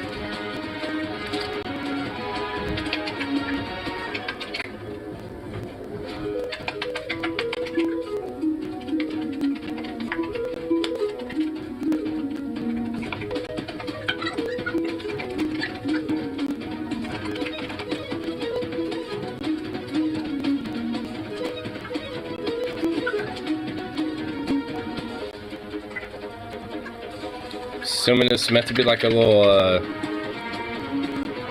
I'm assuming this is like somewhere where they're gonna be sleeping? Yeah. It's like a little lounge area, okay.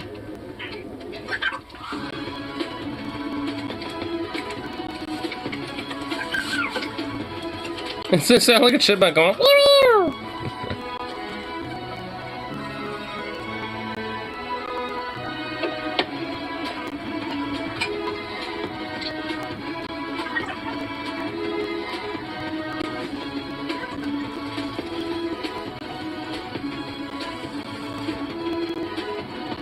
hey.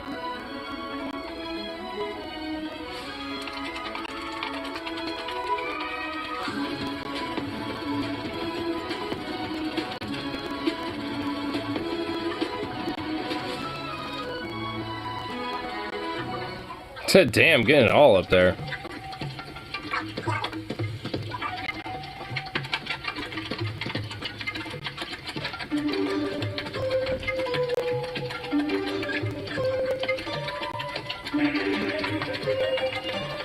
Kind of curious what's going down and what they're gonna make it go down to.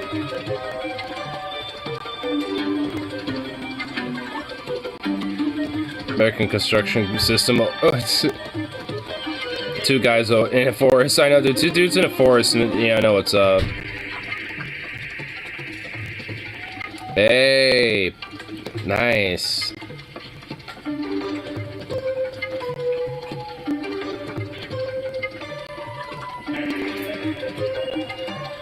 That's so cool.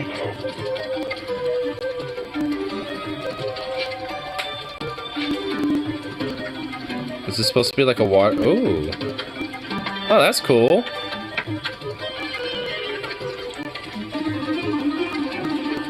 Get some big rocks. Ah! What are they doing here? Ooh, what's going on here? Oh. Oh, I see. Cool.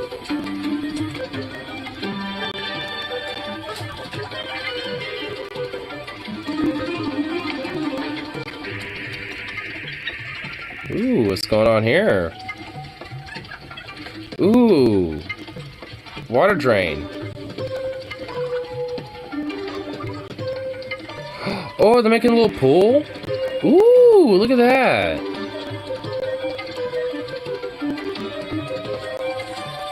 Oh, yeah, they are. It's a pool. It's like a little lounge pool. Yeah, that's what they're doing.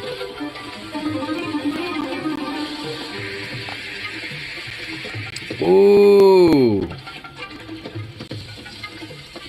Oh, that's awesome.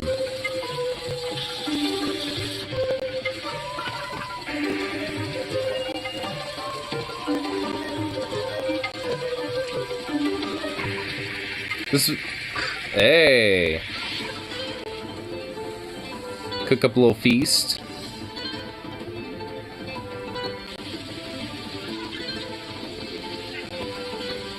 Probably took them like at least like a week.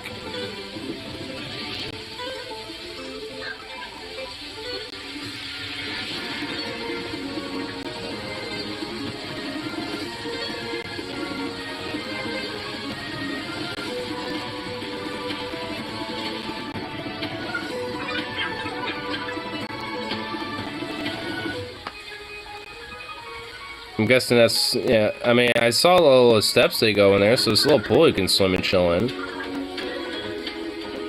Show it off! Now what are they doing? What's going on here? Oh! Okay.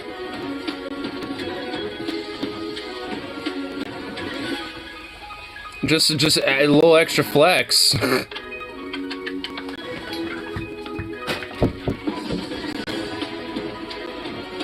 Oh, hang on.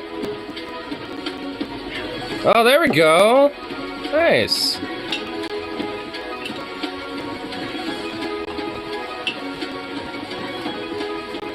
That's dope.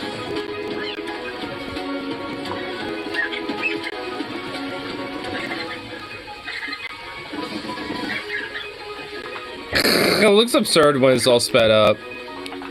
Imagine if you're stuck in a wilderness in like 2 weeks, you came across this. My stupid ass would probably think it's a mirage and avoid it. Dude, probably. I would at least, you know, try to like kind of wander around to see if it actually was legit. Oh my god, dude. They're just flexing even harder with another meal?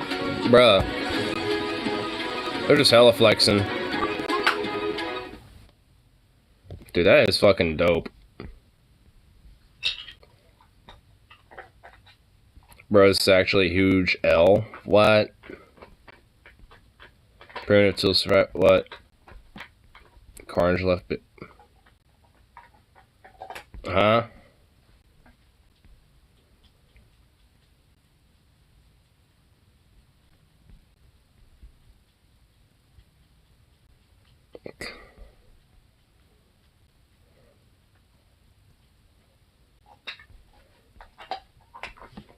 Are people getting butthurt about it? Oh my god, whatever.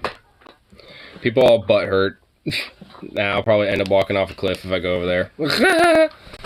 It's like, I'll walk off a cliff, man. Fuck you. It's bullshit, bro.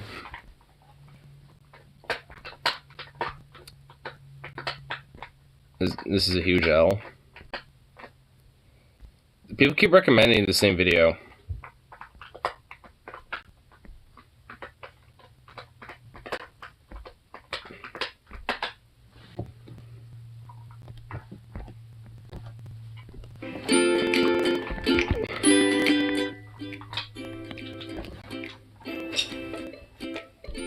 Okay, it's not a long video. It's actually shorter than the other one.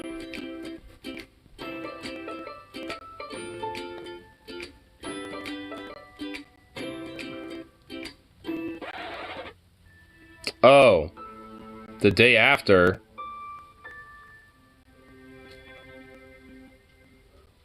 Well, this doesn't seem like the day after, so to speak.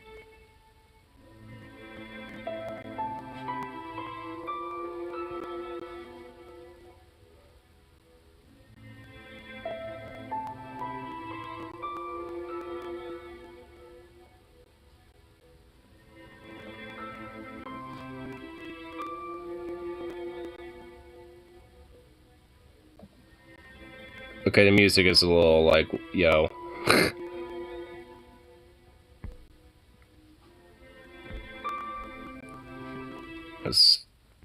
So it's basically showing that, like, you know, that when people do these things, they're actually like, yeah, we're kind of, you know, we're doing it for a moment, and they were just like, nah.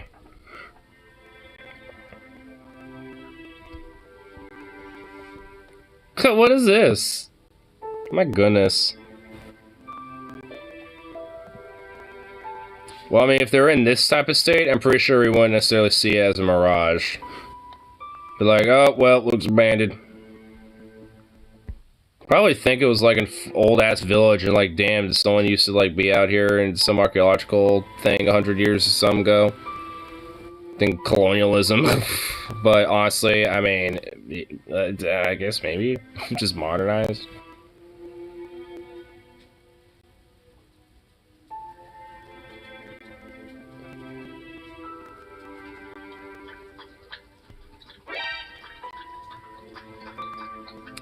Huh?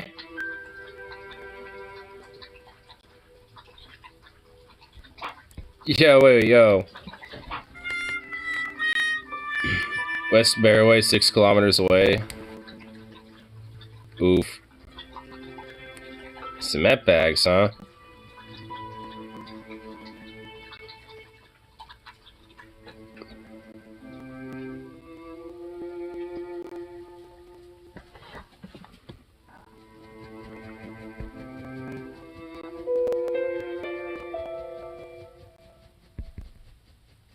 The music, though, like, seriously.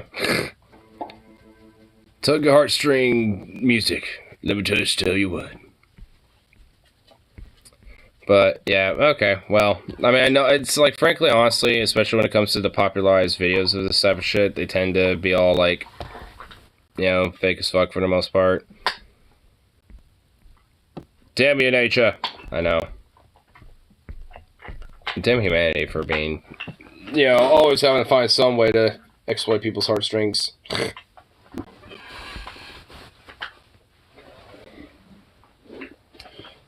Oh, look at those eyes. Oh, it's so cute.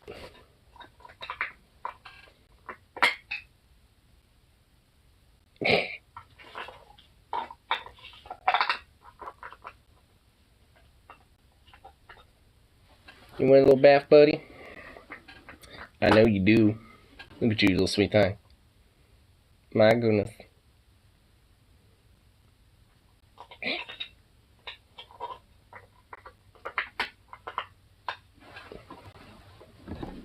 The sun gives you life. Also, sun. Skin cancer. Same sun and humanity. Let's worship it. even though it gives us life and cancer at the same time. Lovely. It's like, hey, you know, that thing in the sky, it's like, it's looking like it's a little bit of love and a little bit of hate, all nice wrapped up in one horrible fucking bundle.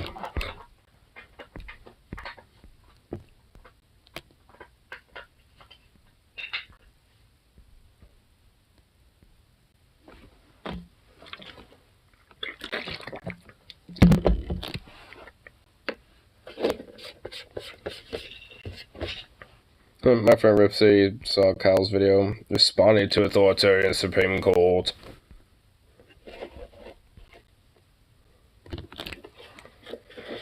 How come nobody worships the moon is bright without being abrasive? Yeah. Well, I mean, you know, there's like pagan gods and different pagan mythologies that actually worship the moon. I know in Norse mythology, the moon and the sun are Sol and Muna, I think. And then there's or Mun, I think it's something like that. And then but both of them are being chased around by two wolves, and essentially the sun and the moon are like these chariots and shit. Moon cheese? I don't know where that initially came from, but outside of Wallace and Gromit, but I want it. I want moon cheese. I want that nice, good, delicious moon cheese. It's Swiss. I imagine it being like some nice, good, sharp cheddar. But, no, it's Swiss. Oh, damn. Dumb.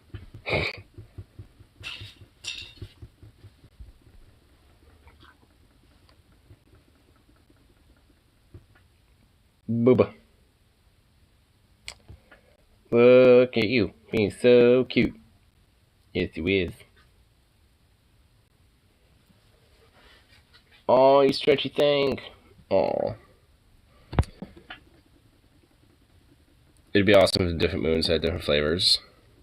They should. Depending on, you know, like, just their complexion, their shape, and just like how they look and stuff, yeah. Totally. They definitely should.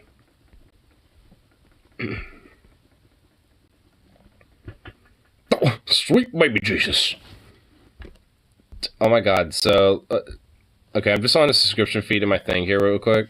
Dude, look at this. Dude, look how long that is. 4,317 hours, 4 minutes and 46 seconds.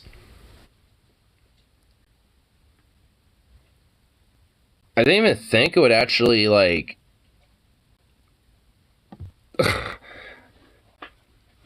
oh my god, it doesn't, like... It doesn't...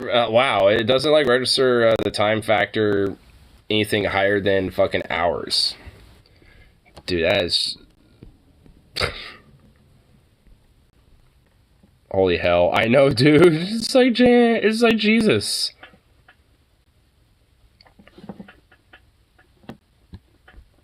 I didn't think that, you know, could it just be possible, but can I even click it? Is it possible to actually... We're processing this video. Check back later! Oh my god. When did it first start streaming? December 28th, 2021. I guess that particular stream ended 3 days ago. That's never gonna be processed. That's just not gonna be processed. Oh my god.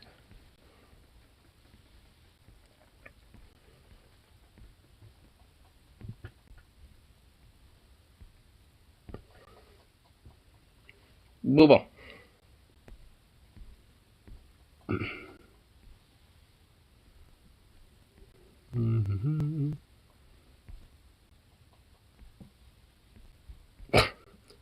I just love the fucking Onion Nuggets thumbnail for today. Just that Rudy Giuliani, the Onion Giuliani himself, the Onion Goblin. Oh my god. I love how there wasn't really much to edit off of fucking Giuliani. They just made it. He just made the fucking top of his head like a fucking onion. Oh my god, dude. There just still there need to be the oil streak, you know, in the thumbnail. That would then it would be utter perfection. Oh, an oily fucking onion streak. My god. When will he finally die? I don't know, dude. I want that Rudy Giuliani episode. I so badly want it. I just want that to happen from, from Paul. But honestly, like, it's gonna be probably the weird, sad but true where Paul croaks before Giuliani. Dude, that would fucking be just he's gonna sue the sky because rain injured him. I know, man. A little tap on the back, and he's just like, "Oh my god!" It's like I got hit with a boulder. It's like if David just hit me with, his fucking rock with his sling, and I was Goliath, and I nearly got knocked down. It's like, shut the fuck up, you piece of little bitch. You celebrating his 180th birthday? Dude, that ghoul's probably celebrating his 400th birthday coming up, dude. Like, straight up.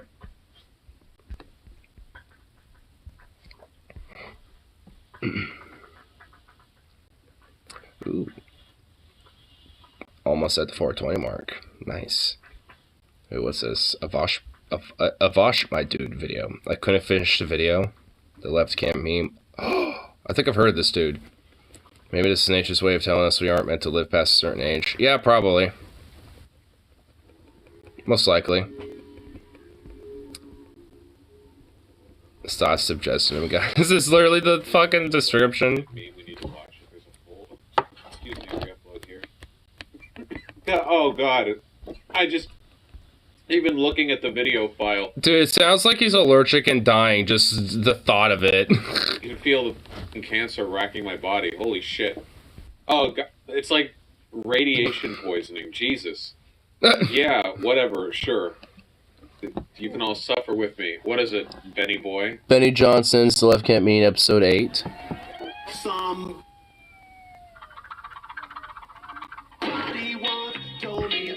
I can't do this. I can't.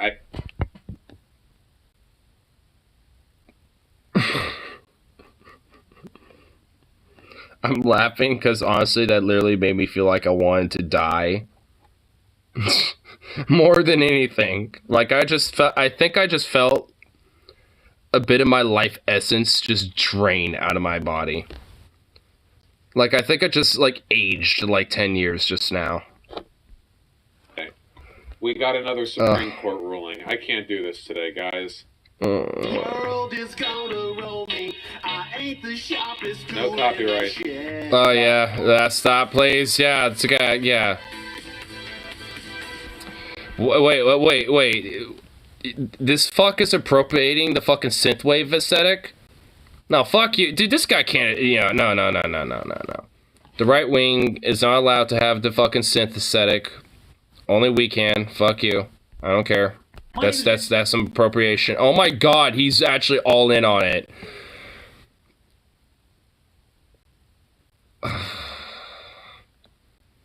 As a dude that loves synthwave and shit, oh my god. This guy needs to have all this shit like seized away from him. He has no right, just flexing this aesthetic. Can't meme exclusively here on Parler, where free speech lives. Every once in a millennia, you get a evidently not, because it's on YouTube. Explosion that burns so hot and so that's not a star. That's Death Star. In space, and it warms the oh, hardy har, Death Star, star. And that wait, what? Huh? There's a supernova so hot and so bright you can see it in space. Yeah, no shit. It's a fucking supernova. What a What a big lead up. I wasn't even like, hold on, I actually want to like... Here on Parler, where free speech lives. Every once in a millennia, you get a I kind of honestly, for a while there, let my brain just turn off, but here, let me actually listen. A star explosion that burns so hot and so bright that you can see it in space, and it warms the very soul of all creatures living. And that moment... Yeah, that's literally called a supernova. That's literally how they work. And yeah, they can actually fuck Earth up, and actually it doesn't warm the life in your soul. It, like... Bro. The left can't meme, huh? Well, the right can't even begin to learn how to meme in the first place. Supernova so hot and so bright you can see it in space. Yeah, no shit. It's a fucking supernova. What a big lead up into a weak analogy. What do you mean? It's like a big bomb, so big that you can hear it from a little while away. Yeah?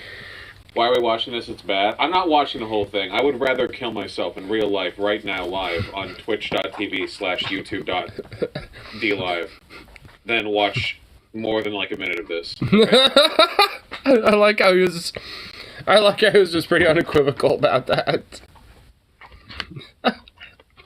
economy was last weekend when Joe Biden fell over on his bike on Saturday. Joe Biden was visiting one of his many vacation homes, multi-million-dollar properties on the beaches of Delaware, and he was riding his bike when he collapsed on his bike. He stopped to talk to a few people, and he fell right the hell over. What the fuck is this? This is a comedy bit. Why is this so unfunny? What? I know. I'm not even like having a smirk or anything. Wait, this is meant to be funny? What is all this extraneous information? First of all, why are you pretending that you give a shit about him owning like real estate when Donald Trump was literally the real estate billionaire? They don't care. They literally don't care. Second, why is he repeated like 4 times now that he fell? They opened by showing him falling. Why would you open with that and then go like, and then Joe Brandon fell when he was on his way. Joe Brandon fell. People and then Headline news. Guess what? Joe Brandon fell. Here's like 8,000 angles of Joe Brandon falling, brother. Did they not hire somebody? Is Ben doing this himself? When he collapsed on his bike, he stopped to talk to a few people, and he fell right the hell over. That spawned the greatest meme explosion star nova that we've seen in a very long time. Joe Biden.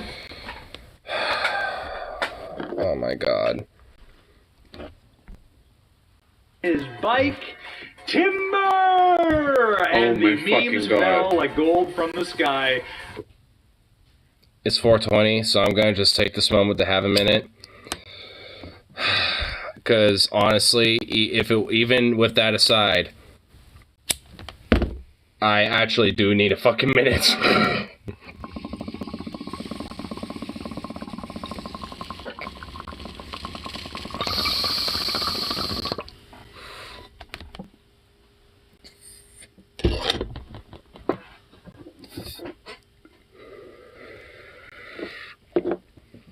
Conservatives, we finally got another joke.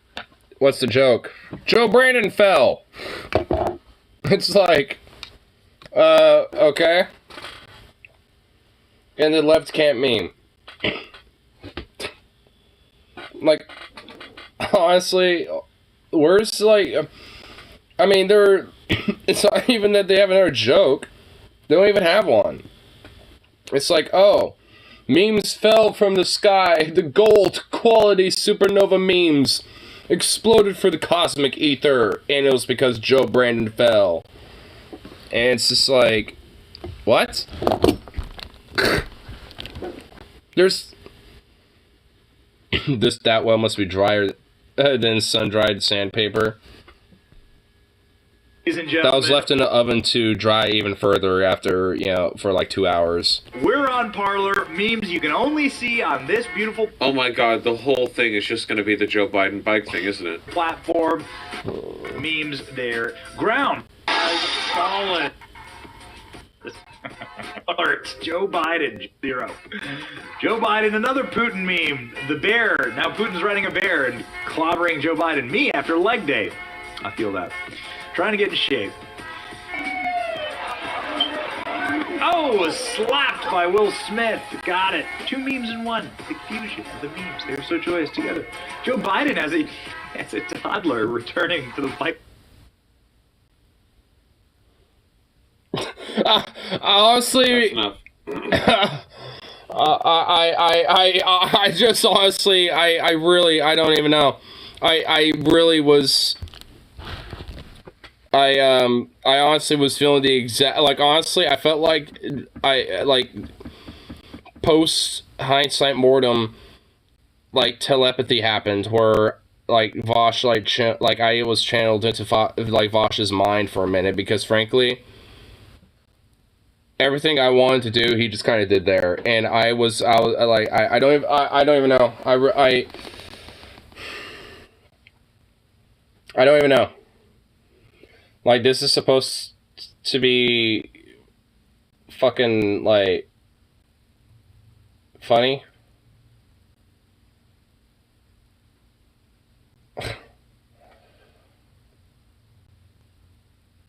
Unironically, I have an urge to just video game myself so intensely that I don't even know. I don't even know.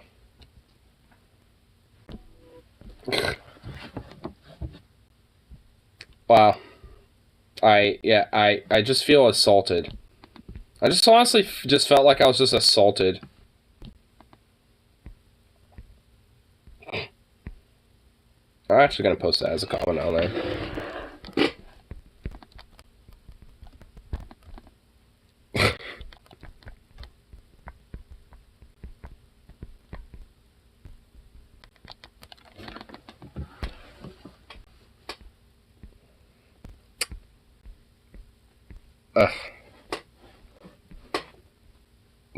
I really do. I just feel psychologically assaulted. Just from that. Wow. That was honestly some insane regret right there. Jesus. Wow. Wow. The right wing is still unable to meme. And it's honestly literally has gotten worse to the point where I can't even get at least like a kind of a chuckle. I just felt so like, I guess it's a new thing. That was the 8th episode, so I guess it's like a newer thing that sad little fuck is doing, but oh my god. It'll get eaten up, because, yeah, fucking love our memes, but I'll tell you what, even though our memes are literally nothing at all, they're worth the fuck.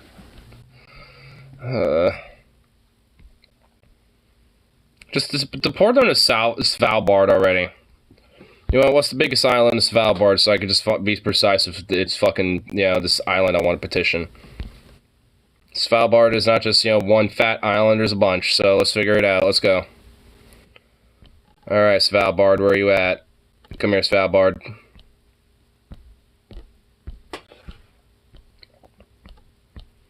Iceland, all the way. There you are. Oh, yeah, there's a lot. Ooh! Ooh, here. Yeah, dude. Hell yeah. So you got the main island right here. So we got a couple. So you got some here in the east. You got Edge Island. What's this island? Do you even have a name? You're nameless. So hey, they got one that they could get petitioned for a name. Nos Auslandet. Nos Auslandet. Yeah, so they got that. They got these little things here. What's going on here? What are your names? Svenskoya. Kongsoya. There you go. We got those islands. Ooh, we got one out here. What's this one? Kvitskoya. Yeah. Here we go. If we zoom in deep enough, we can probably see this one then. Barents Island. Okay. So Barents Island. Alright. Yeah. See? All civilizations over here. Just petition this island. It'll settle some people. Yeah. Yeah. Look. See? Good little spot right there. Good little port. You know, you can set up a port. You know, over here, a couple more little towns. You know, something up here. Yeah, you know, you got some stuff. You can work it out. You can make it work. We'll petition this island right here. Lord Auslandet, we shall petition this island. And they can also have these tiny little things too, because, yeah, sure. We'll let them have a couple of these things over here, I guess. There's a spider just right here. What the hell? What are you doing, bro? Hold up. What are you doing? If I turn the camera like around, like, where did it go? Oh. Where are you going? What the fuck? Where's it going? Where'd it go? Oh, you can see its legs. Oh no! Oh shit, I fucked it up. Oh god, I fucked it up. I fucked it up! Oh god, oh no! Okay, defuck. Okay, it got defucked. Alright, never mind.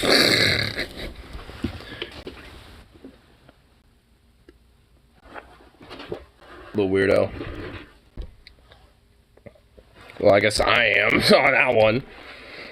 Wish I could make a living writing the same, like 3 jokes in the ground. Seriously, that'd be nice. Do not disrespect me. Dude, it's when ducks look at you like this, they literally look like they're about to, like, fucking be behemoths that are just gonna destroy you. You shall not disrespect me. I shall obliterate you in every fiber of your being.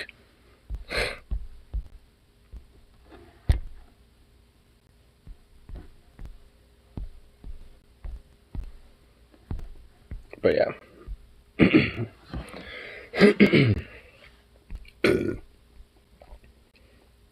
Let's take all these, like, far-right people, like I was saying, into Nordostlandet, that island off Svalbard. It'll be perfect for them. Perfect. I mean, it has Nold in the name.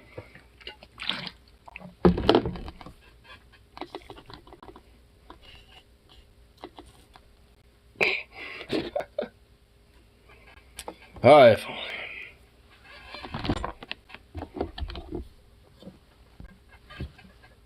Huh.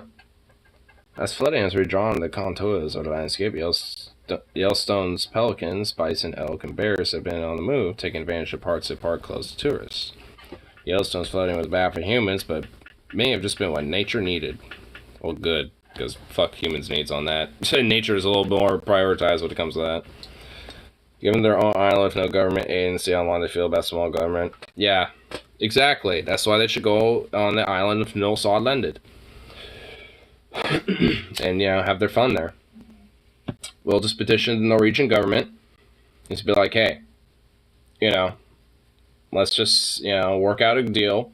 We'll take all of the far-right Christian fascists and white nationalists, you know, we'll just send them over there. And when climate change, you know, is fucked up enough, eventually they'll probably have a mild, you know, temperature climate for them to survive. But in the meantime, you know, we'll see how long they survive. If they want, you know, their white race and shit.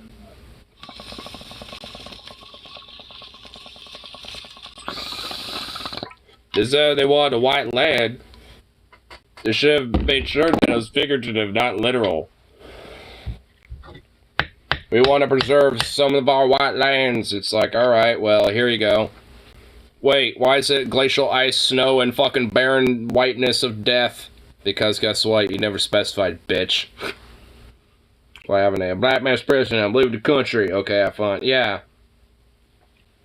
They had a chance. But nope, never took it. Honestly, it would have, you know, made a lot of outcomes better for everybody.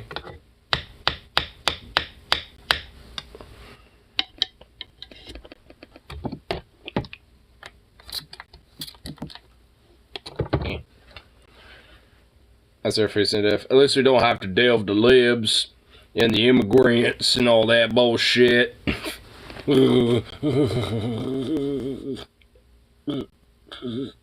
Just freezes to death looking like this.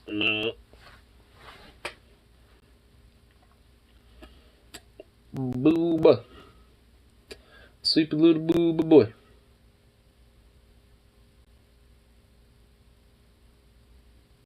Oh.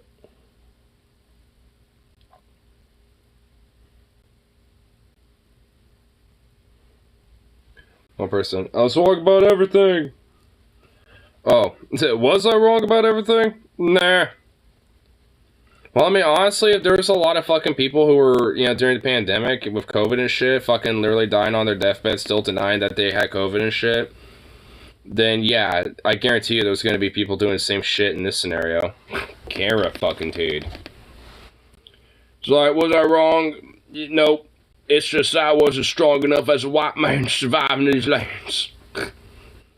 But at least my next of kin may survive, and they're just already frozen to death in the background. He just doesn't notice or care. His dead, frozen, pregnant wife, he already tried to run off, but froze in the blizzard that happened a couple of days ago.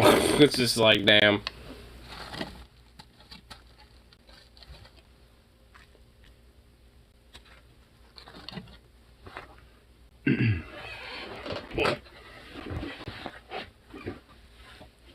Booba. This is a sleepy thing, huh? Oh.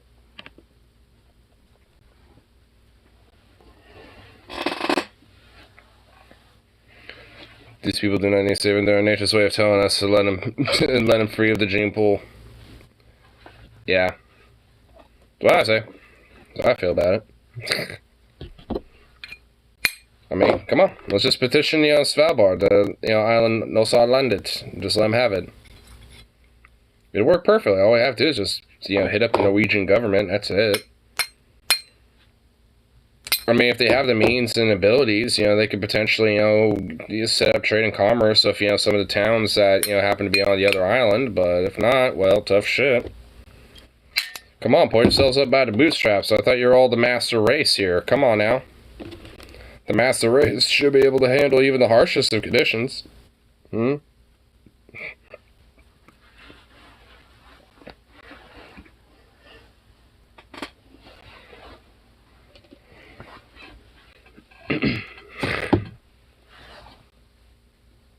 Oh my god, if only.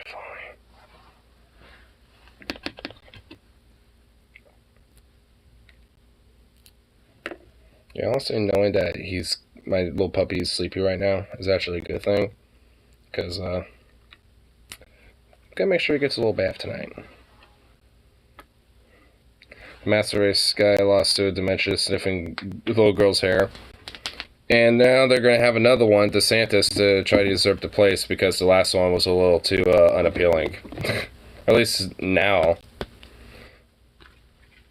But still likely it could be a potential, risk still.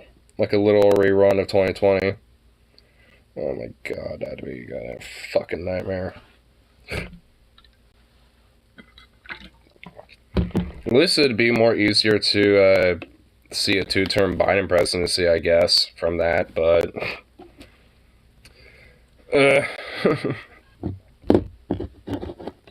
just thinking about it is stressful and tiring. It's like, oh my god, why is the world and this country the way it is?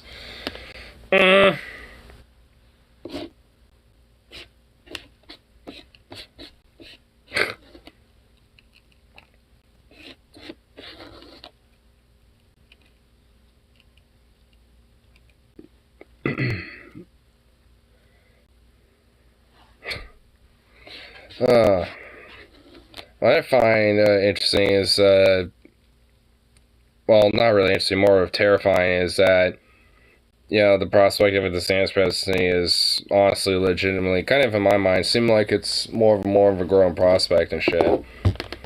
I mean, it's because honestly, if that was to be the case, I mean, as it stands now, if Biden were to be the nominee, it would not look good, just at all.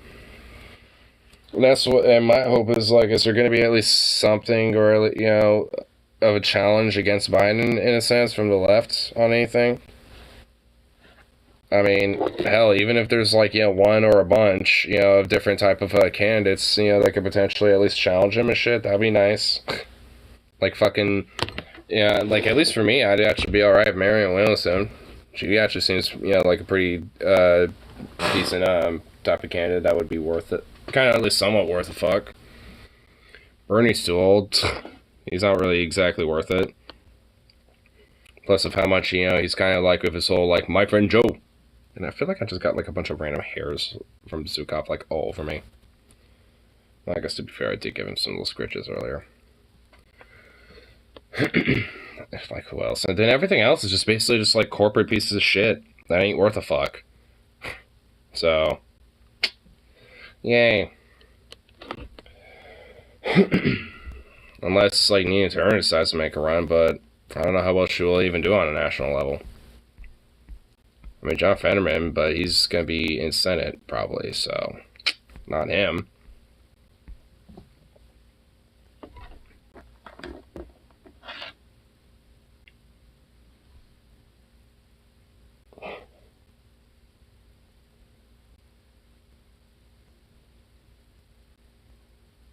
They look like a little torpedo, bro. I wish we could siphon energy off of Manchin, Pelosi, and Biden and give it to Bernie and make him younger. I know, man. And just basically, like, yeah, like, siphon all the energy, get all the adrenochrome out of him, just stuff it right all up in Bernie. Make him, like, yeah, 20 years. Yeah, give him, like, 20 years altogether, dude. Might get a lot of his aggressive rabble-rousiness back if that's the case. Give it back.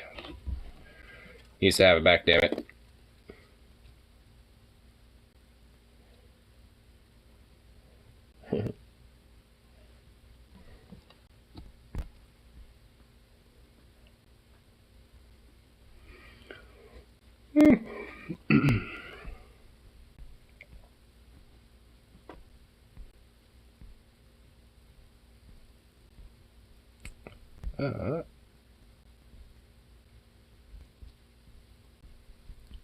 The other random little shit? Nope.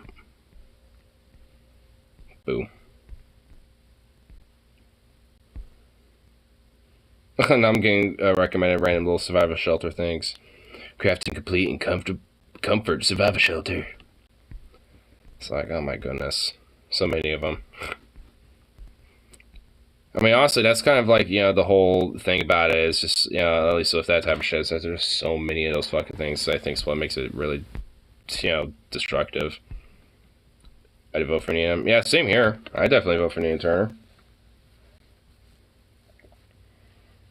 I'd vote for her in the primaries and in the fucking general. If she were to make it in that. The thing is, would she actually make it into the fucking primaries? Honestly, as it stands now, probably not. The DNC and is very vehemently against her and shit, and made sure to, that she wasn't even going to make it in her elections the last few times. So, I mean, I would hope, but I don't know.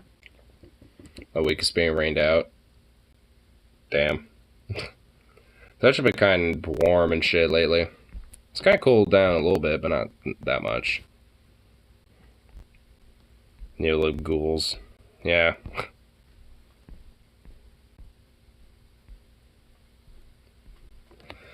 I get so sick of these fucking do-nothing liberal piece of shit. It's like, we gotta do something. We gotta do something. Hey, I wanna do something. Shut the fuck up over there! I was singing. We gotta do something. No, I really want to actually do something. Fuck you. Shut up, asshole. I didn't mean actually do something. I'm just singing a song. Make me feel better, okay? God. Find a frame when I have an umbrella, but that shit doesn't help when wind gets involved. Yeah, definitely not. That's why a nice little raincoat / windbreaker or trench coat or something like that always is nice. That's why I always like rocking my trench.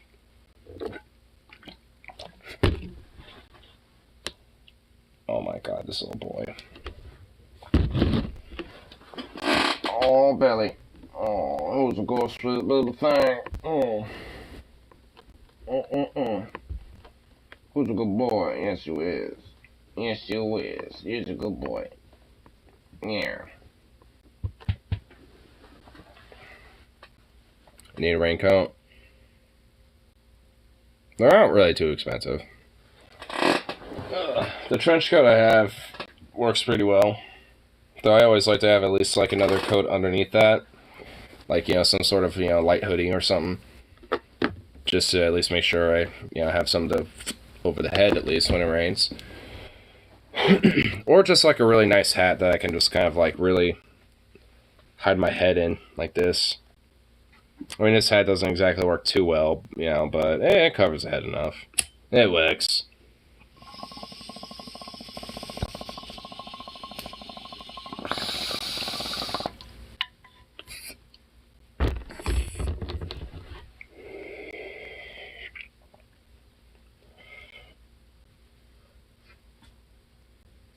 Oh.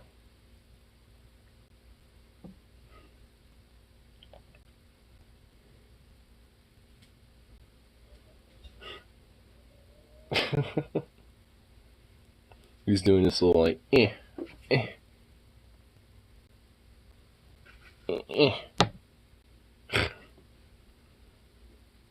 little lazy thing.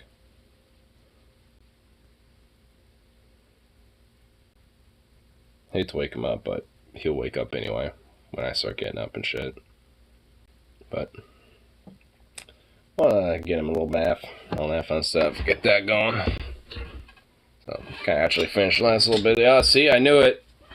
I didn't even begin to start, and he already started going. Immediately got up. Look at you. Look at you, boy. Now you think I'm going to go outside? No, you're getting a bath. That's what's happening. Little bathy bath, little sweet boy. Yeah, shake all that dust off. I don't need all that going down drain and clogging shit up, little punk. Make him a little soft boy.